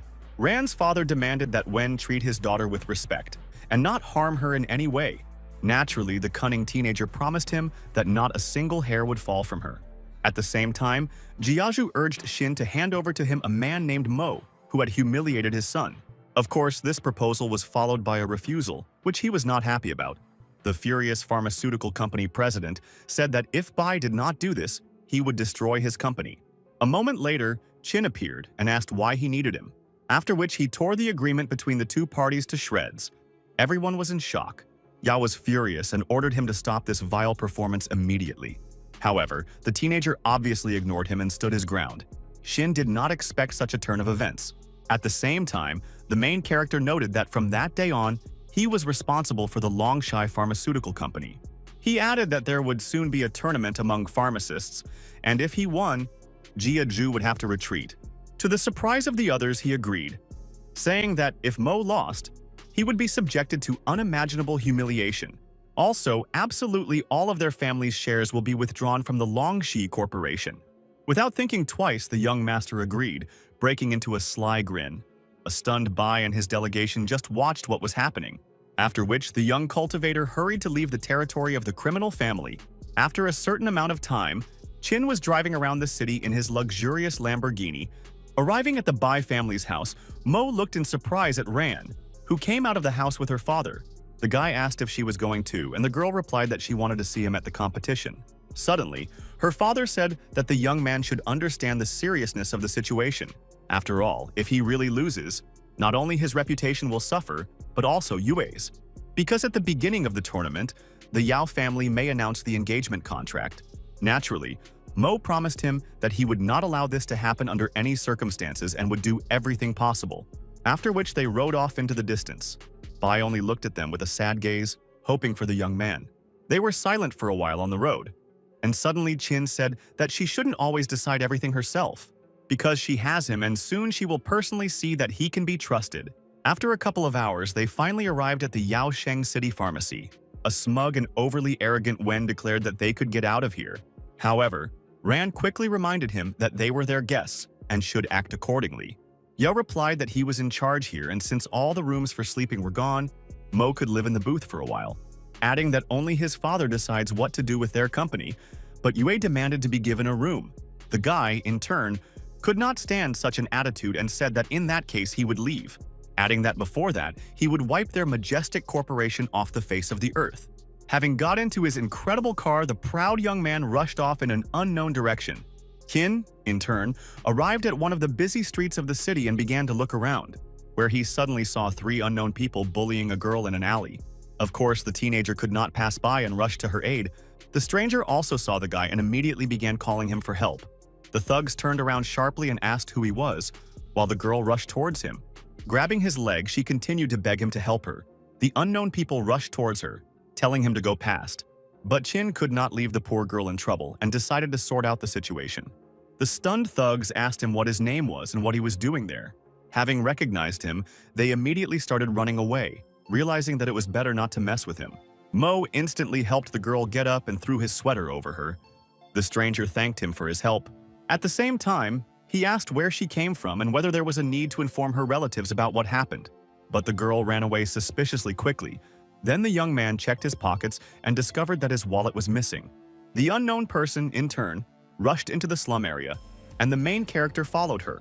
She ran up to one of the old men and said that now she could definitely cure him. But Forbes demanded that she immediately return the wallet to its owner. At that moment, a young master burst in on them, and the girl was very scared. When asked how he found her, Mo replied that he only wanted his wallet back. The old man immediately gave in and asked for his forgiveness, saying that he was very ill, and that was why Leng had been stupid. Suddenly, the mask flew off her face, and the young cultivator saw numerous burns. Forbes also told a story about how a couple of years ago she was proposed to by a pharmacist. Everyone naively believed that a great future awaited the newly formed family. However, the day before the wedding with Wen, for obvious reasons, a fire broke out in the Leng house. But no one was going to investigate this case, and the girl received burns on her face. At this point, the old man began to cough and the young lady urged him not to talk so much. Then Mo realized how disgusting Yao was, and Qin also claimed that he could cure Forbes. Naturally, they didn't believe him, especially since Leng had already made arrangements with the pharmacist. By then, Bian had come to the slum area to try to cure the old man. The old man, in turn, volunteered to help only for the money, which was not surprising. The girl came out into his yard to meet the venerable pharmacist. One of Lao's henchmen was indignant because the young man did not greet the old man. But the arrogant Bian urged him not to touch this scum, who was causing nothing but trouble.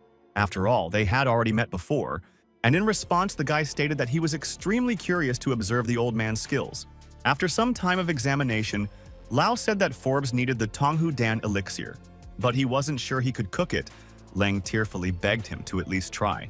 Ultimately, Ban agreed and began to brew the necessary potion. Qian watched what was happening, knowing full well that he would not succeed. After some time, Lao gave up and declared that he would not be able to prepare the potion. A worried Leng asked what they should do, and the pharmacist's assistant immediately demanded that she pay. Mo said they had no right to ask for money because they had failed to cure Forbes. Then Ban called on him to demonstrate his skills, and the boy happily began to brew the potion. Assistant Lao suddenly said that if the kid could do it, he would eat the waste of the elixir. Qin calmly began to arrange the necessary ingredients while controlling the flame. Half an hour later it bore fruit. The old man was stunned by the teenager's incredible abilities. After all, he had never seen anyone control fire before, as the technique had long been lost. Soon the young man handed over the finished potion to Leng, and Lao immediately began calling him a master of alchemy, adding that it was the first time in his life he had seen such a miracle. Mo did not pay any attention to it.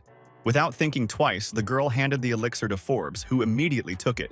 After a couple of minutes, he felt better and began to thank the young talent. Bian constantly pestered him, asking to become his disciple, literally starting to bow to Qin, who saw a certain emblem on his robe and asked if he was from a family of pharmacists. The old man instantly tore her clothes away, saying that he no longer wished to belong to this caste. Since Mo had no pharmacists, he decided to take him as a disciple. Lao was extremely grateful to him, after which I asked him what his name was, and the young man proudly gave his name. A dumbfounded Bian literally froze in place. Looking at his new teacher, the old man also asked the main character if he was going to take part in the upcoming pharmacist's tournament. Suddenly, the young master said that her surname was Luo. Everyone was shocked. After all, this was precisely the family that had known each other in medicine for many years. And Huahia had long had a subsidiary branch called Luo, so this couldn't be a coincidence. Bian understood that this clan was the heir to China's ancient medicine industry. Soon, the opening day of the pharmacists' competition finally arrived. Most naively thought that Wen would win.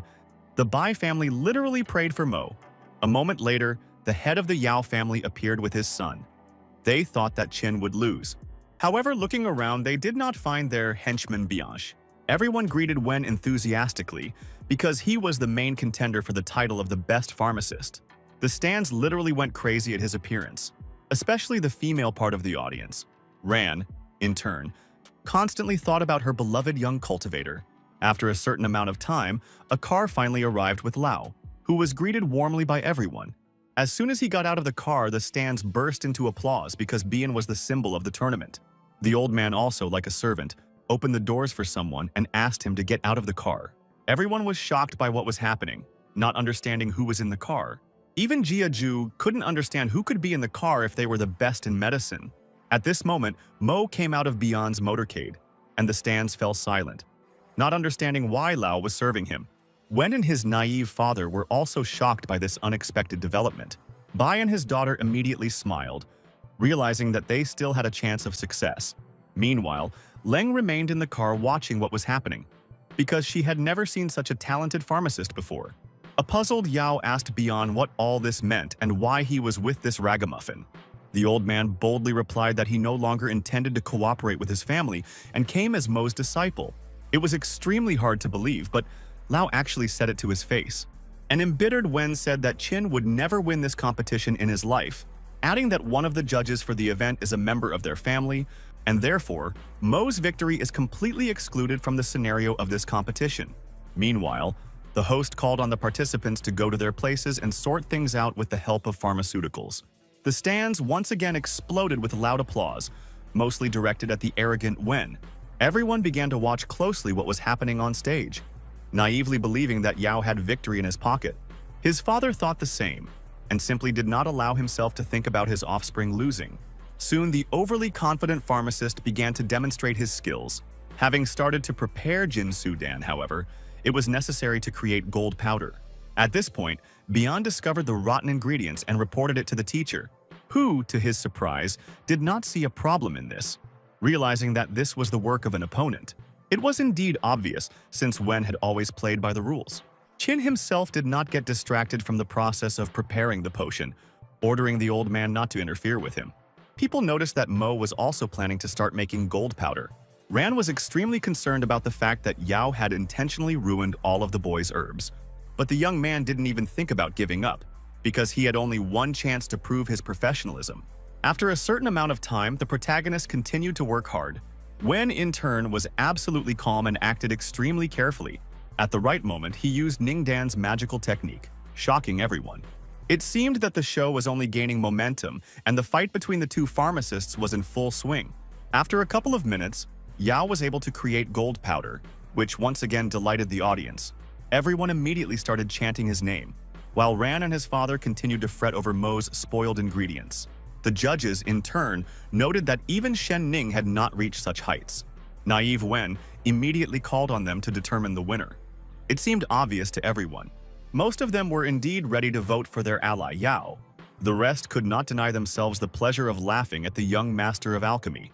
Wen also joined them and began to provoke the young cultivator, who asked his opponent how it could have happened that he lost. The magical flames from his cauldron testified to the highest level of preparation. Everyone immediately froze in anticipation, beginning to understand that in reality, not everything was so simple. After a few seconds, Qin produced the best gold powder he could get. Yao was horrified. Yuran finally breathed a sigh of relief, believing that her lover had won. This was a real blow for Wen's father, because in one moment he lost his reputation as a pharmacist. The judges were quick to declare Mo the winner of the competition, which infuriated Yao. Bai and his colleagues were genuinely pleased with this result and even cried with happiness. Thousands of people finally knew the name of the real master. Leng also did not expect such a turn of events. Soon, news of the young talent and the humiliation of the Yao family spread throughout the city. Of course, Wen and his distraught father were not happy with this, and he suddenly hit his offspring, saying that he had to teach Qin a lesson and must do everything necessary to achieve this. At the same time, he noted that Mo had recently become very close to Leng, and therefore this needed to be used. Meanwhile, the girl walked through the slums in the company of teenagers and talked about Forbes, who had taken care of her since childhood. Having stated that when everything was over, she would definitely take him somewhere far away from these places. Opening the door to their home, the girl called out to the old man, saying that she had brought him something to eat. But at that moment, they were suddenly attacked by unknown thugs. Everything happened too quickly. Qin immediately began to fight them, which, overall, he did quite well. But one of them was holding a bloody Forbes in his hands, and Leng was shocked by this picture. He began to beg them to let the old man go since he had done nothing bad to them. However, the mercenaries showed no mercy and continued to beat Forbes, while they also tried to attack the girl. Mo arrived at the very last moment and once again rushed into battle. He managed to inflict colossal damage on most of them, causing them to let out wild screams. The guy said that all people should help each other. But in this world, everything was the other way around. The bloodied leader of the bandit group seemed to go crazy, saying that Qin would soon try out his method of killing. Leng, in turn, tried to drag the old man away from the fight. Mo immediately said that the most important thing in life is to help people, but he is also well trained to kill, after which the wounded henchman of the Yao family again ordered his thugs to kill the guy, which they had a lot of trouble with since the young man was much stronger than them. The cowardly leader himself began to understand that he was not his rival, and there was no point in entering into a duel with him. This was surprising to him, because he naively believed that the teenager was only good at pharmaceuticals. Therefore, the mercenary tried to escape, but Qin did not give him such an opportunity. Yaoji immediately began to beg him for mercy, saying that he would pay him a good sum of money. At this time, Yao's henchman convinced him that Gay always copes with all difficulties. A moment later, Kan entered and they greeted him with a smile on his face. However, Yan dragged the bloody Yaogi in and reported that the young master had beaten them. The head of the family was shocked by such an unexpected turn of events. Jejua swore that he would do everything possible to destroy the young cultivator. Wen only watched his father's insane state and silently looked at Ji's mutilated body. Soon the long-awaited final of the pharmacists' competition began, where, as in the qualifying round, Mo and Wen found themselves. Opinions were divided as always, but most still believed that Yao would win. The host immediately called the two finalists of the competition onto the stage for the last stage of the tournament. The main character was absolutely confident in his victory and had no doubt that he would defeat Wen again, who in turn intended to take revenge on his worst enemy. After a certain amount of time, they began to prepare incredible potions. On Qin's desk, everything was literally ablaze with blaze.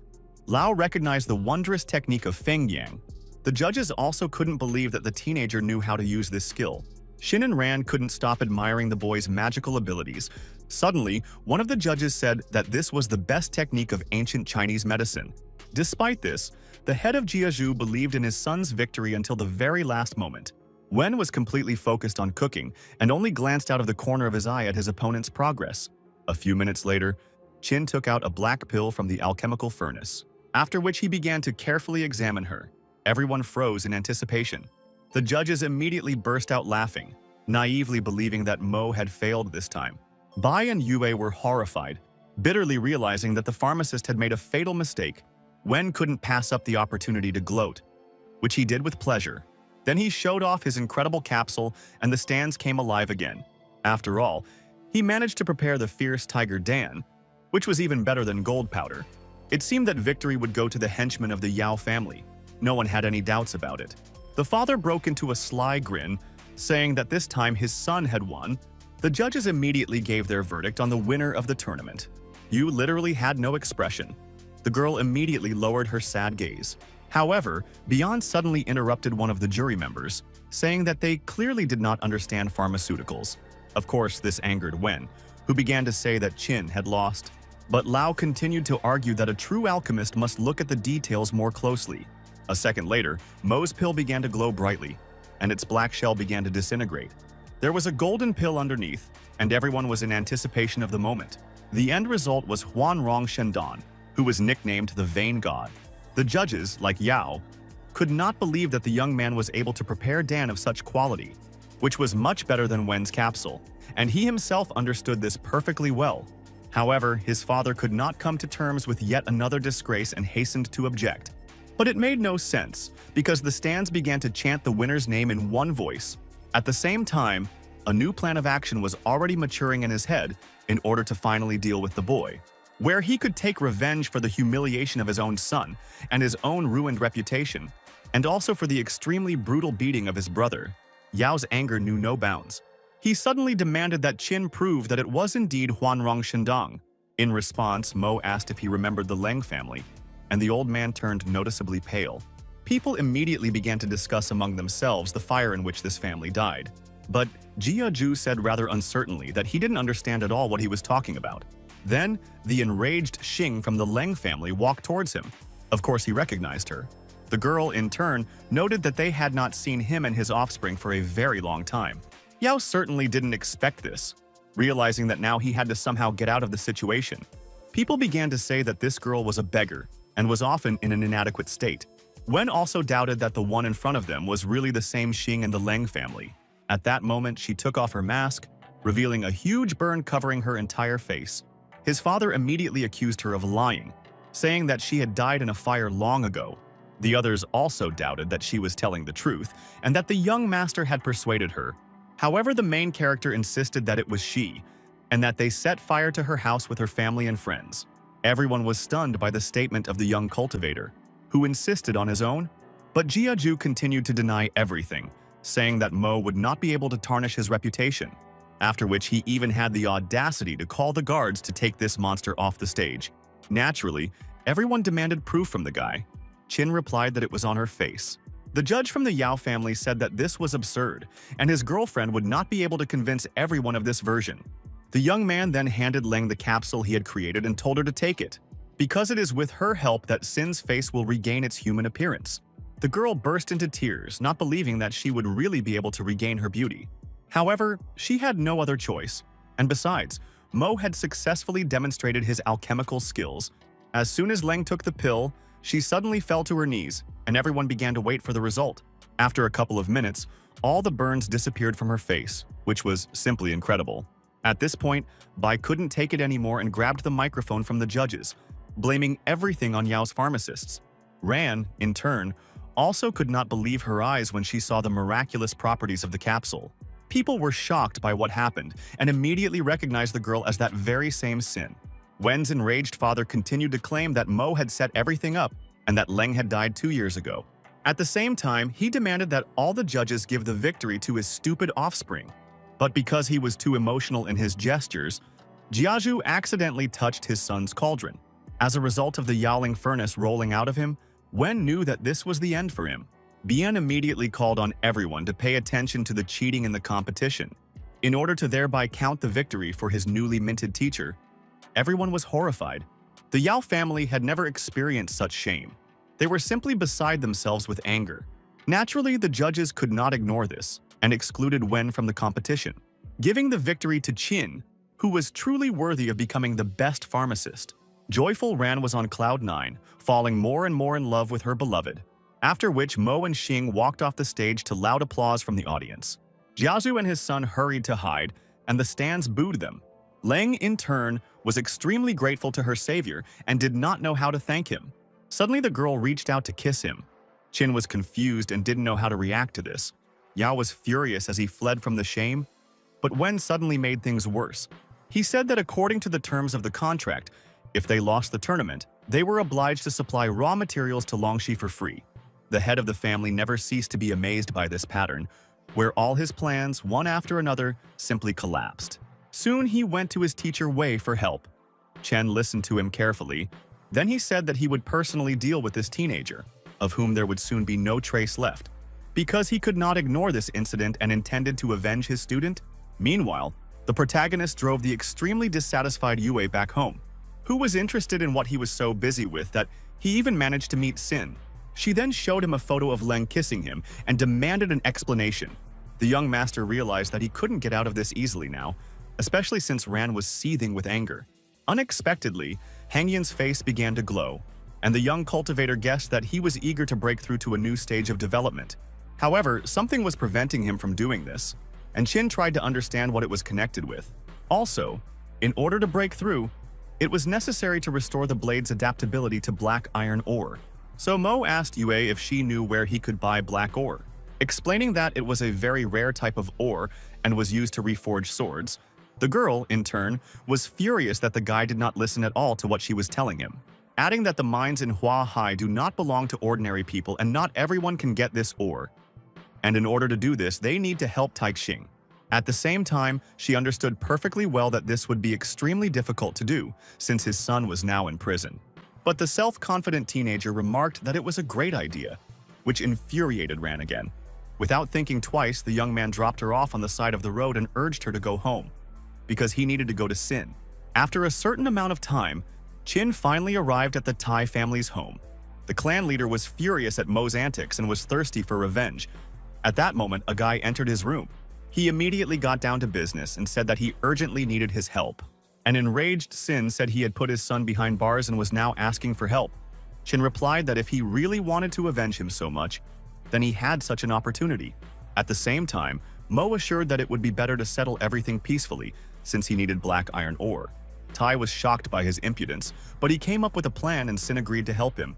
Having said that, he would take him to Mr. How tomorrow, the teenager was extremely grateful for the help. Although he understood that such a person could clearly be up to something bad, especially given the current circumstances with Shen, the head of the family, in turn, naively believed that now Qin was on his hook. The next day, as agreed, they went to Dahai's house where Mo asked him about the black ore. Tai kindly introduced the extremely persistent young man to his friend.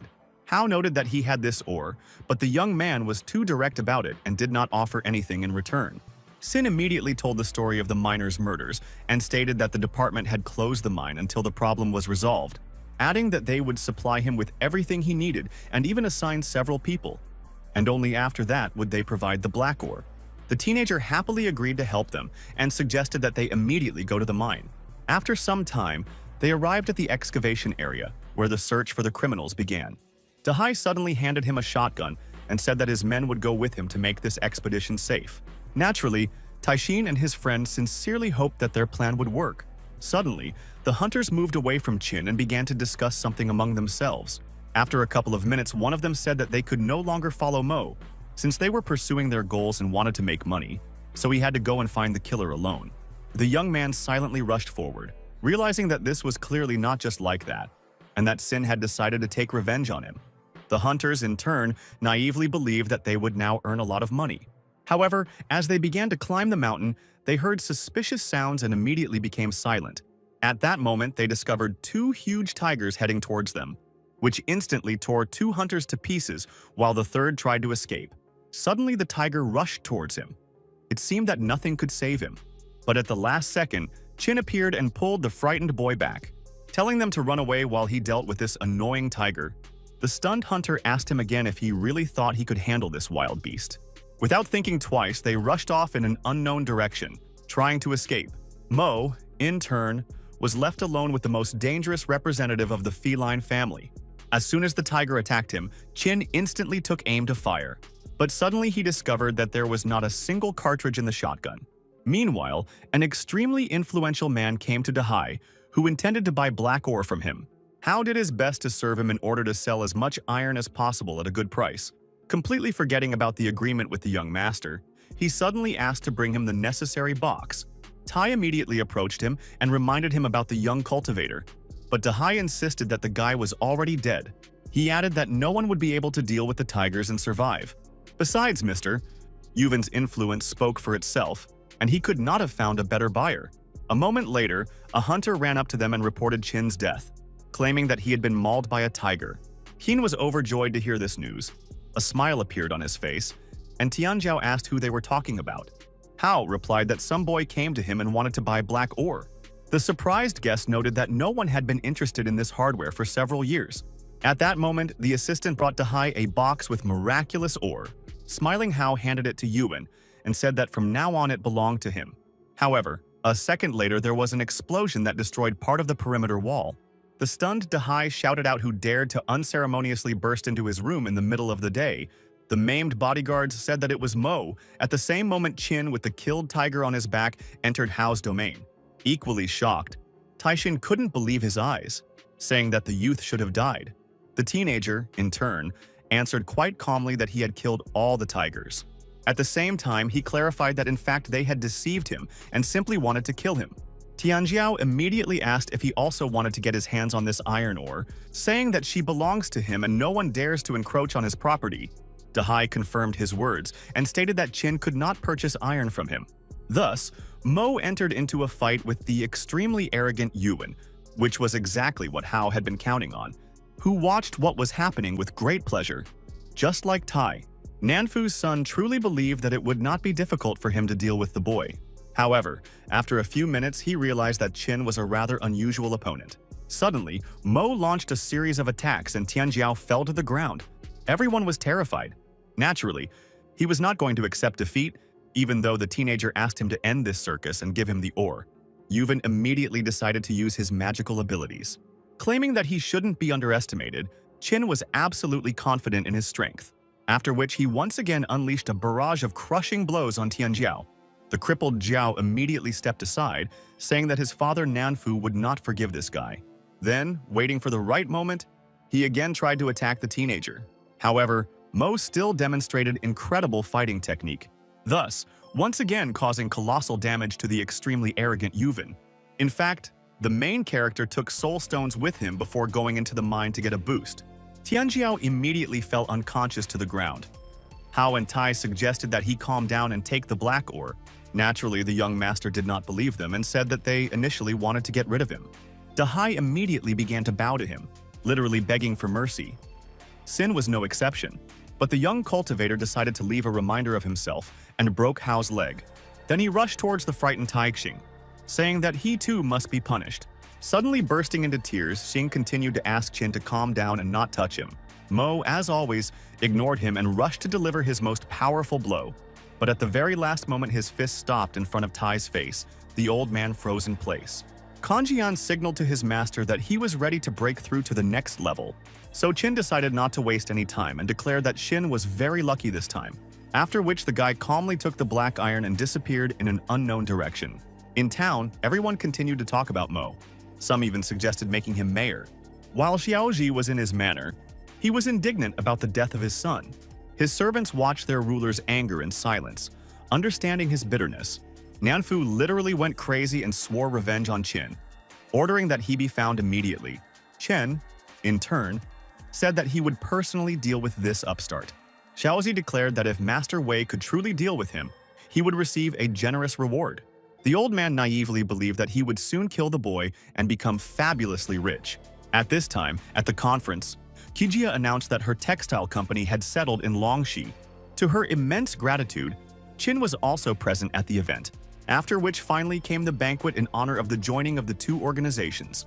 The joyful Bai congratulated the young man because now he had become famous throughout the city.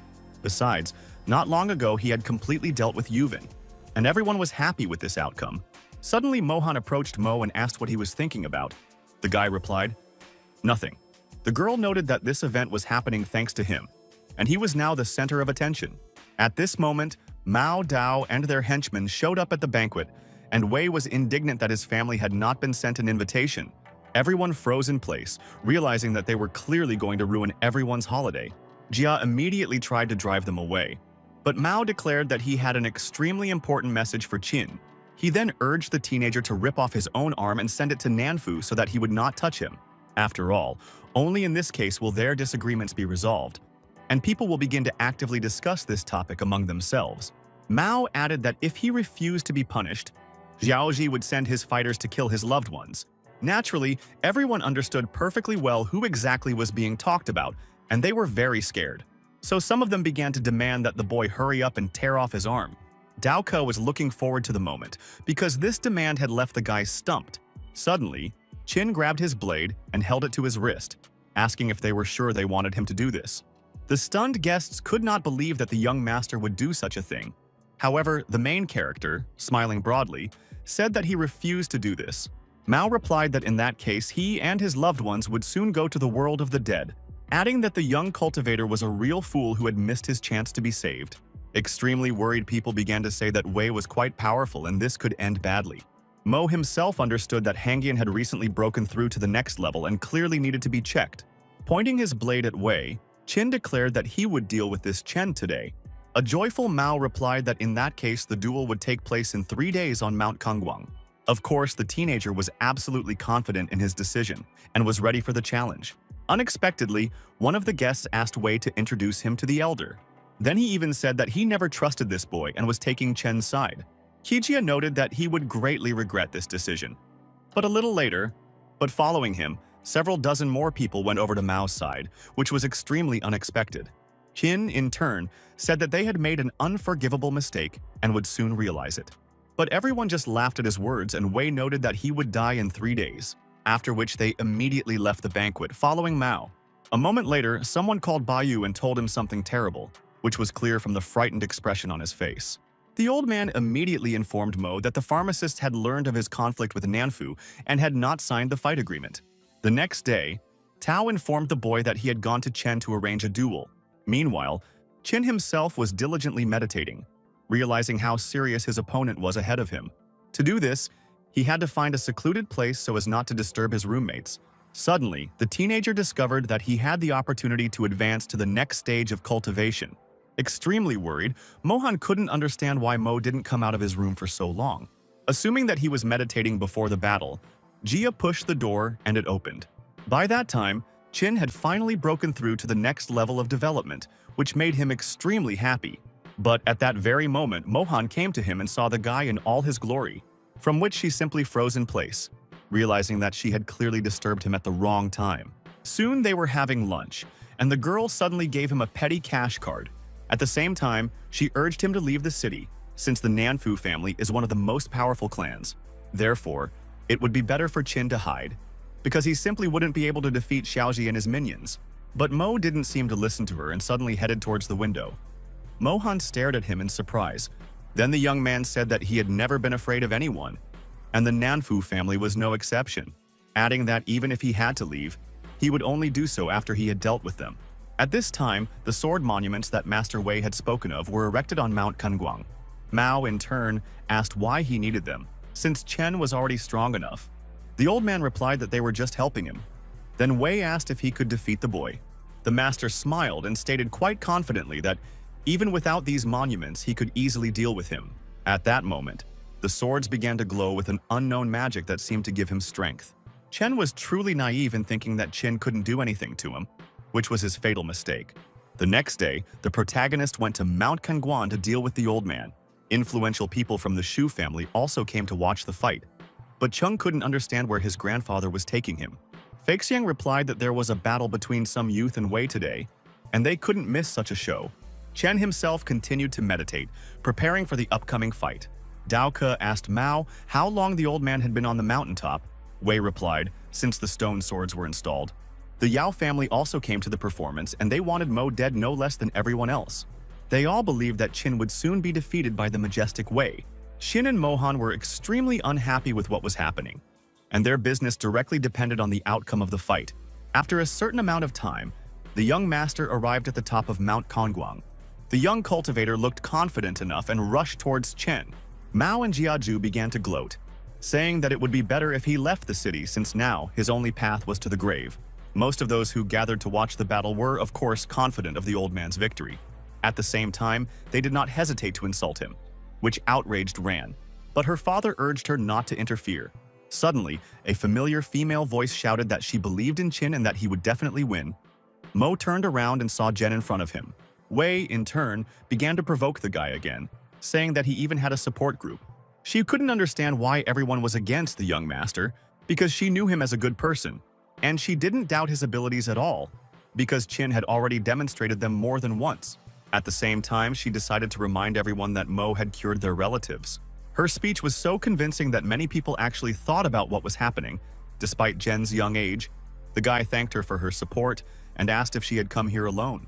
Mao was extremely unhappy with this performance and stated that there was no point in it, since Qin would die anyway. Those around him seemed to be hypnotized, and having forgotten about the guy's good deeds, they began to mock him again. Jia immediately asked her brother if their grandfather could stop Nanfu. Chu replied that she clearly didn't know this family, which it seems no one can stop. And if they have something in mind, it is unlikely that anyone will stop them. At that moment, Mo noticed the stone swords and caught himself thinking that he had seen them somewhere before. Chen walked towards the teenager and noted with a smile on his face that he had accepted the challenge after all, adding that he dared to kill a man from Parliament and must be punished accordingly. He suddenly laughed, saying that Qin did not fully understand the whole situation, because this mountain would soon become his grave, which Mo strongly doubted. Although he understood that the opponent was serious, after which he asked Jen to step aside and wait for his parents. After which, the battle between the two powerful cultivators finally began. The people were delighted by this spectacle and began to cheer for Elder Wei. Everything happened too quickly, and it was simply impossible to keep track of the master's blows. Suddenly, Chen disappeared from Qin's sight and the teenager began to look around. Meanwhile, the old man appeared behind him and hurried to deliver a powerful blow. The head of the Yao family said that he heard the crunch of bones, and most likely Mo was no longer alive. Dao Ke also naively believed that Wei had dealt with him in just a couple of minutes. Ran and her father were horrified by what happened, hoping that Qin had managed to dodge the attack. Jia watched the situation closely, mentally urging the young man not to give up. Soon the smoke cleared, but there was no one in the arena, which was quite strange. A moment later, they saw a bloody Wen getting up from the ground, and standing in front of him was a safe and sound Mo.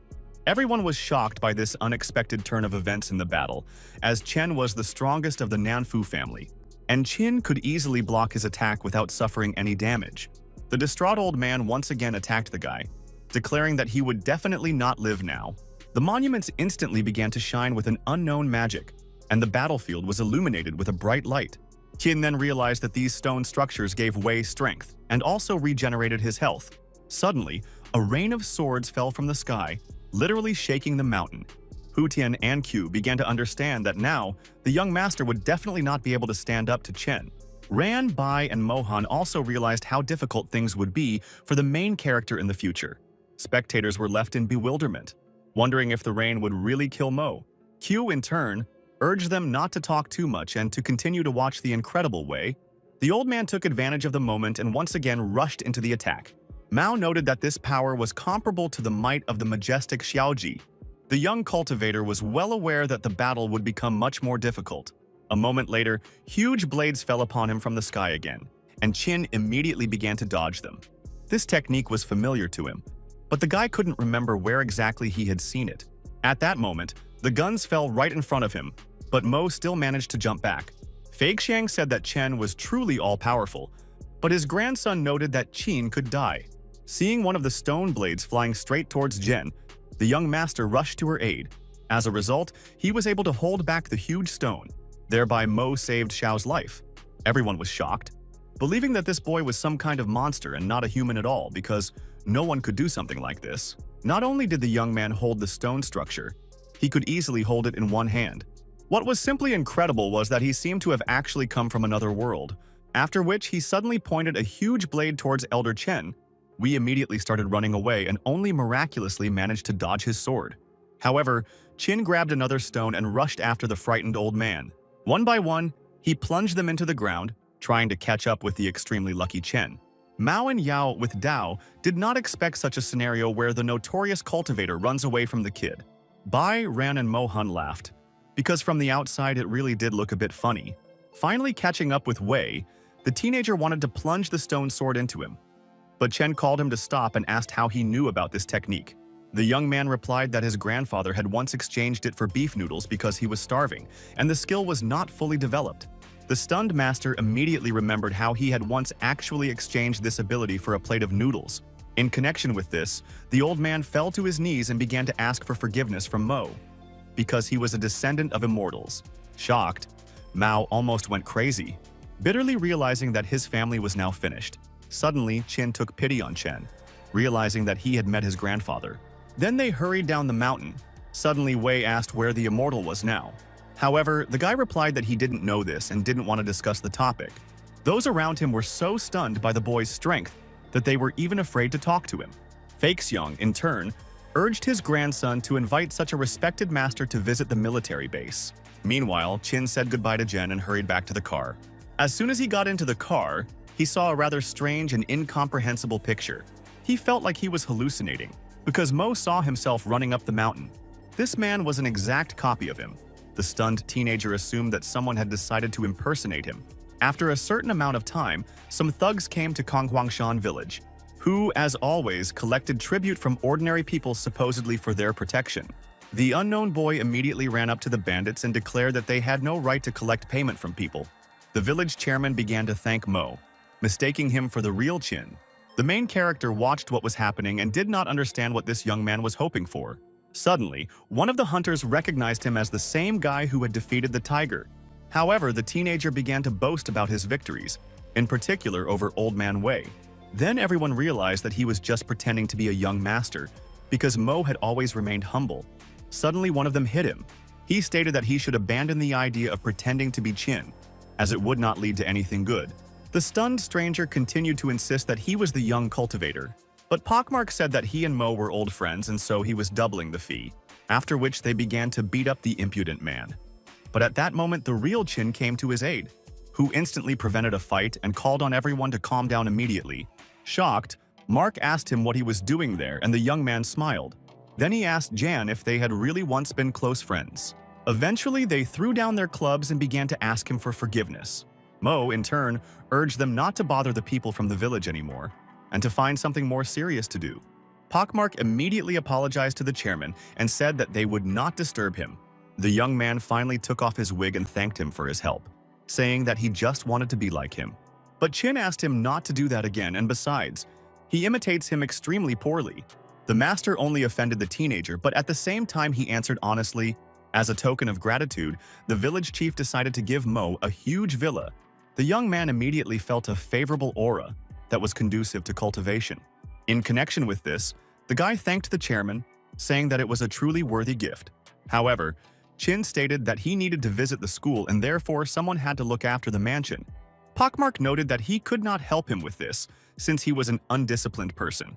But Yan suddenly volunteered to take on this responsibility, as he intended to become Mo's disciple. To the surprise of the others, the boy entrusted his house to him. It seemed that Xiao himself did not expect such a decision from Qin.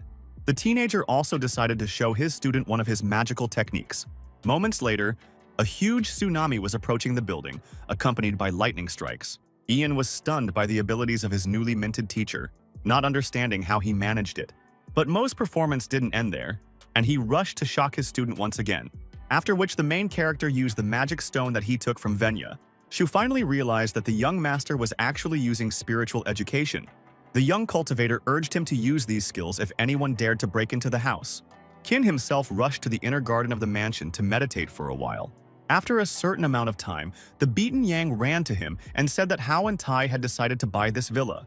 Not believing that it belonged to Mo, they began to inspect the luxurious house. Sin naively believed that when he bought the mansion, he would demolish it and build a real penthouse in its place. At this moment, Qin approached them and asked if he really wanted to demolish this villa. Shocked, Taixing and Dahai immediately fell to their knees before him, saying that they simply didn't believe this man. He added that he was just joking about the house and that if Mo liked it here, they wouldn't bother him anymore. The noble guy forgave them and urged them to immediately disappear from his sight before he changed his mind. But the extremely inquisitive Sin asked what kind of water it was that surrounded the building like a barrier. Qin replied that it was holy water for cultivators, and it helped them become stronger and purify their spirit. Then Tai asked to sell it to him, because if sales skyrocketed, then Mo would make a profit. The teenager thought about it, realizing that in the future he would definitely need funds for improvement. In the end, he agreed, noting that everything should go without any tricks. And if everything really happens as Taishin claims, then he will be rewarded. Naturally, Xing promised that he would not cause him any more trouble, but Hao knew that he would definitely steal. Qin, in turn, went to Xiao and warned him about the arrival of his friend, whom he would be obliged to protect. At this time, Wan went to work at the Zhangjia Hotel, where there was an extremely helpful manager, who, for some unknown reason, did her work for her. And with a smile on his face, she found this quite strange, since they simply weren't letting her work. After some time, a group of young people arrived at the hotel.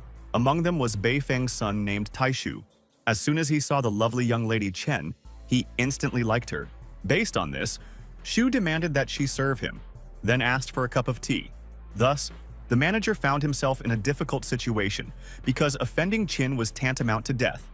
And the same applied to Tai. The perplexed Vanya couldn't understand what was so difficult about pouring tea. But the manager was on edge. Soon the girl brought the extremely arrogant Zhao the promised cup of tea. However, Taishu's dim-witted henchman suddenly tripped her up after the glass of tea flew towards Zhao and stained his pants. Chen immediately apologized to him. The manager, in turn, tried to solve the problem and promised to compensate for everything. But Zhu ordered Wan to wipe everything off immediately, and he would think about what to do with her next. Meanwhile, the protagonist continued to meditate diligently in order to break through further. At this moment, the young master was suddenly interrupted by Xiao. Mo stated that he should not interfere with him. However, Yang reported that some scum were bullying Chen at the Zhangjia Hotel.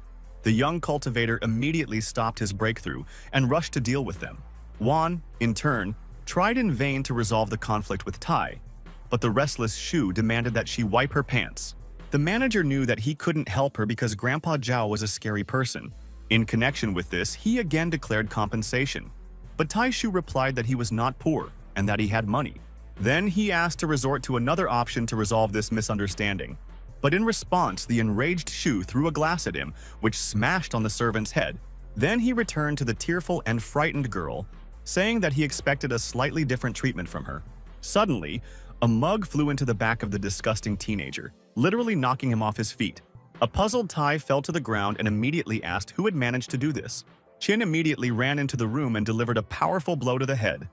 Everyone was shocked. An angry Shu asked again if the boy knew who he had decided to hit. His henchman immediately claimed that he was the youngest grandson of the great Zhao.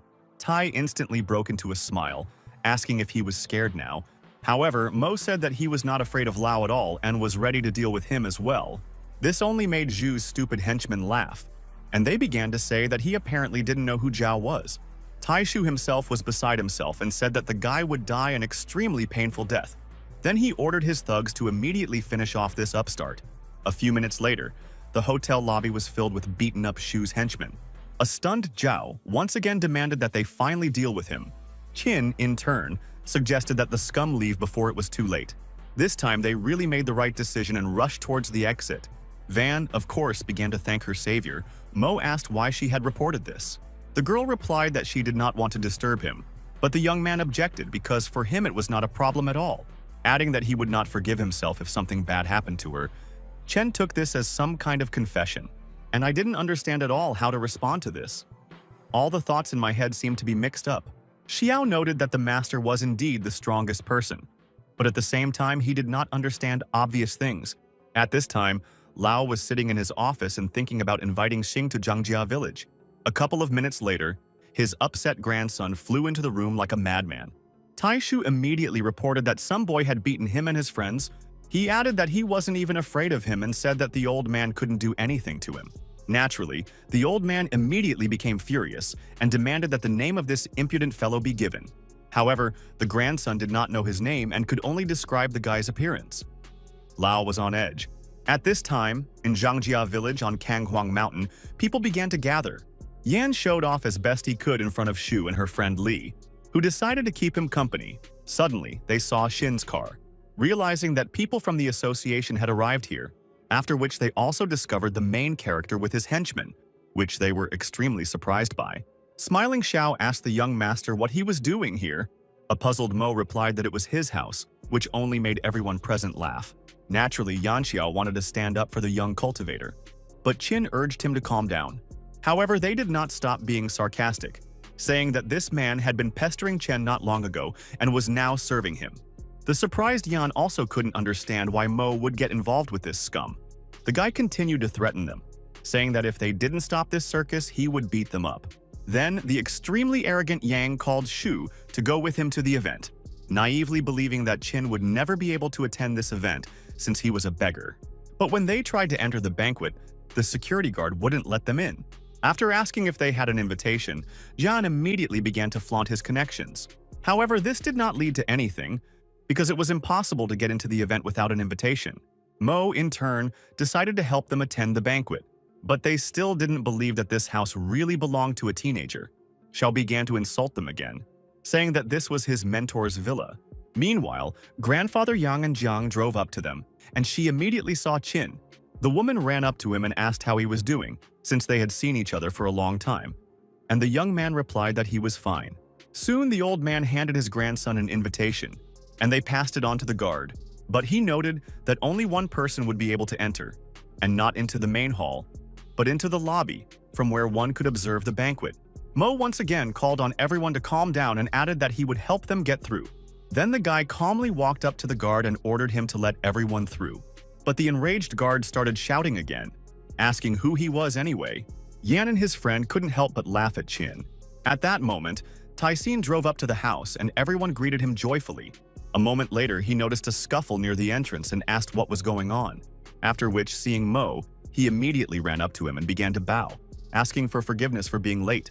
Everyone was simply stunned by such an unexpected turn of events and continued to watch what was happening. The guard, in turn, could not put two words together, realizing that this man was extremely influential, since Sin was so afraid of him. An angry Tai suddenly hit him, declaring that Qin was the master of this house. Shu, like the others, was stunned that the villa actually belonged to Mo. Li immediately ran up to him and began to compliment him, realizing that the guy was not so simple. They then hurried inside. Jiang couldn't believe that the boy had already grown up and achieved such success. After a certain time, they all began to drink to the health of the owner of the mansion, who suddenly announced that he should take a short break and rest.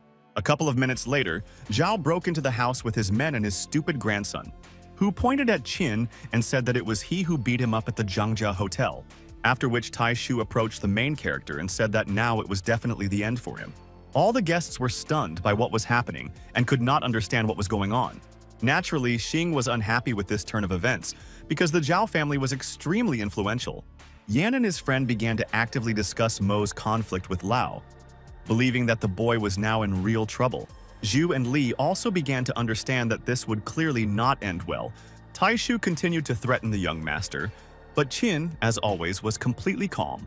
But suddenly Lao hit his grandson on the head and ordered him to bow down before Mo. Everyone was once again perplexed, realizing the magnitude of the young cultivator. Nobody really expected such a turn of events, of course. Sin was pleased with what was happening. However, even after the old man's angry blows, the stubborn Shu refused to apologize to him. The enraged Lao once again ordered him to beg Qin to forgive him, but Tai again ignored him. Mo suddenly said that the Zhao family had fallen in his eyes. The old man was shocked. Subsequently, he stated that in that case, Shu was no longer a part of it. The shocked teenager couldn't believe that his grandfather was ready to abandon him. Finally, it dawned on the guy that this had to be done, because he didn't want to lose his money. Qin suddenly called him to stand up, saying that he would not bring shame to his family. A puzzled Chung asked Feixiang why everyone respected this young man so much. Mo suddenly stood up from his chair and asked everyone to forget about old grievances and move on to the miraculous elixir of Lin Shengshui.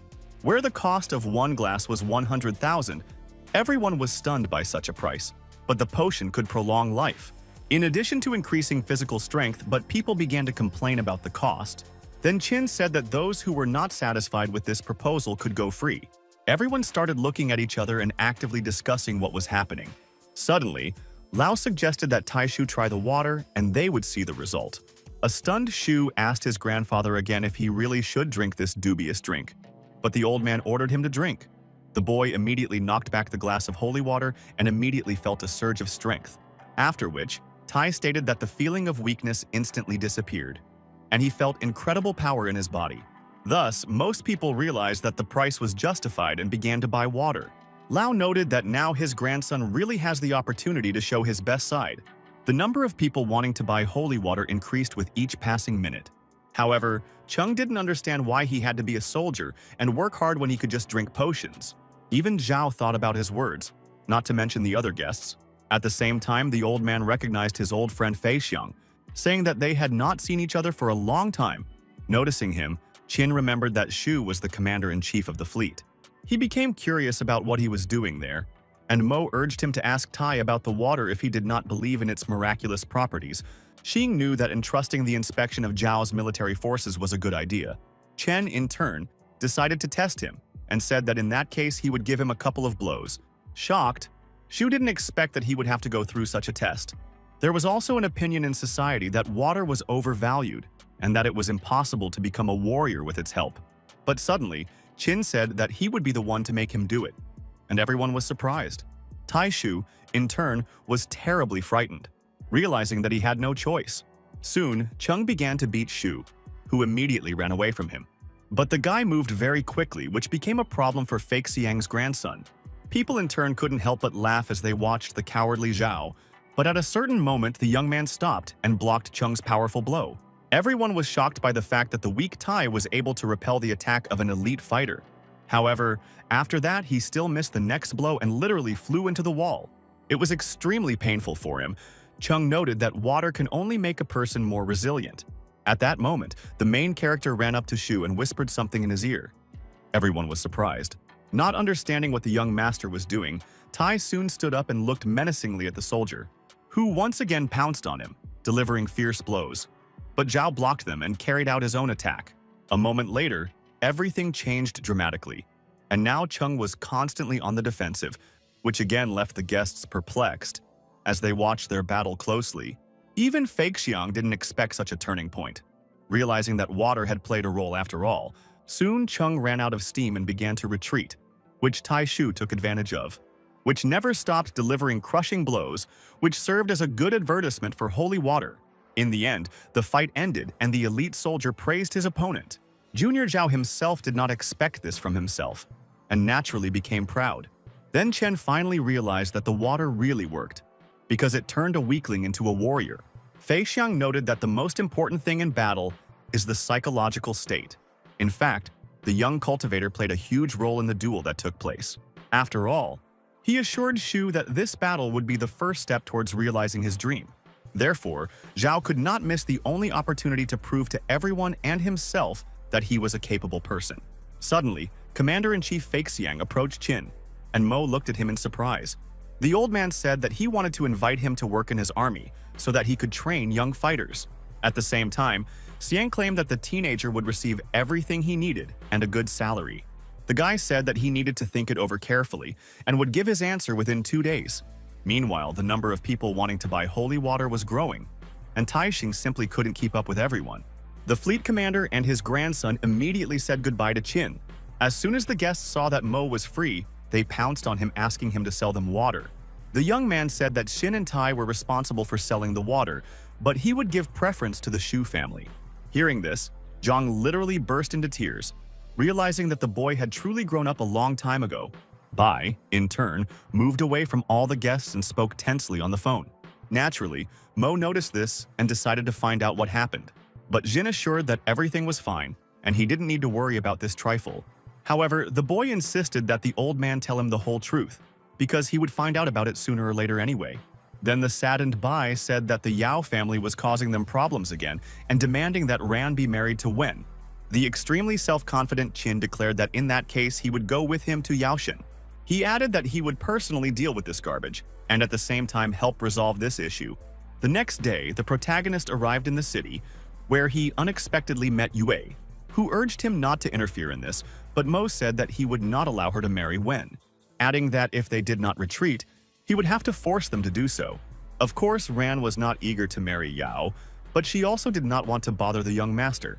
At this time, Huangxi was negotiating with Bai, who asked him to reconsider their business relationship, but Ren refused to do this and only reminded him that his daughter was obliged to marry Wen. At the same time, the arrogant Shi did not miss the opportunity to laugh at Mo behind his back.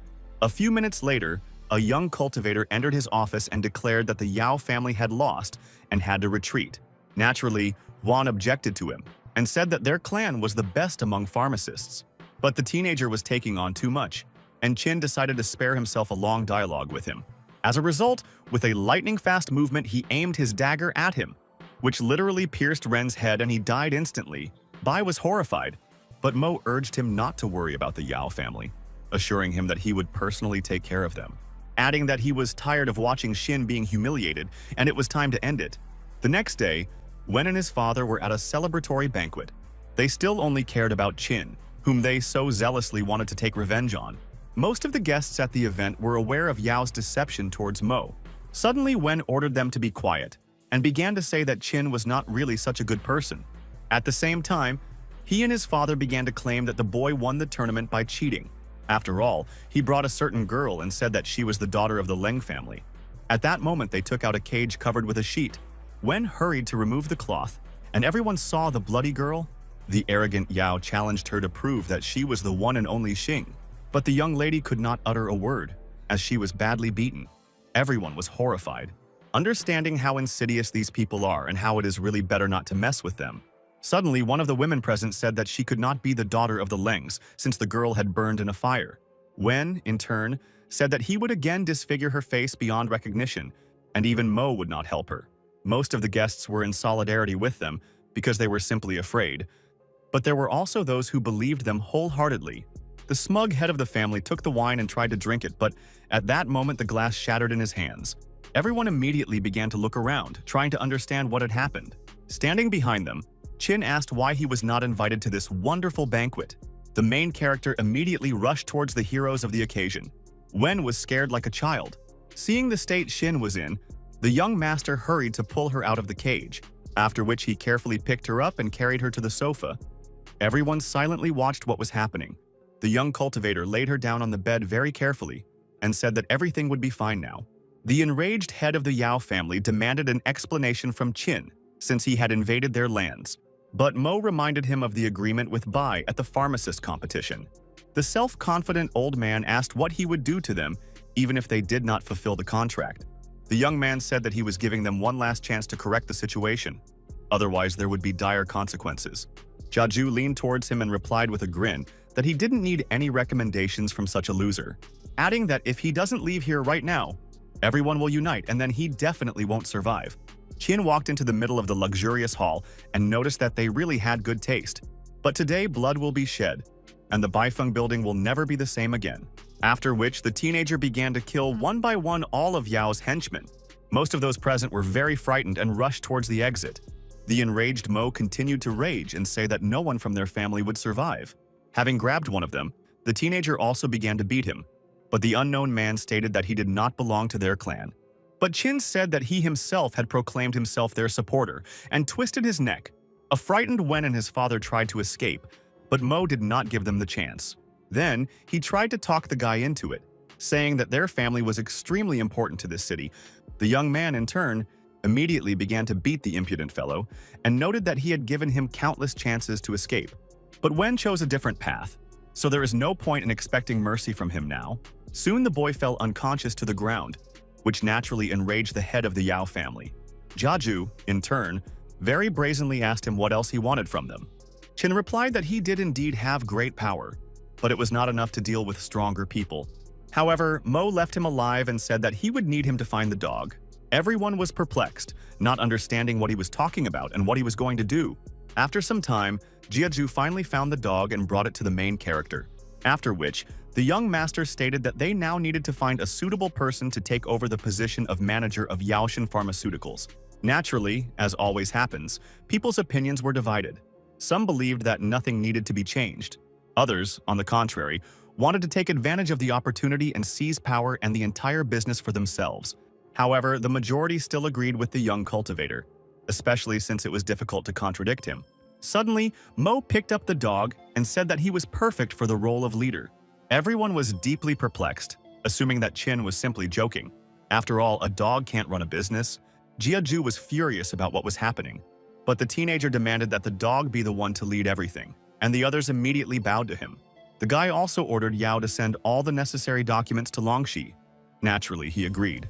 Finally, Qin added that the dog's owner was Xing, and Leng was shocked by Mo's decision. However, people objected, saying that she could not become the face of a pharmaceutical company in Yaoshan. In addition, her face was wounded, but the teenager immediately set about fixing it. Placing his magical palm on the girl's face, her wounds instantly disappeared. Her body suddenly began to glow, Everyone was shocked by what was happening and could not believe their eyes. A moment later, Chin turned into a beauty again, which was a real disaster for Jiaju. Chin, in turn, again called on everyone to accept her as the new head of medicine in the city. Soon, the Yao family cleared the estate of their presence and it passed into the hands of Leng, which Mo informed her of. The girl was extremely grateful to him for his help, and the guy hurried to leave her to rest. But suddenly Shin asked him to stay and be with her for a while, saying that she had nothing to repay him for his kindness. The stunned young man understood what she was leading to, and naturally refused such an honor.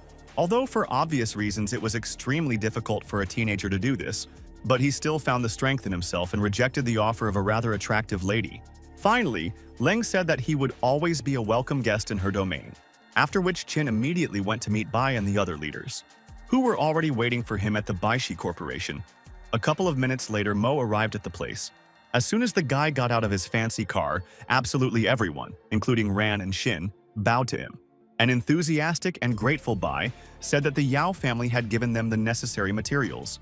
Ye suddenly pulled Chin aside and began to thank him for helping her family, saying that she had nothing to repay him with and therefore he should visit her sometime.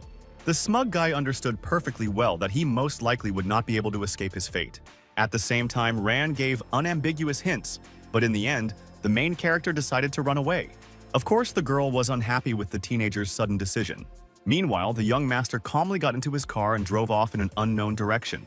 As he passed by the Jiangjia Hotel, the young cultivator noticed a girl who was standing in front of the hotel and talking to someone. He suddenly recognized her as Vanya. Chin was extremely surprised that Chen was still working at the hotel and decided to find out how she was doing. Vanya, in turn, tried to explain to the manager that she had a sick mother and asked to take half a day off, but the guy refused her. Hearing this, Mo urged him to give her a vacation and hire another employee for a few days. The young man recognized him as Mr. Chin said that he would gladly go to meet him, but the clients would not wait. Then the teenager offered to work in her place, and the stunned manager couldn't refuse him. A joyful Chen immediately began to thank him for his help.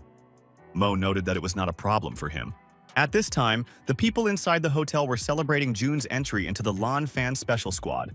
Long became too arrogant too quickly, and, when Chin was mentioned, began to say that he was not his equal. At this point, Jian began to get indignant, because they still hadn't been brought a bottle of red wine. A moment later, Mo appeared in front of them with wine and apologized for the delay. Extremely surprised, Xiao asked the guy what he was doing there, and also about the clothes of the hotel staff. She also understood that after the fight between Chin and Jun, a conflict could break out between them again. The arrogant Lung in turn began to mock his current status. Yang noted that it was better for Mo to silently serve Jun, since he was now an elite soldier of the Lan Fan unit. Dissatisfied with the long wait for wine, the young man ordered the manager to be brought to him. However, Li objected to him, saying that there was no point in ruining such a significant day. An embittered Lung assumed that she simply liked this upstart. Yang thought that even if they fought, Chin would not be able to emerge victorious this time. Everyone instantly sided with Jun and began to defend him, anticipating their fight. Long himself ordered Mo to ask him for forgiveness so as not to worsen the situation. The extremely self-confident and newly minted member of the Navy actually thought himself stronger than Chin, and this became his fatal mistake. The guy said that he did not deserve any apologies, but the soldier replied that he was no longer the same person Mo knew before, and that now everything had changed. The teenager, in turn, took a glass of wine from his table and took a couple of sips, saying that this drink was truly incredible. At that moment, the front door of the hotel suddenly opened behind them. Father Luna stood on the threshold. Everyone instantly became quiet, not understanding what would happen next. Tianhao was the commander of the Yanjing military region and a rather serious man. The old man said that he had heard everything and asked Qin if it was really he who had fought with his son. The young man answered positively. Then the smiling Hao again urged him to ask for forgiveness from Lun, because at the moment his offspring had the status of an elite soldier, but Mo noticed that it was always Jun who started the fight and he would not apologize to him. Everyone was shocked by the boy's statement, thinking that Tianhao was about to teach him a lesson. However, the old man still gave him the opportunity to leave, and Qin calmly headed to the kitchen.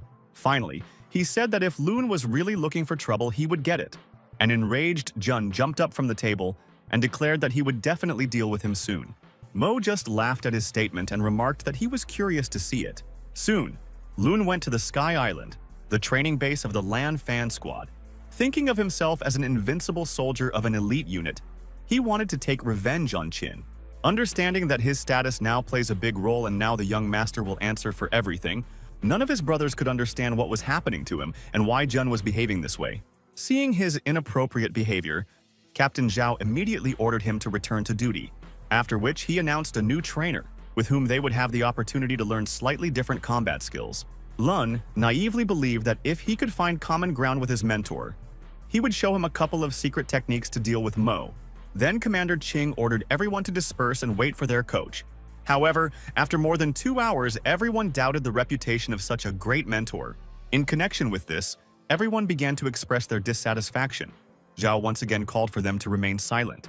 At that moment, the captain's assistant drove up to them, reported a certain thief, and said that he needed to be eliminated. The soldiers couldn't figure out how he had gotten into the Lanya barracks on top of Mount Tian. The girl ordered not to talk, but to get down to business and go to the mountain. A moment later, all the soldiers were armed with machine guns, and the captain ordered them to stay together. Chung, like Long, took their first combat mission extremely seriously, after which they headed into the dense forest to look for the thief. Suddenly, Shu noticed that the thief might have escaped. King in turn said that this man was quite powerful, since they still had not been able to find him. Kun only thought about becoming famous, but to do this he had to kill the thief. After walking a few hundred meters more, they suddenly came across an unknown person, who instantly jumped to the side. The frightened Lung began to shoot, but did not hit him. Everything happened very quickly, which once again confirmed the captain's assumption. After a long search, they again saw the forest thicket and immediately rushed towards it, realizing that he was simply mocking them because dozens of armed elite soldiers could not catch him. All this time, the so-called thief stood in place and waited for them to approach. But as soon as they took a few steps, they instantly fell into Qin's trap, which literally hung them on a tree branch in a net. Mo noted that they were disappointing him, because he was right under their noses, but they still couldn't catch him, adding that at the moment they cannot be called elite warriors, and that they will have to work on this. When Jun saw the young master, he simply couldn't believe his eyes. The guy hastened to announce that he was their new coach and would make real fighters out of them. A stunned Lun sat under a tree and repeated the same thing over and over. This can't be true. At this moment, Qin walked towards him and said that he did not see him as a rival. Jun was beside himself with anger, but he couldn't do anything about it. He suddenly felt sick and lost consciousness. Mo, in turn, ordered them to immediately take the soldier to the infirmary, which they began to do. After a certain amount of time, everyone lined up in front of the young man, and he asked what basic skills they had learned. Everyone replied that they were practicing physical abilities, but Qin said that from now on, they would practice body formation. Naturally, the soldiers were perplexed. Some even dared to object to him. Mo also showed off a book with a body-shaping technique, saying that with its help they would surpass the strongest fighters. But the self-confident warriors once again began to contradict the main character. Lun understood that this was his only chance to change his mentor. Therefore, he was one of the first to incite others to challenge Qin's instructions. The young master was not against the dissatisfied leaving the training camp and trying to replace him with a new coach. What happened in the next couple of seconds was that several people, along with Jun, simply left the formation. A stunned Captain Zhao ordered them to return, but they did not listen to him. Meanwhile, former Commander Wang was indignant about his dismissal. A few minutes later, Long burst into Shu's office with several of his brothers, saying that Qin could not train them. The commander-in-chief urged them not to rush to conclusions and to tell what happened. Jun then reported that the young cultivator was using his techniques on them, ignoring his original military training. Naturally, Wang took up their idea of removing Mo and said that the army had never known such a disgrace. But Fei Xiang also ordered him to take his time and watch the teenagers' training. Soon, Zhao notified Qin that senior management had been dispatched to see him. At that moment, an angry Wang approached him and declared that he had no right to be in the army at all, adding that when he trained real warriors, the kid wasn't even born yet. But Mo reminded him that he had achieved nothing in 20 years. Moreover, he knows nothing about the technology he uses to train soldiers. His assistant noted that Mo was a war veteran, and the boy was no match for him. But Qin replied that he had no intention of fighting him, since Zhao would do it for him. Jun urged the boy not to speak to the great commander in such a tone, but the teenager challenged his friend to demonstrate everything he had taught him. The stunned old man again tried to object to the newly minted instructor, but Mo said he talks too much and doesn't do anything, which is not typical of a military man. King immediately headed towards the former mentor of the Lan Fan elite unit, Of course, Wang accepted the challenge, intending to demonstrate his abilities. Then he immediately began to beat Zhao, but the captain managed to block his blows. Mo, in turn, gave him a couple of pieces of advice, which Qing began to listen to. Mu naively believed that this would not help him, and that he would still emerge victorious. Unleashing a barrage of crushing attacks, the old man tried to end the fight as quickly as possible. However, by underestimating his opponent, he made a fatal mistake, and Zhao took advantage of it. With a powerful blow, he sent Van into a horizontal position. Everyone was shocked by what happened, finally realizing that the new coach's technique was not so bad. Jun also didn't expect this turn of events, which only made him furious. Mao stood up silently and walked away, saying that he was probably too old for the army. In connection with this, he decided to apply for demobilization and leave the military base. However, Qin was quick to object, stating that he had invaluable experience and it needed to be passed on to the young, adding that this was an order because only Wang could help them become stronger. Finally, the old man agreed to become a member of the guy's squad, which he personally informed him about. Soon Mo went to bed and had a rather strange dream where Ran asked him to teach her how to drive. Yun demanded that he teach her how to create holy water, as she wanted to become the first beauty of the city. Kijia even forced him to get to work and develop a new design for clothing. Vanya, in turn, very unexpectedly confessed her love to him. But the guy rejected her, realizing how difficult it is for him to coexist with these restless women. Eventually, the teenager woke up and, looking around, realized that it was just a dream. Meanwhile, the protagonist was unexpectedly sent to Huahai University. This military training could not be missed, as everyone was at risk of being expelled. The young master understood that he needed to show himself well, and at the same time not get into trouble. Liu and his friend listened attentively to the member of the elite Langya unit, who suddenly chose John as the captain of her team, which he decided to take advantage of. The self-confident youth immediately began to distribute tasks to all the training participants. He ordered the young cultivator to clean the toilets and scrub the floors. Mo did not argue with him. Of course, everyone started making fun of him, constantly provoking the teenager. Suddenly, one of them stopped him and said that Qin should file a complaint against this impudent man. But the young man said that he had specifically agreed so as not to spend the whole day in the sun. Suddenly, a helicopter appeared in the sky and was about to land on the training ground. Everyone was genuinely happy that they would be able to see the elite fighters in person. A moment later, Zhao approached them and said that he would become their military training instructor. The overly helpful Liu immediately ran up to Jun and started talking about Qin, whom he sent to clean the toilets. Lun did not expect that Mo would even manage to distinguish himself here. At the same time, Tianhao's offspring tried to appear strong and cool to everyone. However, he refused to meet with Qin, saying that he had absolutely no time. But Yan and his friend still took him to the restroom, where Mo was diligently cleaning the toilets. Shocked, Jun didn't expect the teenager to actually do this. Liu, in turn, began to claim that he had planned something else that was extremely exciting for him.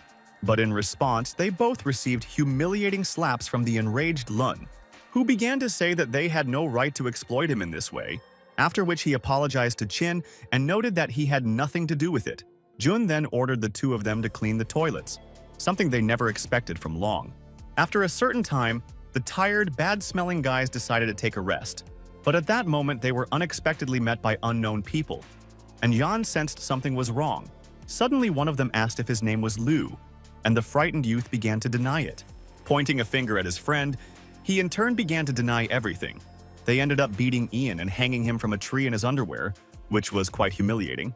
Meanwhile, one of the elite special forces was heading towards Langya to deal with them. Since they considered themselves to be the strongest soldiers, they also heard rumors about the new trainer of this unit. At this moment, Zhao hurried to report to the protagonist about the imminent arrival of the Hailey squad, and they intend to match them in martial arts, and the boss ordered that Mo be the one to lead their unit. At this point, Qing seemed extremely worried, but the young master assured him that everything would be fine. The young cultivator also urged the captain to no longer tie students to trees. The next day, Zhao began telling his subordinates about the greatness of their special forces unit. A lively crowd of students suddenly asked him to demonstrate the shooting skills of his special forces unit. King happily agreed and ordered Chung to show what he could do. Zhu pointed to an apple tree a few dozen meters away and said he would hit the third apple from the left. Then he took a sitting fighting position and began to aim at the apple. Everyone was in anticipation of the moment. A couple of seconds later, a shot rang out, and the third apple from the left actually shattered into small pieces.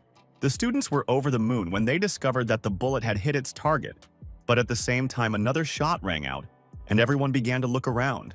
Seeing that the flag of their elite unit was broken, they were perplexed. A helicopter was visible in the distance, and then they realized that it was the arrogant soldiers of the Hailey squad who had done it. Most of the members of Langya's team began to say that they had to teach these scum a lesson. The sniper from the unit laughed in response and said that he missed by a little. After they landed on the training ground, Zhao pointed out that they had no right to shoot at their flag. But the members of the Hailey Special Forces said that they could not do anything to them. Unable to bear such impudence, Chung ordered them to immediately raise the Langya flagpole. The guy from the enemy squad ignored him and asked where that young instructor was. Another ordered their flag to be raised, and the rest began to mock them. Zhao said that the venue for the competition had already been agreed upon and urged them to follow him. Naturally, the Haileys did not take their special squad seriously and once again ignored the captain. After a conflict arose between them, Qing again called on them to hold a fair competition. However, the commander ordered his men to prepare for battle, and Zhao also commanded readiness. At this time, Mo discovered his unit's flagpole was broken and asked who did it. The students responded that he was shot by fighters from the Hailey unit who had already arrived at the training ground. By that time, the thugs had beaten up almost all of Langya's team members. Their overconfident commander declared that they had no right to bear the title of an elite squad. Suddenly, Qin appeared on the scene and single-handedly challenged the arrogant fighters. Captain Hailey just laughed in response, saying that Hailey's squad had blown his team to smithereens, but Mo assured them that he would personally deal with them, which they of course had doubts about. The bewildered warriors asked the main character again if he had really decided to confront them. At the same time, they continued to mock the Langya division, calling them weaklings. Chen, in turn, bitterly realized that they could not cope with Hailey's special forces. The enemy team's commander continued to provoke them, but no one wanted to deal with them anymore, except for the young master who was waiting for the right moment to deal with them. Unexpectedly, one of them attacked the young cultivator, which he soon regretted greatly, because Qin sent him into a horizontal position with just one movement. Then they decided to attack him together, but this did not bring the desired result. After all, the skilled Mo easily dealt with them, scattering them in different directions. One by one, the teenager took them apart, using his unique techniques. The stunned henchmen of the Special Forces unit of Hailey began to understand that the youth was not so simple. The guy piled up the beaten bodies and put in the flag of his Langya squad. The shocked commander could not believe that the boy had dealt with his team in a couple of moves. Realizing that he was truly no match for him, the commander-in-chief changed his tactics. Having admitted the defeat of his squad, he proposed the next stage of the competition, where it was necessary to engage in a sniper duel and also to capture the fortress, noting that the cartridges would be replaced with bullets with paint. Mo agreed, and soon they began preparing for this equally important event. A puzzled Zhao saw the rope in Qin's hands and asked why he wasn't prepared, but the guy assured him that everything was fine. In addition, they have Sniper Chen, and Hailey's team is also prepared for battle. At the same time, their commander emphasized the extremely skilled boy, from whom anything could be expected. But the most important thing is that they decided to use real ammunition. Zhao began to look out for Hailey's group and informed Shu about their approaching detachment. As a result, Chen instantly fired 3 accurate shots and killed 3 fighters. Captain Qing remarked that he had done an excellent job and continued to look out for the rest of the soldiers. Meanwhile, the leader of the special squad, Hailey, and his henchmen discovered Qin. But as soon as they tried to approach him, one of them immediately fell into his trap.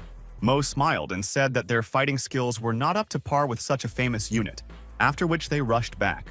But it was quite difficult to escape from Qin. But they still managed to get away from the guy, who again began looking for them in the forest thicket.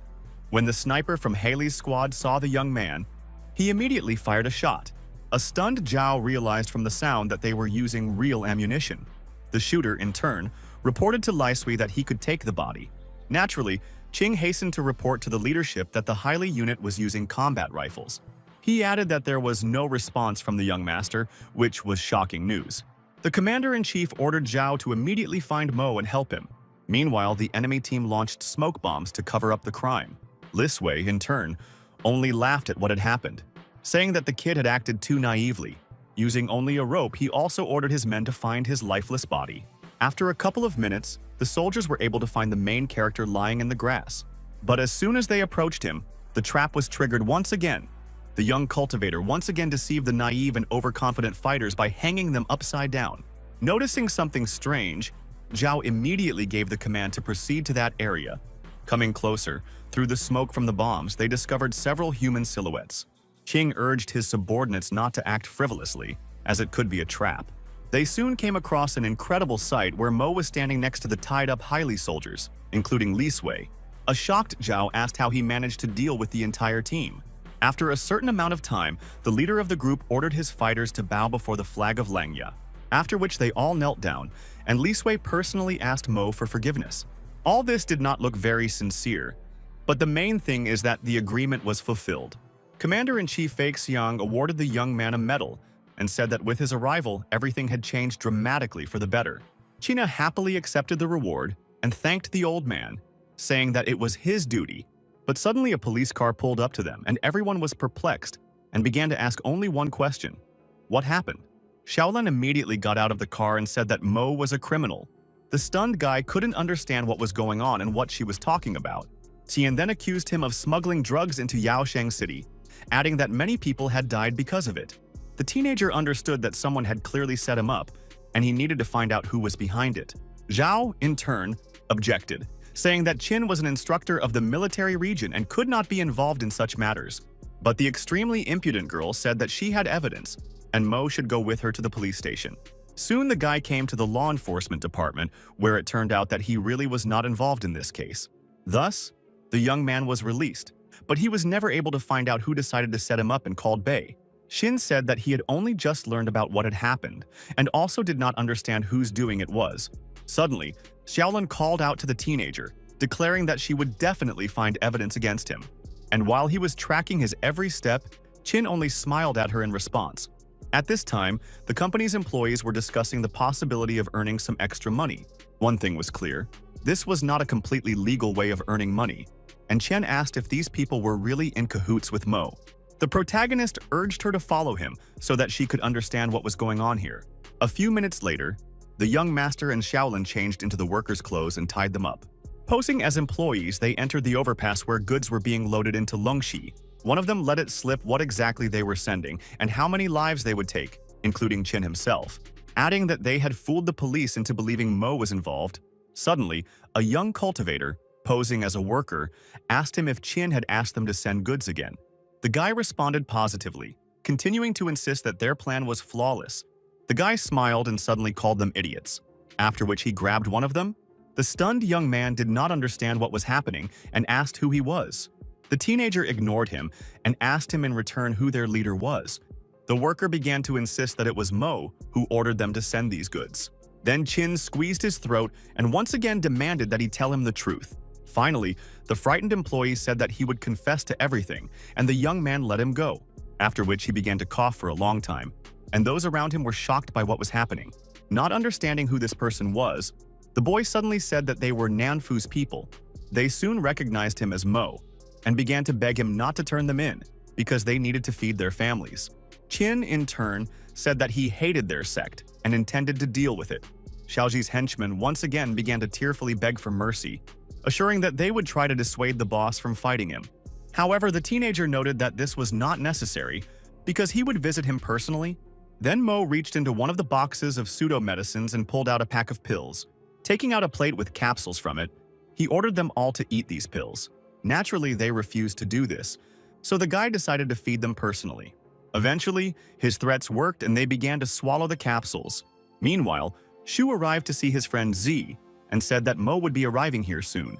Xiu noted that in a couple of days, Qin would kneel before him and they would finish off this boy, adding that Yao Sheng's blade would definitely help them with this.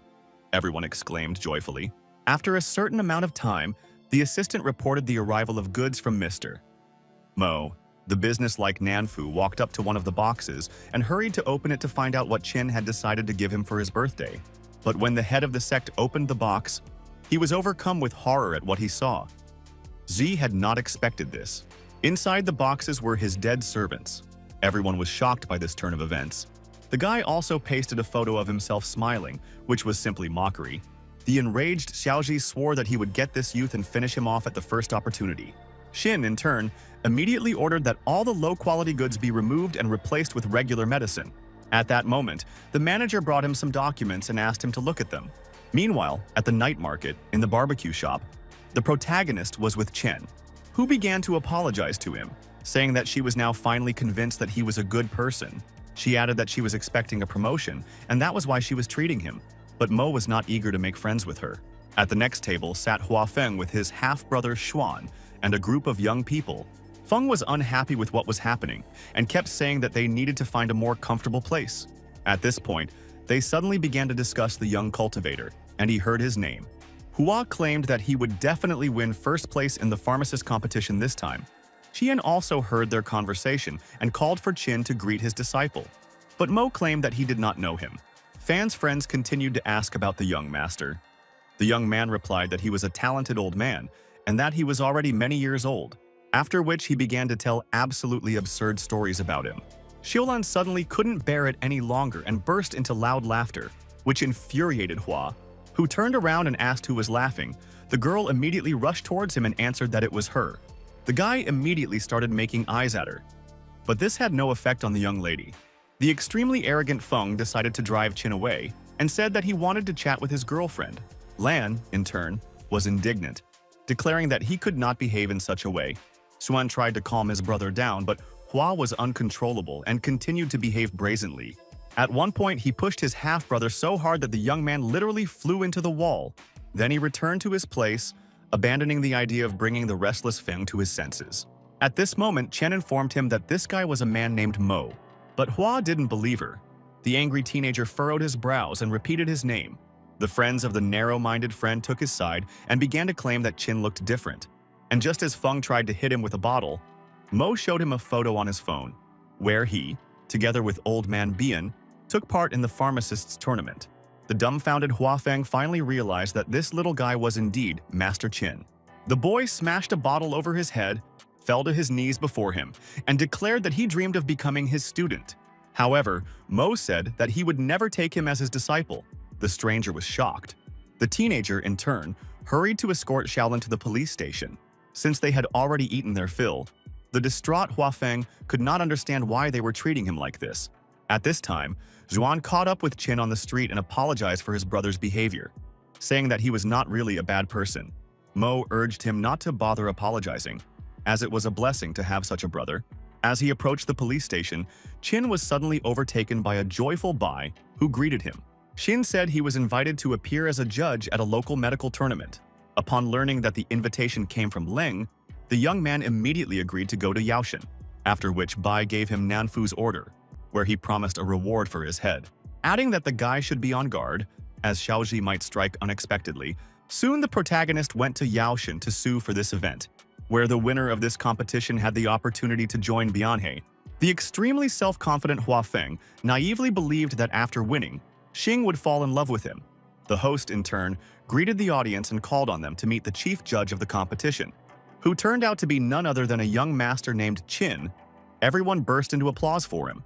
The young cultivator immediately went onto the stage and greeted everyone present. A stunned Feng couldn't believe his eyes, realizing that the task was getting more difficult. After the meeting in the cafe, he developed a personal dislike for him, and it is almost impossible to win the tournament.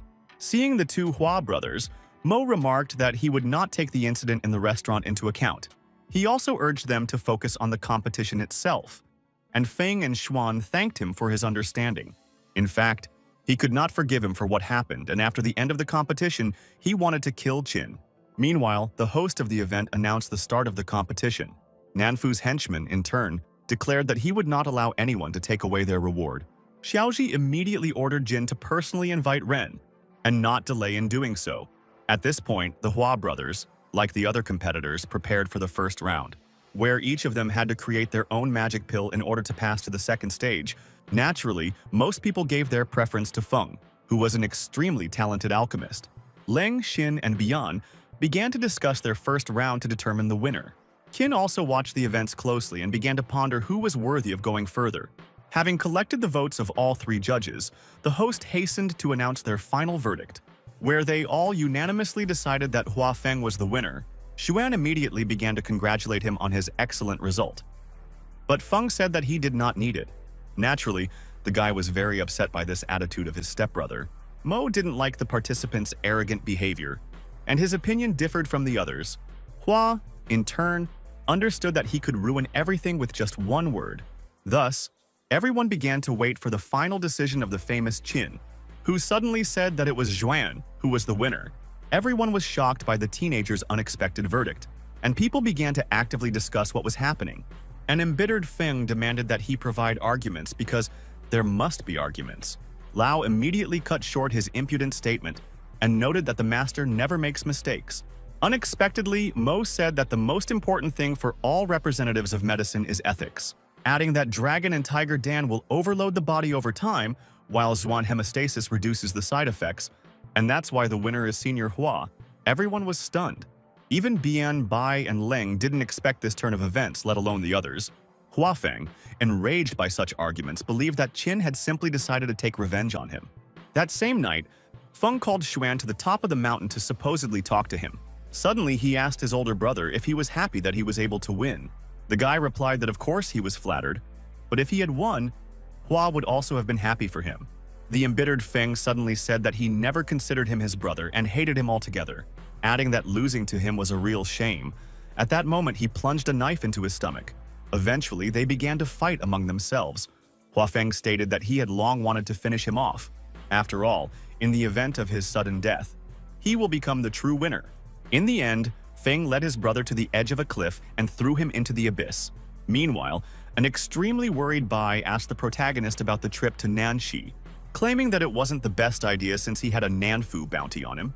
However, the young master said that he needed to improve himself in order to be ready for anything, adding that this is the only way to break through to the next level, since that is where high-quality medicines are located. A dumbfounded Shin continued to convince him that Zhaoji was quite dangerous. After climbing the mountain, Bai pointed to bright lights in the distance and said that this was the city of Nanxi. The young cultivator noted that he was aware of how great Nanfu's influence was. Shin also began to say that now all the martial arts families would hunt him down. At this moment, Qin suddenly saw rocks flying down right next to them, and along with them, Zhuan's body. Mo was shocked by what happened and tried to understand what had happened. The guy immediately ran up to him to check his pulse, and surprisingly it was present.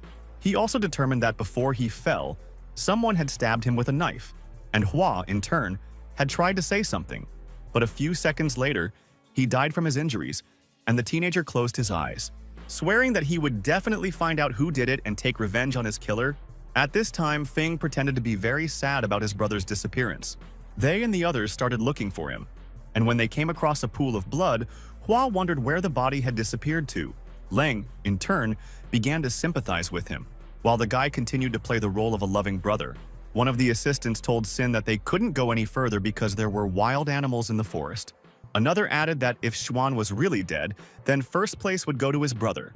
But at that moment, a completely healthy Hua appeared in front of them, without a scratch on him. Shocked, Feng couldn't believe his eyes, thinking that he had dreamed it all. Thus, Xuan was considered the winner of the competition, as Leng stated. However, Hua said that it was his brother who would take his place, since after talking with Qin, he was not against it. Then Xing announced Feng as the winner of the competition, which made him extremely happy, after which the guy asked him if he really used a double. Zhuan responded positively, and suddenly, Hua again urged him not to meddle in other people's affairs.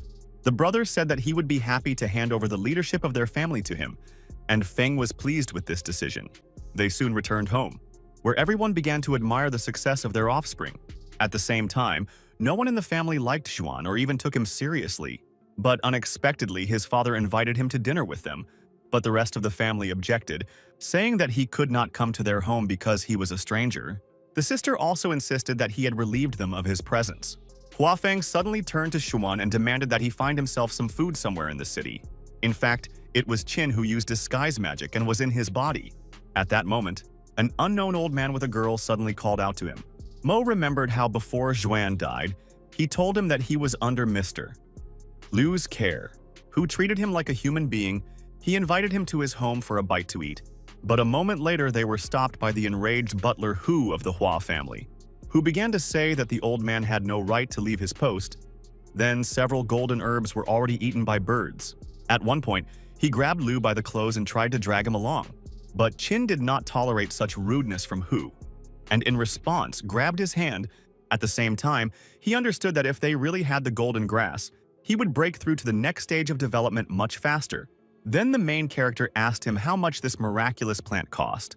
The old man began to say that he should not interfere, since it was really his concern. However, Hu stated that its price was 50,000. Liu tried to object to him, but the young master threw him a bank card and said that there was 100,000 on it. The stunned butler couldn't believe that Xuan had that kind of money, since he had always been extremely poor. The next day, he went to the herb garden, which was under guard. Hu ordered the guards to let him in, but they refused him because Feng did not allow it. But the butler said that he came here on behalf of the Hua family, and they were obliged to let him in. Then they let them into the garden, but Hu demanded that they not tell anyone about this. Having collected the required amount of golden grass, the butler hurried away. The guards noticed that he was acting strange. Meanwhile, Mo went to the market. Liu tried to dissuade him, since swinging his fists in his condition was not the best idea. But the young cultivator insisted, assuring that he was completely fine and everything would be fine. When he entered the ring, he took a megaphone with him, and people recognized him as the same Xuan. Everyone was stunned that he challenged them and called them to fight him, because they knew he was a scumbag. But the guy insisted that they demonstrate their abilities to him. Most people thought he was simply crazy, not understanding when he had become so bold. Old man Liu also didn't understand what he was counting on or why he was putting on this show at all. A couple of seconds later, a thug jumped into the ring and ordered him to shut up immediately, stating that if he killed him, Xuan would only have himself to blame. To the crowd's surprise, the boy agreed.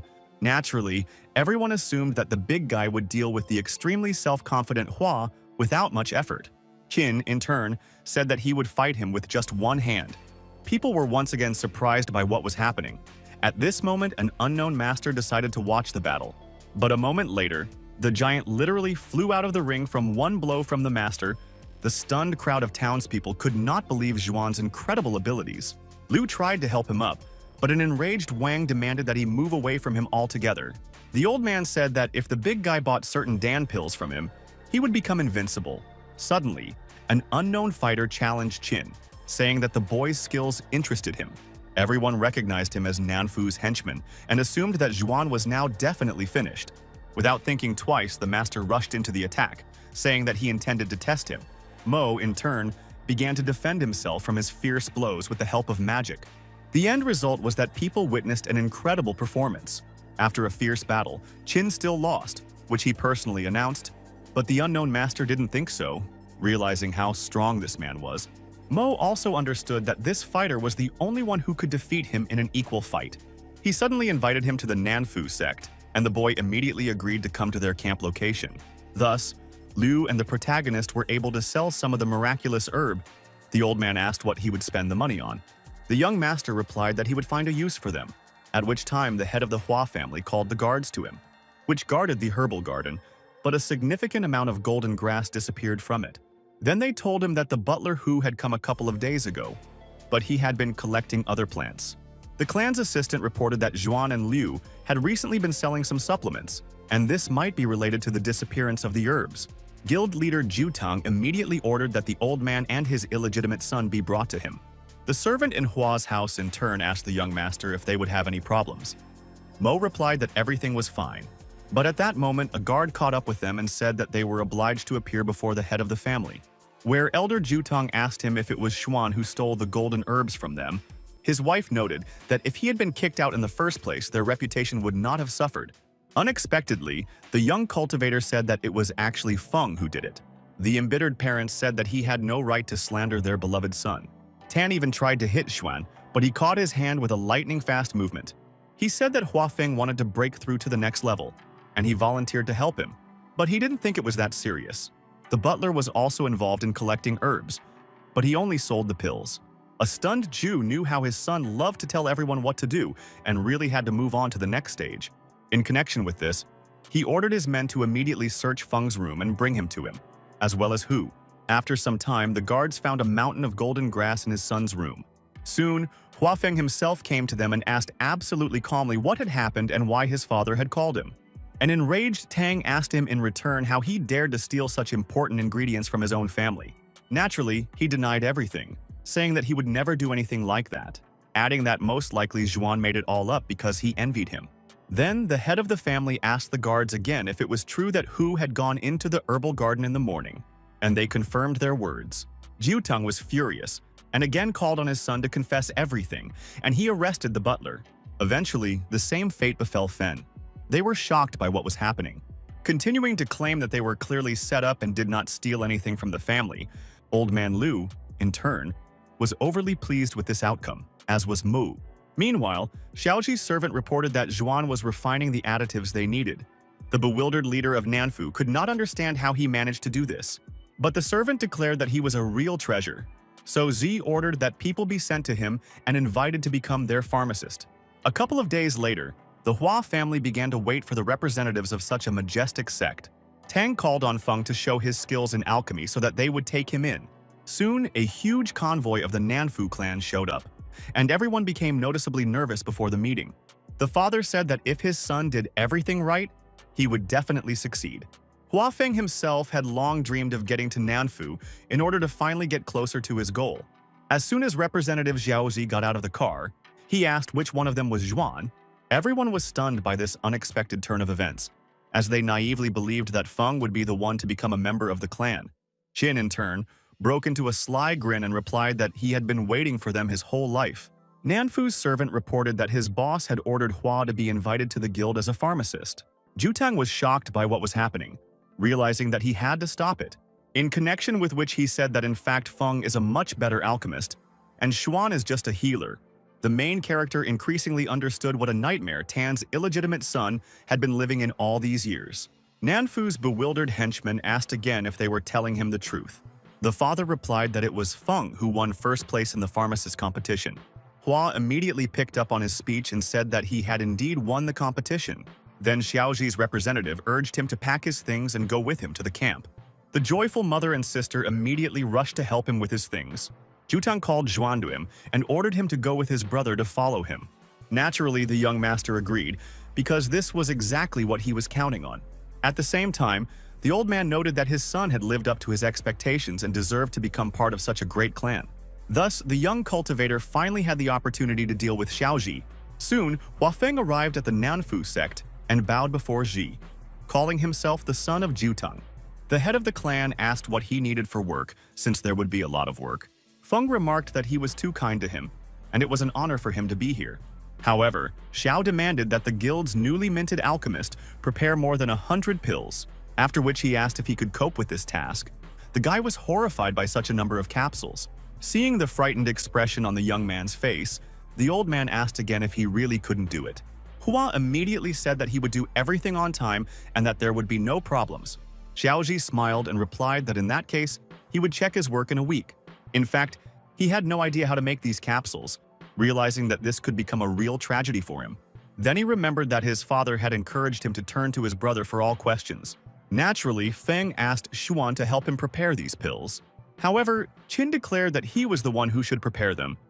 Hua began to understand that his brother was not his ally, but since he had no other choice, he knelt before him and began to beg for help. Mo noted that creating these tablets was a very simple matter, and he would definitely cope with it, adding that all he had to do was mix a strong tonic plant with the pills. Feng immediately rushed to prepare the drugs without even thanking his brother for his help. Haya wondered how anyone could be so stupid as to believe such a thing. Soon, Xiaoji decided to go to the Nanfu Medical Hall, where the smell was unbearable. She asked what was going on here.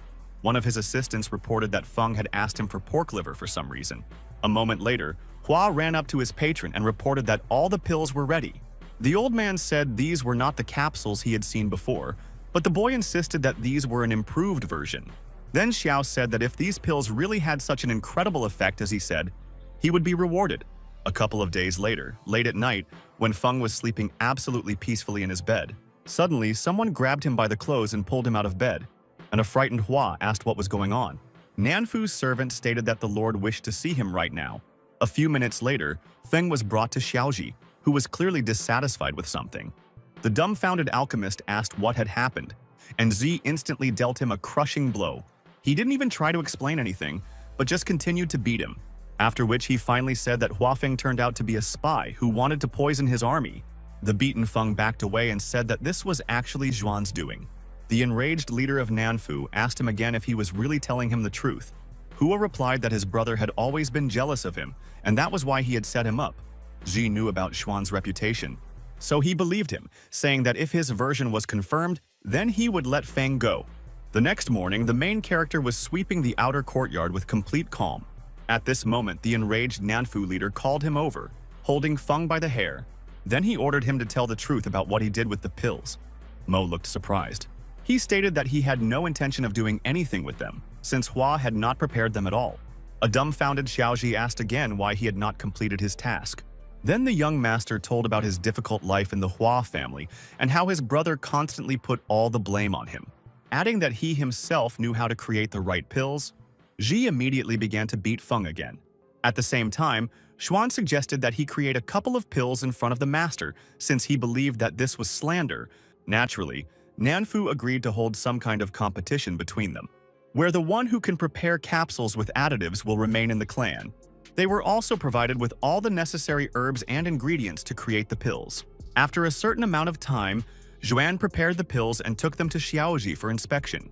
Hua Feng could only envy him, not understanding what to do with these herbs at all. In the end, the guildmaster was pleased with the guy's work.